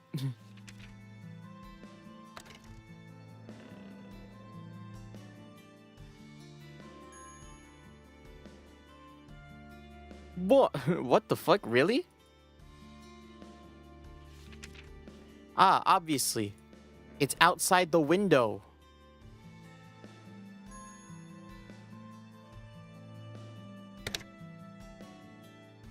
We're talking about where it's located, right?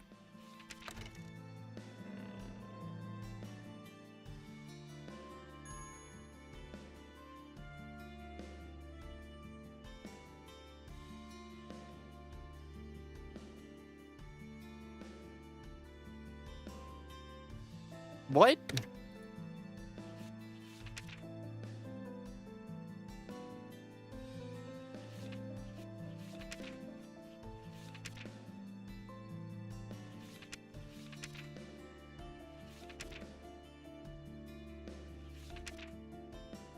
What?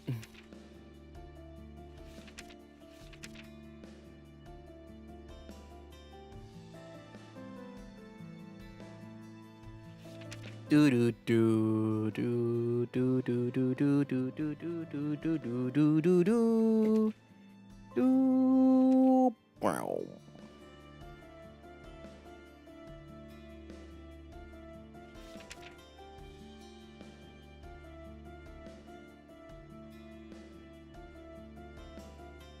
Oh, are we talking about her this thingy?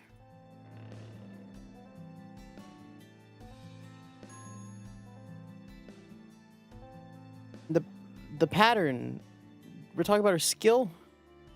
They all have the pattern on them. What are we talking about?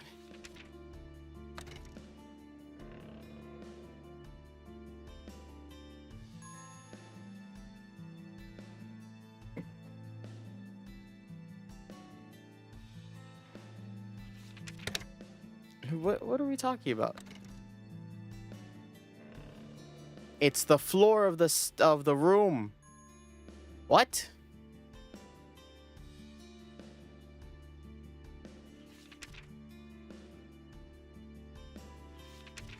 I was so sure it was the clock.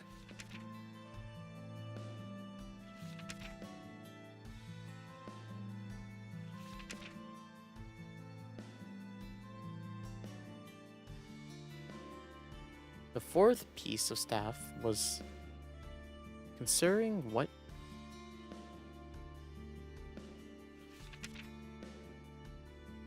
Nope, nope, nope. These are all useless now.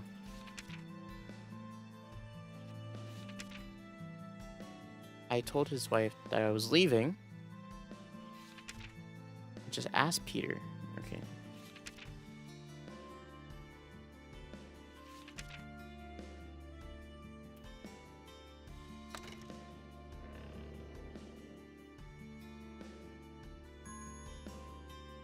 Nope. What is it? Nope. Zed.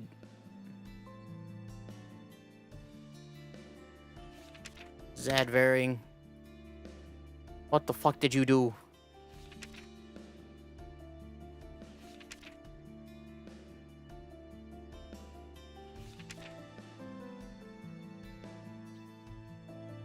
The door?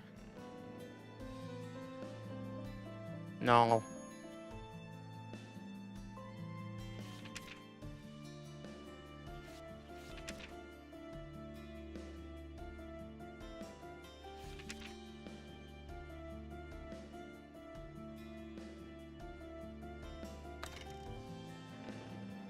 The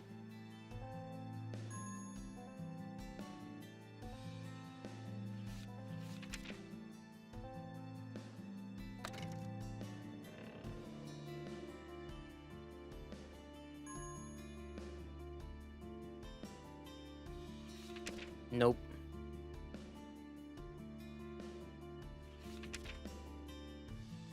Protective clothing.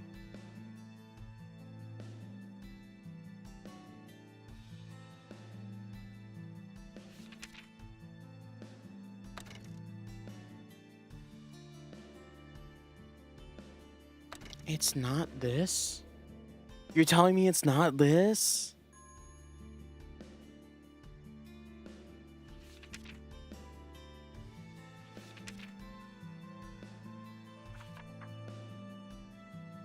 What is it?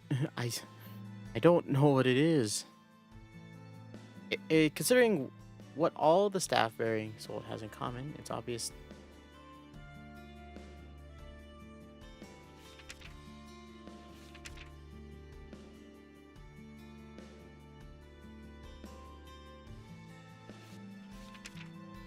It's at the bank. I don't know.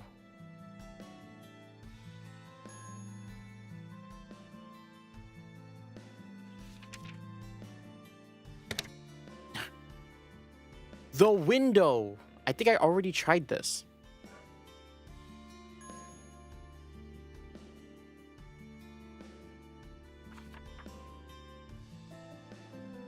Oh my god.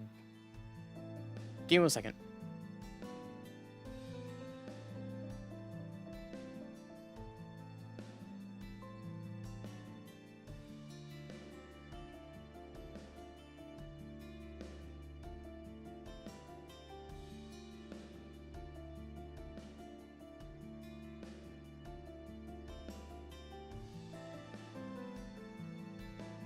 I didn't know it was in this picture.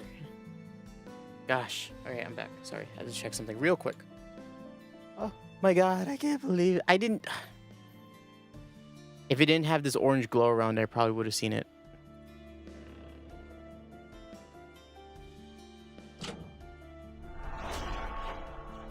I had no idea that door was there until I was just like, where is it? There's one thing that each piece of staff sold by Miss Varing has in common. The red mark that shows that she used her skill on it. Miss Varing checks these marks to see the paths these items have taken. That's why it's highly likely that each item she's ever sold also bears this mark. We haven't seen the dried flower for ourselves, so we cannot say for certain about it. But that pattern on the rubber ball in the musical box. In other words, anything bearing that mark is staff sold by Miss Varing. No. I see, of course. Detective, eyes forward, forward! Oh, sorry. These habits will be the death of me. Yeah, they're really frightening. However, I know what you're trying to say before. Miss Vering's red mark was also on the door of the scene of the crime. Door to the storage shed. That's our fourth piece of staff. Well then, that's what I thought at first too. But I don't think any ordinary door would cost £4,000. The fourth piece of staff is probably expensive in and of itself. Expensive in and of itself, even without a skill. What do you mean?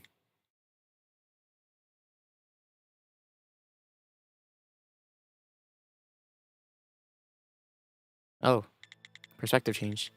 The pattern on the door was much simpler than any patterns on the rest of the staff. Hmm? Well, there's just a single mark on it. If you look at Miss Vering's bureau file, it says lines inside the circle represent the staff's movements. Considering there are no lines, it means the staff hasn't moved from this spot a single time. So the door was never moved? If the staff were the door and he attached it to the storage shed, there would have been a line in the circle. But to put it simply, the staff is not the door itself. Something that hasn't been moved a single time. Then perhaps the whole shed is it. Note, I may be going on a wild goose chase with this, but I do remember something. The victim's wife, Elle Miller, she said something. She mentioned his comment that he was lucky to find four pieces of rare staff. However, she continued to say that because she had just moved there, she may have misheard. That's right. The couple moved into that house right when he purchased the staff. I don't think we can call that a coincidence. Considering the £4,000 price tag, the amount you could literally buy a house for, the product has to match the price the victim paid for it. The secret of the crime, the victim's house. That's how he got his hands on the fourth piece of staff. Then the fourth piece of staff isn't just the storage shed door. That's right. It's the storage shed where the victim kept his staff. The whole building is the fourth piece of staff. That's the thing that killed the victim. The whole room! The whole room did it.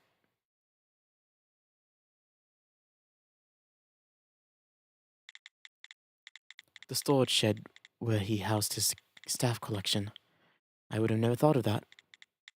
This is quite impressive. But it's not the end of this, is it? Our fourth piece of staff is the shed. That's how you're explaining it. But what's more important is what sort of skill the building holds. If you can't explain that, Note, your reasoning about the victim's death being caused by the shed is simply a guess. There's no way to guarantee you killed the victim otherwise, or it killed the victim otherwise. The Sarge has a knack for finding my sore spots and squeezing. Note, have you figured out anything about this warehouse skill? I have my suspicions. Oh, well, if that's the case, it is, Detective Brian. Though I'm gonna have to be a bit roughed around the edges. Let me make a mess inside your car real quick, Brian. Sorry, just 1 second. This case, it has objects moving in all strange ways, but we haven't seen the forest for the trees because the state of what the fuck does that mean? This case, it has objects moving about in strange ways, but we haven't seen the forest for the trees because of the I don't know that metaphor, because of the state of the body. These objects are exactly where they should be. Are exactly where they shouldn't be. They're in unusual places. And if that's because of the skill of the storage shed, I just need to connect all these items to find out what skill the storage shed possesses.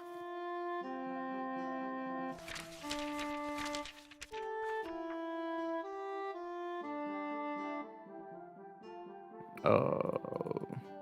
There's a good chance the corpse was moved using one of the staff he's got displayed on the shed. That's not the issue here. The same problem is that there isn't another set. You talked about them just a moment ago, right? Which set is suspicious, the victims or the wives? What is this talking about?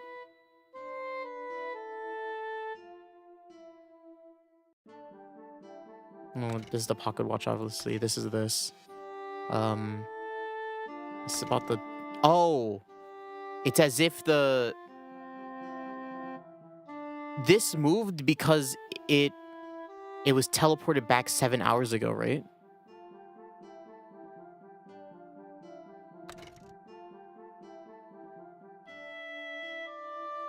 Is it the window? Be the window. What is this talking about? There's a good chance the corpse was moved. I don't know what...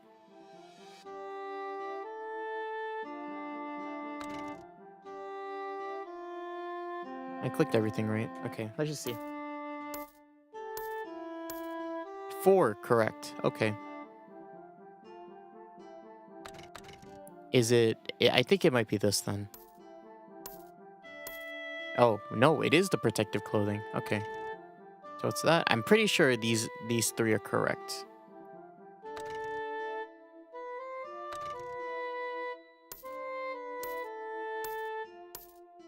It's still 4. Really?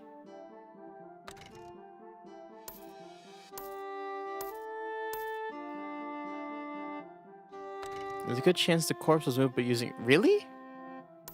It was used moving... It was used moving one of the... Really?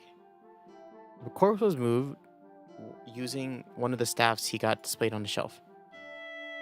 So this is the last one, huh? Is it the notebook?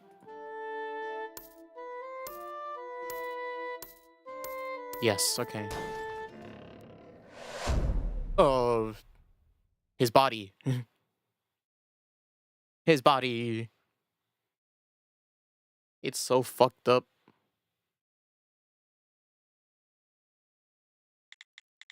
I've unlocked it. Now that I'm really thinking about it, there are many objects that I've seen move around in odd ways. The victim's body being transported from the front of his shed to his bedroom. His pocket watch was taken from his pocket placed on the bedside table. Half of the victim's protective clothing was moved to the side of the storage shed. The notebook and staff Montague stole returned to where they were in the shed. And all of these movements occurred in the morning of the victim's death. I understand what you're saying. The force behind all these movements was the storage shed? It all makes sense. The notebook Montague stole did in fact move, and none of the other pieces of staff have teleportation skills. I see. Well then, what's its skill exactly? Every item that moves shares one thing in common. They all return to where they were in the past. You all remember the notes Miss Varying had on her person, right? Do you remember what she drew to represent the skills the storage shed carried? It was a picture of a clock. Right. And next to it, she wrote a minus sign. Minus and a number 7. Plus, the watch the victim was carrying at the time of the incident was turned back 7 hours. So the minus sign, minus 7, means it turns back time 7 hours for the objects? According to Miss Miller's statement about the murder, the victim died at 5 o'clock in the morning. 7 hours would have been 10 o'clock. 7 hours before would be 10 o'clock the previous night. At that time, it's unreasonable to think that he'd be laying down getting ready for bed. It'd be natural for him to set his own pocket watch at the side of the table. Montague wouldn't steal the staff until 2 hours later, so the notebook would still be on its stand. The protective clothing would still be hanging in front of its storage shed as well. Then it seems, from the state of the shed as it is now, the storage shed can return itself to the state it was 7 hours ago. Before, that's the shed's skill. And if Miss Miller's statement is true, we are here, the scene of the crime. Well, well, well.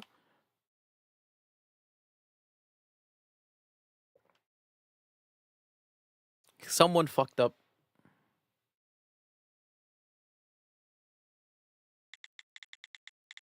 When the storage shed's skill was activated, it returns everything to how it was 7 hours before. That even includes things that aren't inside the shed at the time, putting them back to where they were 7 hours before.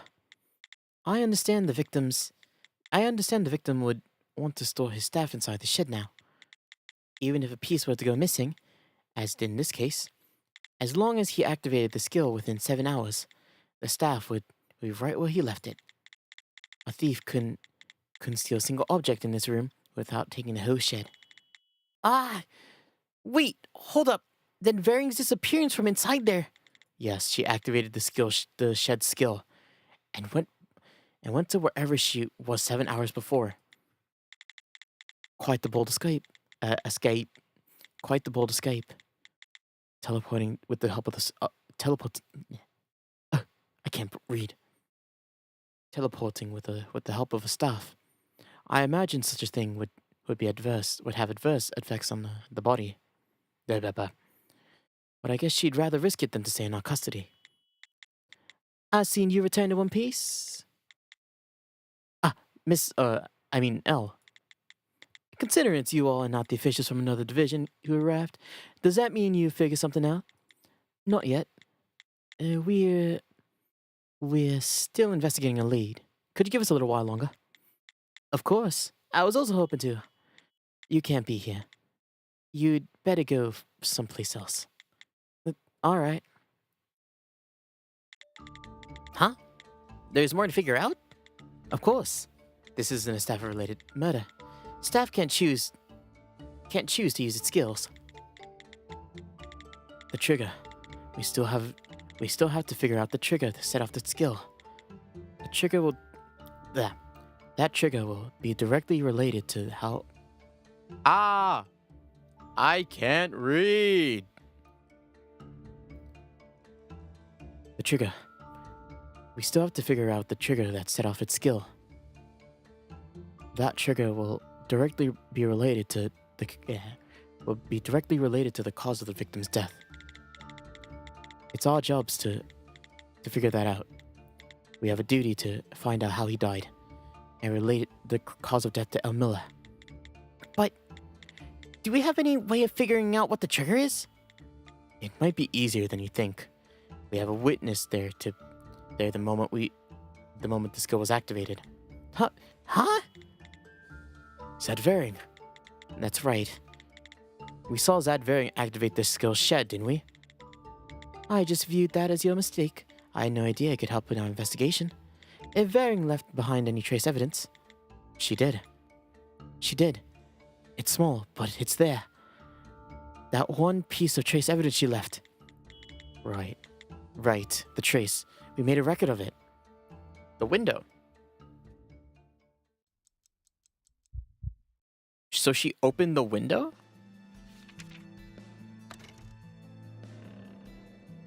Or she closed it?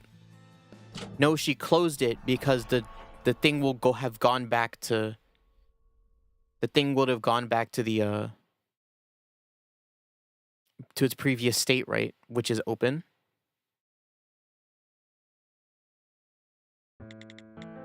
Well then, let's get to it. I'm going to set this pocket watch inside. Make sure you don't move into the ball shadow. There you go. The watch was next to the bed in his bedroom.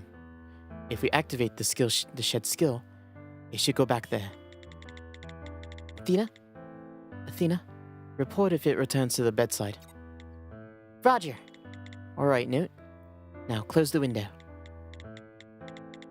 The only trace Miss Varing left behind when she used the shed skill was on this window.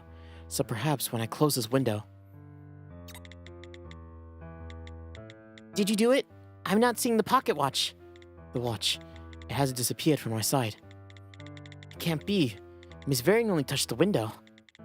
That's clearly something different from now and then. Did Miss Varing ask you to do something?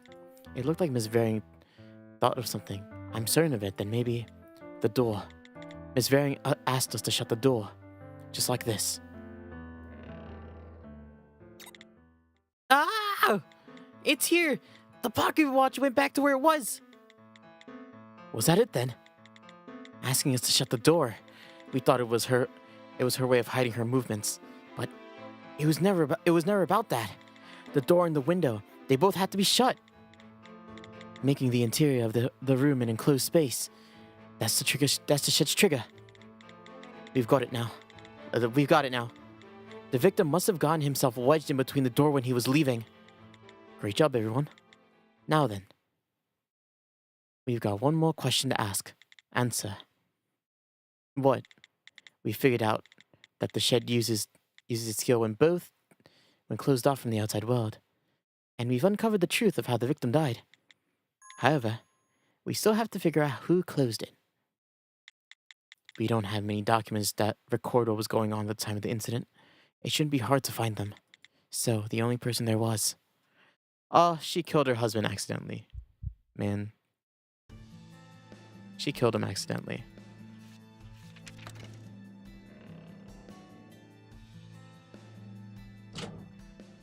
Oh, man.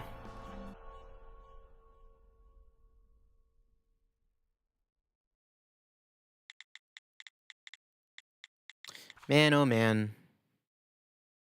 According to the statement made by Miss Miller, she got into an argument with the victim. The cause of the argument was Miss Miller's cleaning of the exterior of the shed. Specifically, Mrs. Miller said it was about her cleaning the window. Note, are you implying? After she finished cleaning, the arrangement happened. Mrs. Miller shouted at the victim while he was inside the shed. She said, "You can live in there for the rest of your life." That's the conversation the sergeant picked up from the memories left in the door. After that, she slammed the door shut. We know that because Mrs. Miller's handprint is on the door. Because it's staff we're talking about, it doesn't guarantee the safety of whatever it teleports. So if the victim were to see his wife slamming the door, he might have gotten caught in the door trying to get out. No, I'm sorry, but no, there's a flaw in your logic. Flaw, indeed.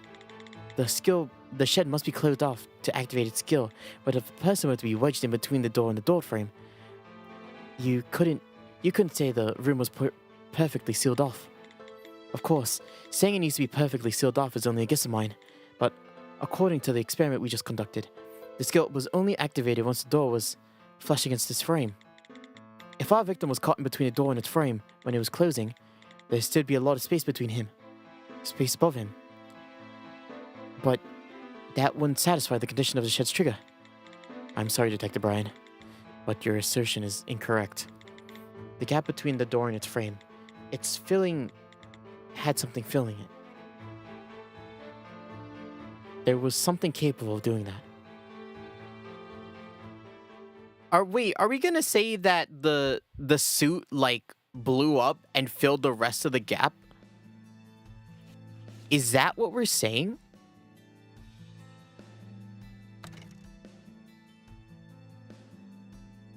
It blew up like a balloon and it filled up the rest of the space in the door frame? Are you kidding me? Kind of ass. Not gonna lie, kind of ass.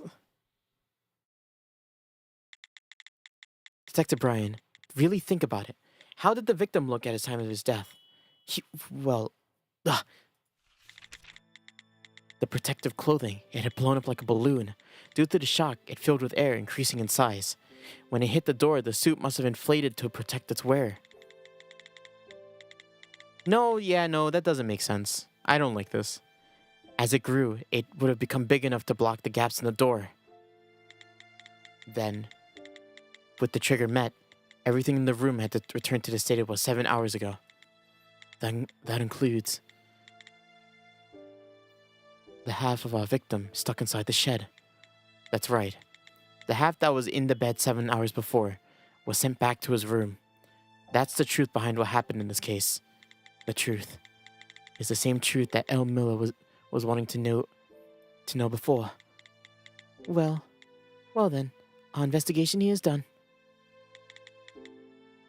All that is left is to figure out how to tell. As for Miss Miller, L. Miller doesn't need to know every last detail of our investigation. Excuse me, Sergeant? I'm talking about the shed skill. If you don't tell Elle about that part, she's apt to leave it be. I think it's the least we can do for her. Still, Elle Miller wanted to know the whole truth surrounding the death of her husband. To that end, I promised to help her as best as I could. If this is just to keep a promise, you should stop right there. If that's the case, it's not determination to act in the best interest that's driving you, but your own pig-headed nature. The truth holds value only until you come face to face with it. Even if she says she was to learn the truth of his death, if she finds out what really happened, she's going to regret it. How painful it must be to know you must have killed your own husband with your own 2 hands. Understood. I'll lay my own stubborn nature to rest on this one. Oh, he's not happy. It happened right here. Do you remember, Newt? The first time we saw Elle Miller, she was standing right here. She was shouting into the shed. You can live in there for the rest of your life. At that time, Mrs. Miller was reliving her last moments she had with the victim. She had been expecting it the whole time. She suspected that it was she who killed him. And to confirm her suspicions, Saj, I will never understand the pain of knowing I killed my spouse. I can't even begin to imagine it. However, I know the agony of not trusting myself more than anyone. What's more, I know the relief that comes when someone helps without putting any sort of price tag on it. So I'm going to tell her. I may be pig-headed, but this time, my actions are not for my own ends. Huh. Do you really have such little respect for your own sergeant? Go ahead. Understood. Thank you. Aw. I see.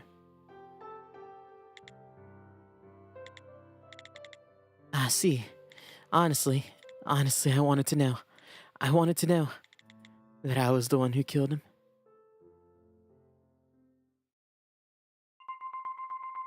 Ah, fuck. Damn it.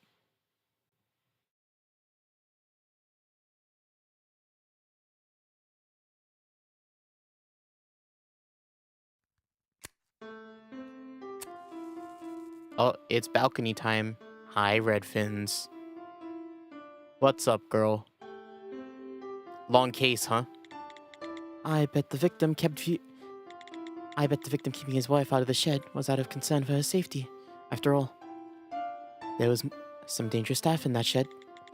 He probably figured that as long as he didn't bring those dangerous items into his home, Things would be okay. And if only he had told Miss Miller about their skills, none of this would have happened.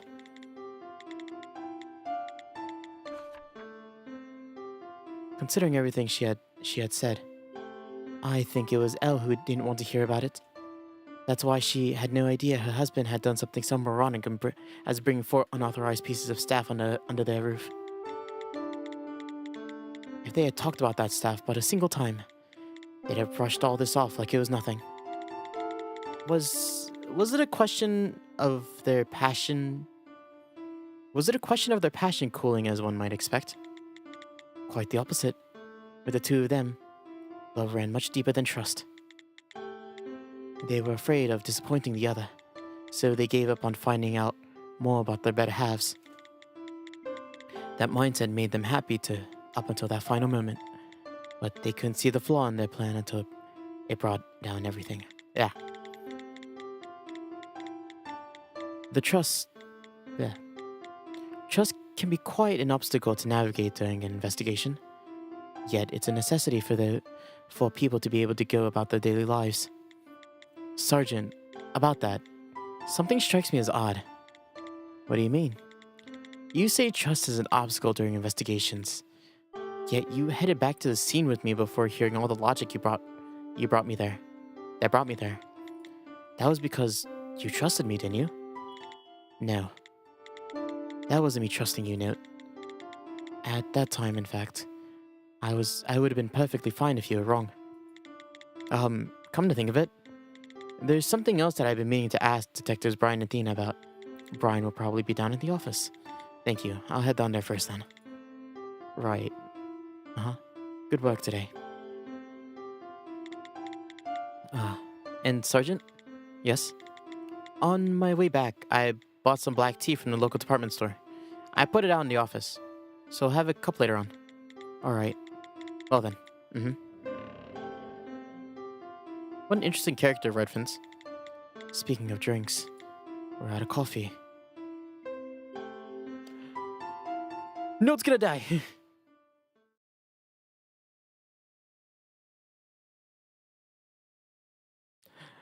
He's dying.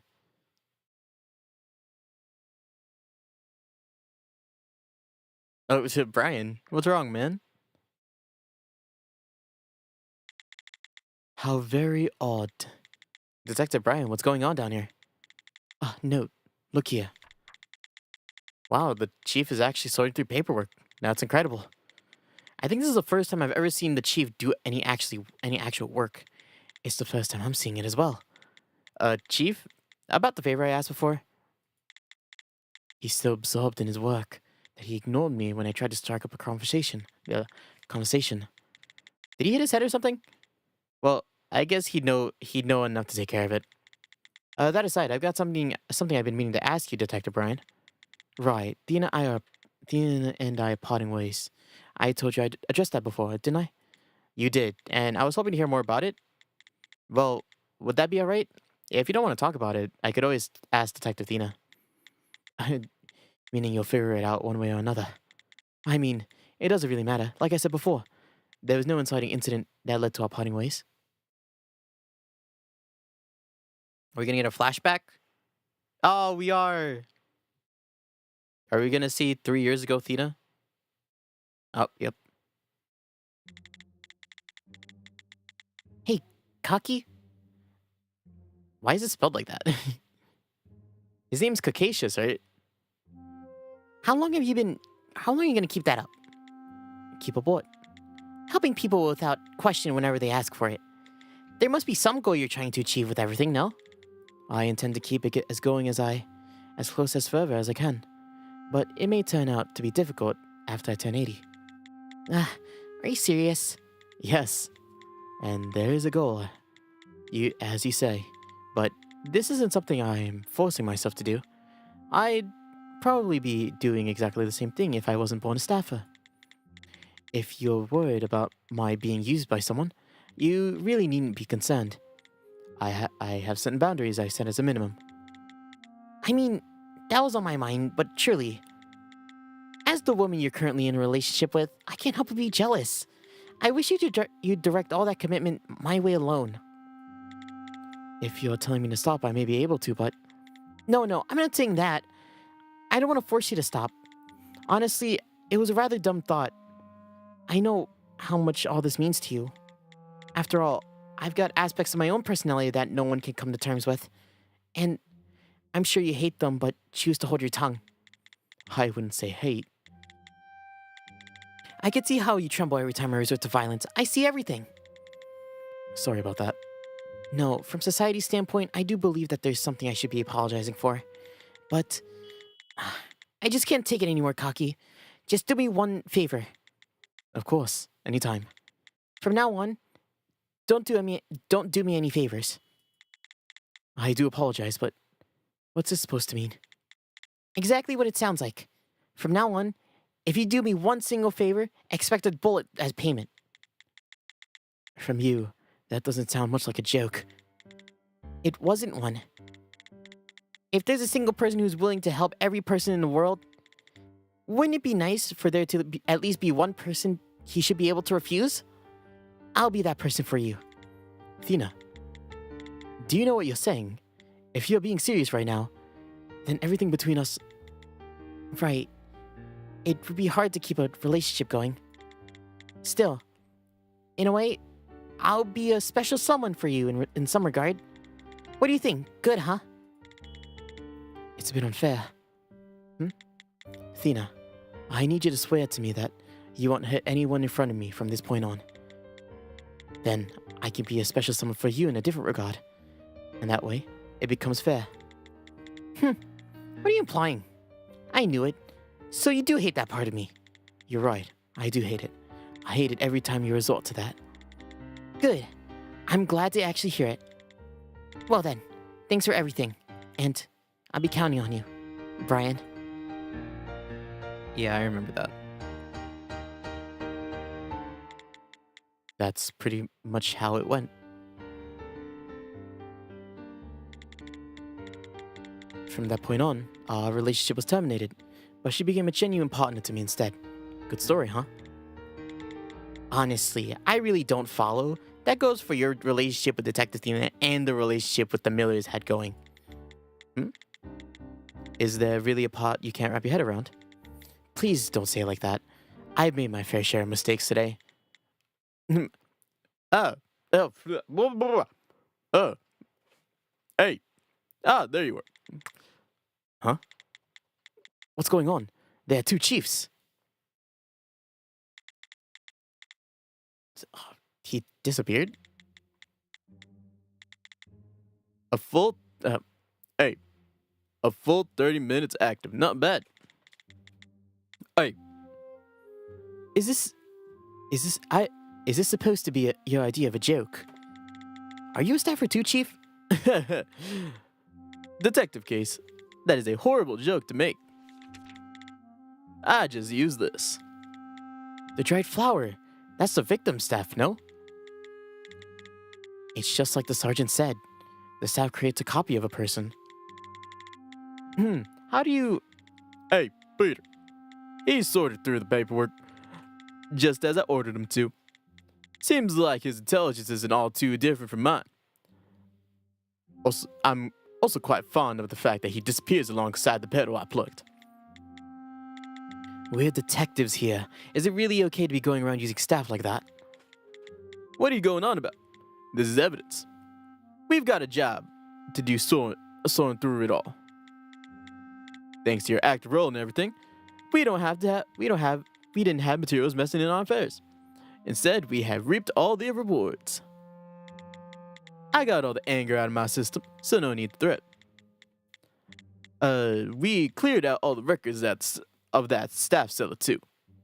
So you don't need to worry about her either. You did... what now? Why are you so shocked? Wasn't that what you requested I do? When did I ask you to do that? I asked you to... Crap, maybe I'm too late. Detective Ryan, where is materials located? You'll find them on the 3rd floor. Go to room CA1 and tell him that Brian sent you. Thanks. Nice lad. Too late, but I keep him busy. The busier a detective looks, the more trustworthy he is. Is that why you seem so busy?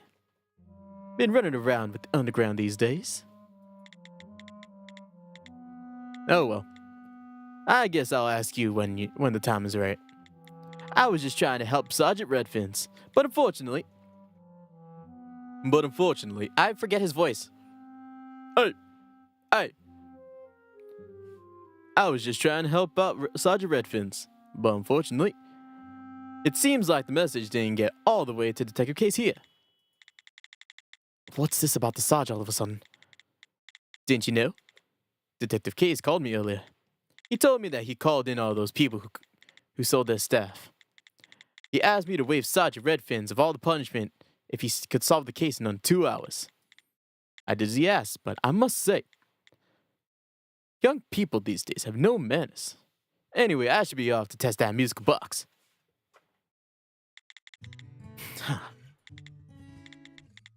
Not too smart, Newt. Did you really not get it? I really didn't think there's a single thing you'd be unable to understand.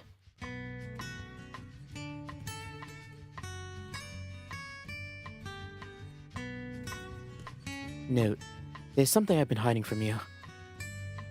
You may think my refusal to tell you is a sort of a betrayal, but this secret, I just can't let out into the open. I'll never confess this to you in person. Quite the opposite. It's a secret you must uncover yourself. After all, It's the reason you came to London. I can only believe that time will come and wait for it patiently. I have no choice but to trust you and wait. Case 3. The Wizard's Room. Ending. Yay! Yay! Return to the case select screen. Next, we'll be playing Mistletoe.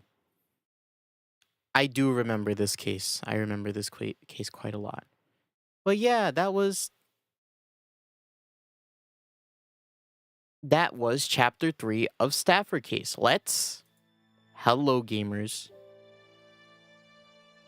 Well. So, let me just turn this off. Turn this on. That case was actually was better than I remembered. I thought I didn't like that case that much, and I have been proven thoroughly wrong. That case was really good. Well, was it really good? There were okay. Okay, what is it called? It was called the Wizard's Room. The Wizard's Room. The Wizard's Room. Immediate thoughts. It was a lot better than I remember it. I think in terms of story, it was very I think in terms of the story, it did a lot more with the characters than I expected them to.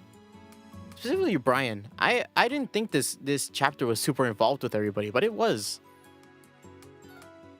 I'm just gonna say it. I find Brian is very engaging. I really do like Brian a lot. Brian is a interesting. He's flawed. He is flawed. Flawed is interesting. Is an interesting flawed, but not dislikable.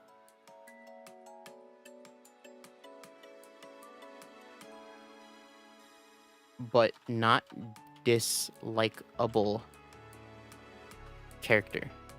And what I mean by that, right, is like you could make a case to not like Red Fins and Thena, I think. Well, mostly Thena, because we've seen her. You could make a case to dislike Thena. You can. Let's be frank. She's extremely flawed, and you know, she's very like sticks to her guns, very like she'll fucking do whatever she needs in order to like fulfill her own agenda.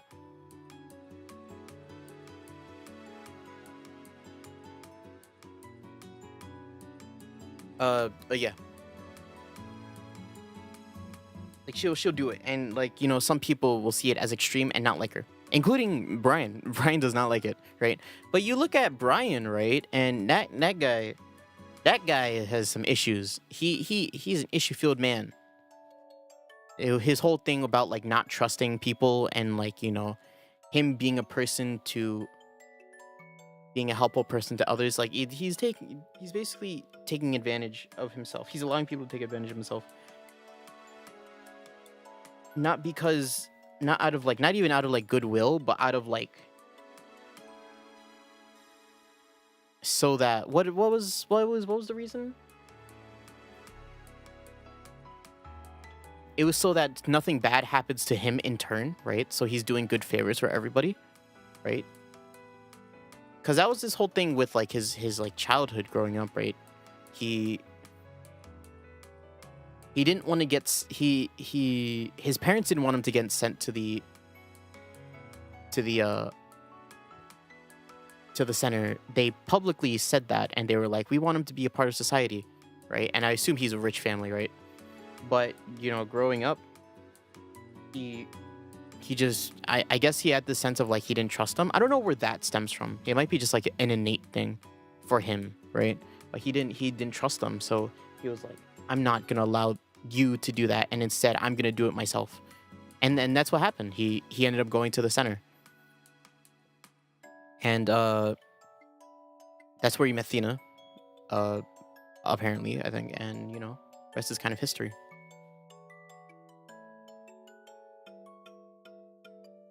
And it stems from that. And if you don't know that, I feel like if you don't have that context about him, he might seem like a boring character, which is kind of why he seemed like an character to me at the start too. But now that I played it a second time and it's kind of like filtered in my head, I'm like, yeah, he's a good character. I like him. I like Brian a lot. I dare say I might like him more than Thina or Redfins, depending on what we find out about Redfins. Let's be fair, I don't have much of an opinion on her right now because I don't remember anything about her, if I'm being honest.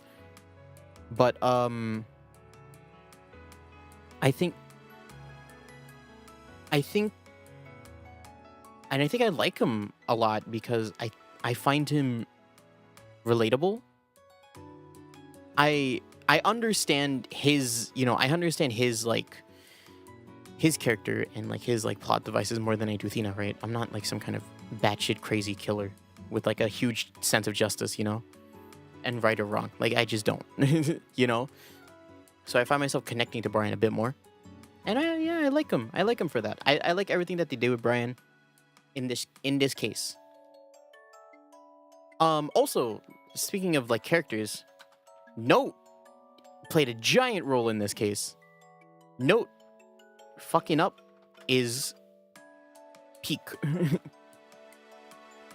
I think Note fucking up really it adds a dimension to his character, right? He came in first two cases, he was like, I am Mr. Genius, hold my bag, I got this, and he solves a case in an hour, right?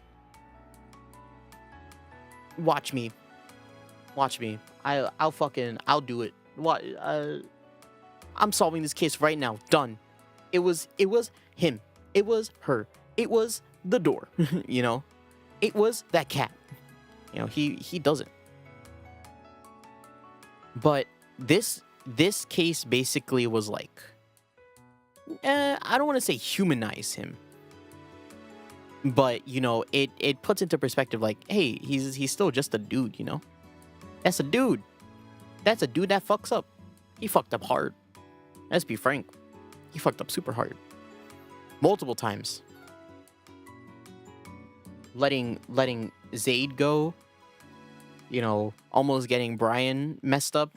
If Brian didn't have his little experience, he would have, a lot of things would have happened with Note, but he didn't, and he took it in stride, which is kind of why I like Note. I aspire to be a Note because he's also frank. I don't really talk about Note that much, but Note's a cool character. I like him. Also, people are constantly avoiding talking about his fucking childhood. He grew up in New Mexico. Breaking detectives, there's nothing, I don't see anything wrong with it. As someone who doesn't remember basically the rest of this game, I don't see anything wrong with it. But yeah, maybe we'll learn more about that later. Thina and Redfins obviously play more of a back role in this game, or in this chapter. But, both of them have their moments, specifically when they're talking down to Note when he fucks up. Very harsh, both of them. In different ways. Thina being just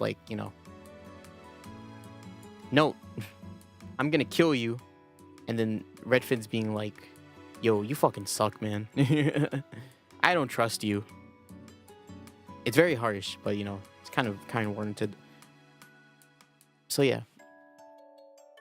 Those are my notes about the characters. The case itself is interesting.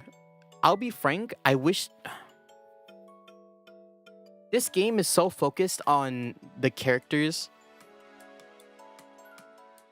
so focused on detectives that witnesses and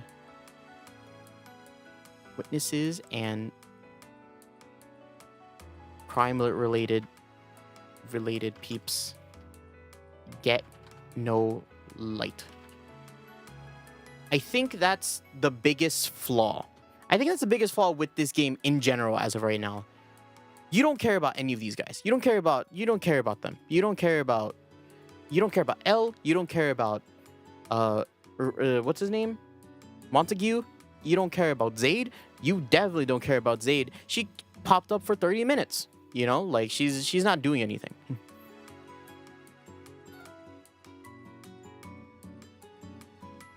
Yeah, but so like I don't honestly, you don't really care about the case as a whole, right? In general for this game, I think. Maybe you cared about Geller in the first case. Second case, it's the same thing with this, where it's like you don't really care about any of them. Maybe you care about Mocha. Moko? Was her name Moko? I think her name was Moko. I don't know why I said Mocha. Maybe I want a Mocha. Yeah, maybe you cared about Moko, but like the other people you don't really care about, especially like you like the villain in that crime, right? But he wasn't really a character outside of like he's a mammal tamer. And the only reason why he was engaging to me was because I made him Australian. All right. I'm going to take you over. Take you over. Crikey. You know, like... That's the only reason why he was there for me. And same with this case. You don't really care about Elle. You don't really care about any of them, really. I wish they use... That's like I guess that's the main flaw in this. These cases are really short. I guess compared to Phoenix, right? These cases are really short. And because of that, they don't have time to like really dive into, you know, actual like characters. Maybe I care more about character development than actual world building. I could see that. I could see a world where I believe in that. Because I said I like this game because of its world building, but maybe I like it more for its character building. Maybe, just maybe, but who knows, right? But yeah, the crime, you don't really care about it half the time, really. It's mostly about Brian and how cool of a character he is. I mean, getting sawed in half is cool. If there's anything about the case that I do like, they fucking foreshadowing about everything in passing. They did this a lot. They brought up. I remember they brought up Note's license. They brought up something else. I don't know, but they did this a lot in this chapter. They did a lot more than the other chapters. I'll be frank. Like you look through it, I remember feeling multiple times in this chapter. I'm like, oh yeah, that did happen because they foreshadowed something, right? Note's heavy machinery license being one of them. At the beginning of the title, at the beginning of the case, they're like, I have a license in heavy machinery. You remember that, right? And Brian's like, oh yeah, that's right. You know? It's like that. They said that they did this a lot. They did this a lot. And I think it's okay in this context. I'm trying to think what my stance on it is, but I don't really have one. I think it's good. I didn't feel like it was spoiling anything, is the thing. If I was playing this chapter and they had said it, I wouldn't have thought of it. You know, I wouldn't have thought of it. That's why I say in passing, you know? Like, I wouldn't have thought much of it. I would have just been like, oh, they brought up his heavy machinery license. And, ooh, funny, you know? But then they're like, he said Brian with the scoop. You know, I think that's cool. And and I'll say I like it. I like the foreshadowing in this one. There were a few times where I got confused in terms of the evidence and the case.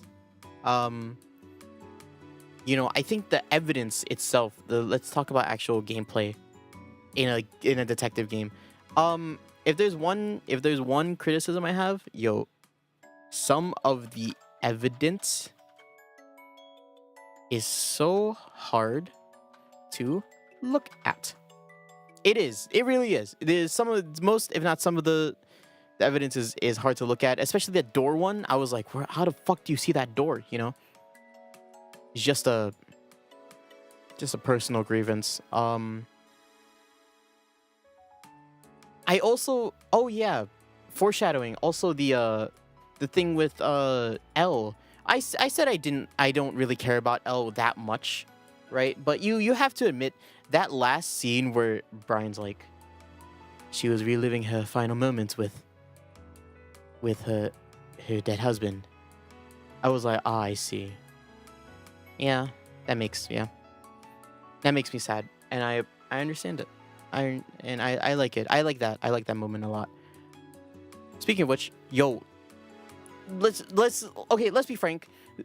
Okay, another thing. The way the murder is carried out is dumb. Dumb. Excuse me, you're telling me that the suit that he was wearing,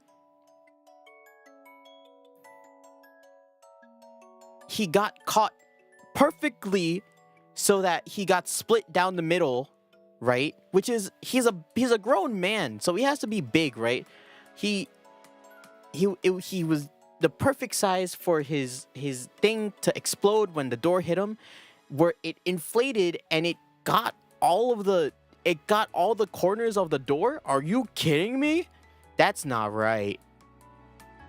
That's not right. Like, imagine it. Like, your body, even with a suit that just inflates, you know, it's not doing anything. It's not closing off the entire room. It's dumb. The way that happened is dumb. And I feel like it wouldn't have happened, and it makes me mad because Elle and her husband would still be happy now if the game wasn't just like, I need one of them dead, you know? It just feels so like, I wish it was done a different way. It does feel dumb. It does. Let's be frank. This one, like, just imagine it. It's not happening that way. It's not. Unless there's some kind of door thing that's happening in Korea, right? Like, I could imagine it if like it's a sliding door, but a hinge door? And even then, you need like at least it wouldn't be half of your body. It'd be like your leg. You know, it'd be like if you leaned out of your door from like where your leg, the full length of your leg, you're lined up with your body, and also your neck and head. You know, like that's like a lot. And also if you were as tall as the door, like it's dumb. It was dumb. I'll be frank. It was stupid. And then they had a lot of like throwing off your trail shit. Also a lot of wording things. A lot of wording things that I didn't catch. The time one, the one about the flower, you know, I think the time one is supposed to be a red herring, so I'm like, whatever. But like the one about like, he was still alive when he did when he told his grandson about, you know, here, I'll say this. Some logic statements, sessions are semantical. Semantical. Sure. That's how you say that. It just is. I don't even know what semantics.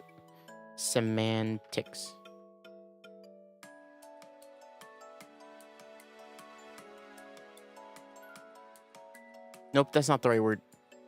It's just inconvenient, you know. It's just, you know, are not presented clearly due to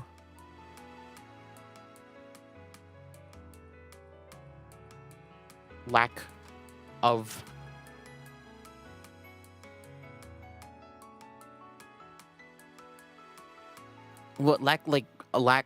lack of things. Some things. I'll just say. I think it's due to multiple different reasons, right? I do. I just think it's due to multiple different reasons. But yeah, that was only for a few of them though. Most of the other ones were pretty pretty easy to understand. But like the door, like I said, the door, or the What's the, I don't remember. That's how like minor this point is. But I just wanted to say it. So yeah. Is that it? I guess so. I like this chapter. I probably liked it more than 2. 2 is slowly like going down on my list, and like 3 went up. And 1 is probably still my favorite chapter, honestly. Just because I like Geller so much. I do really like Geller. She's such a cool, like, such a cool villain. Geller. So yeah. If you want a list from top to bottom, 1, 3, 2. 1, 3, 2. And then we'll play 4, and then we'll play 5, and I'll add them to the list, and I'll talk about them, right? But, yeah. This is all I have to say about it, really. And with that being said, take the hat off. It's time for me to end stream. Gosh. It's already that time.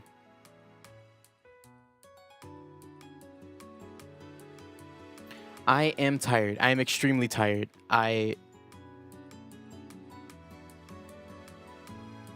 that I'm talking now, I'm only realizing it now, right? But I'm like, wow. Holy crap. I'm being, you know. Oh, like I could pass out right now, but I do have other work to do. So I will get to that actually. So thank you everybody for watching. Today is Thursday, which I played Stafford Case. Cool. The next stream will be on Saturday. We're probably gonna play some fields because I haven't played it in forever. All right. I need to see my girl Jupiter at least, or the priestess. But I think I'm gonna like Jupiter before I get to the priestess. So, oh well, you know, Jupiter. I like Jupiter anyway, so it doesn't matter. So, yeah, we'll do that. That's gonna be on Saturday. Quick chill, just talking day, and then the stream after that will be Tuesday. Ooh, no. It might be Monday. Depending on how things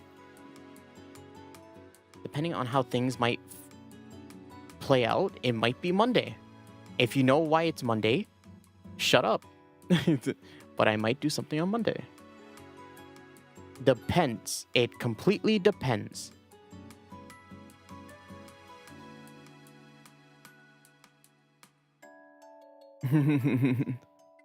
It's a secret. Only the real Hase Utahara fans know, really. Only them. But yeah. So that'll be it for me today. Thank you everybody for watching. Next stream's on Saturday. So you guys do what you guys gotta do, okay? Thank you everybody for watching, and I'll see you when I see you guys again, okay? Okay. Music in 3, 2, 1. Bye bye everybody. Oh, I'm tired. I'm so tired, actually. Fuck. Huh?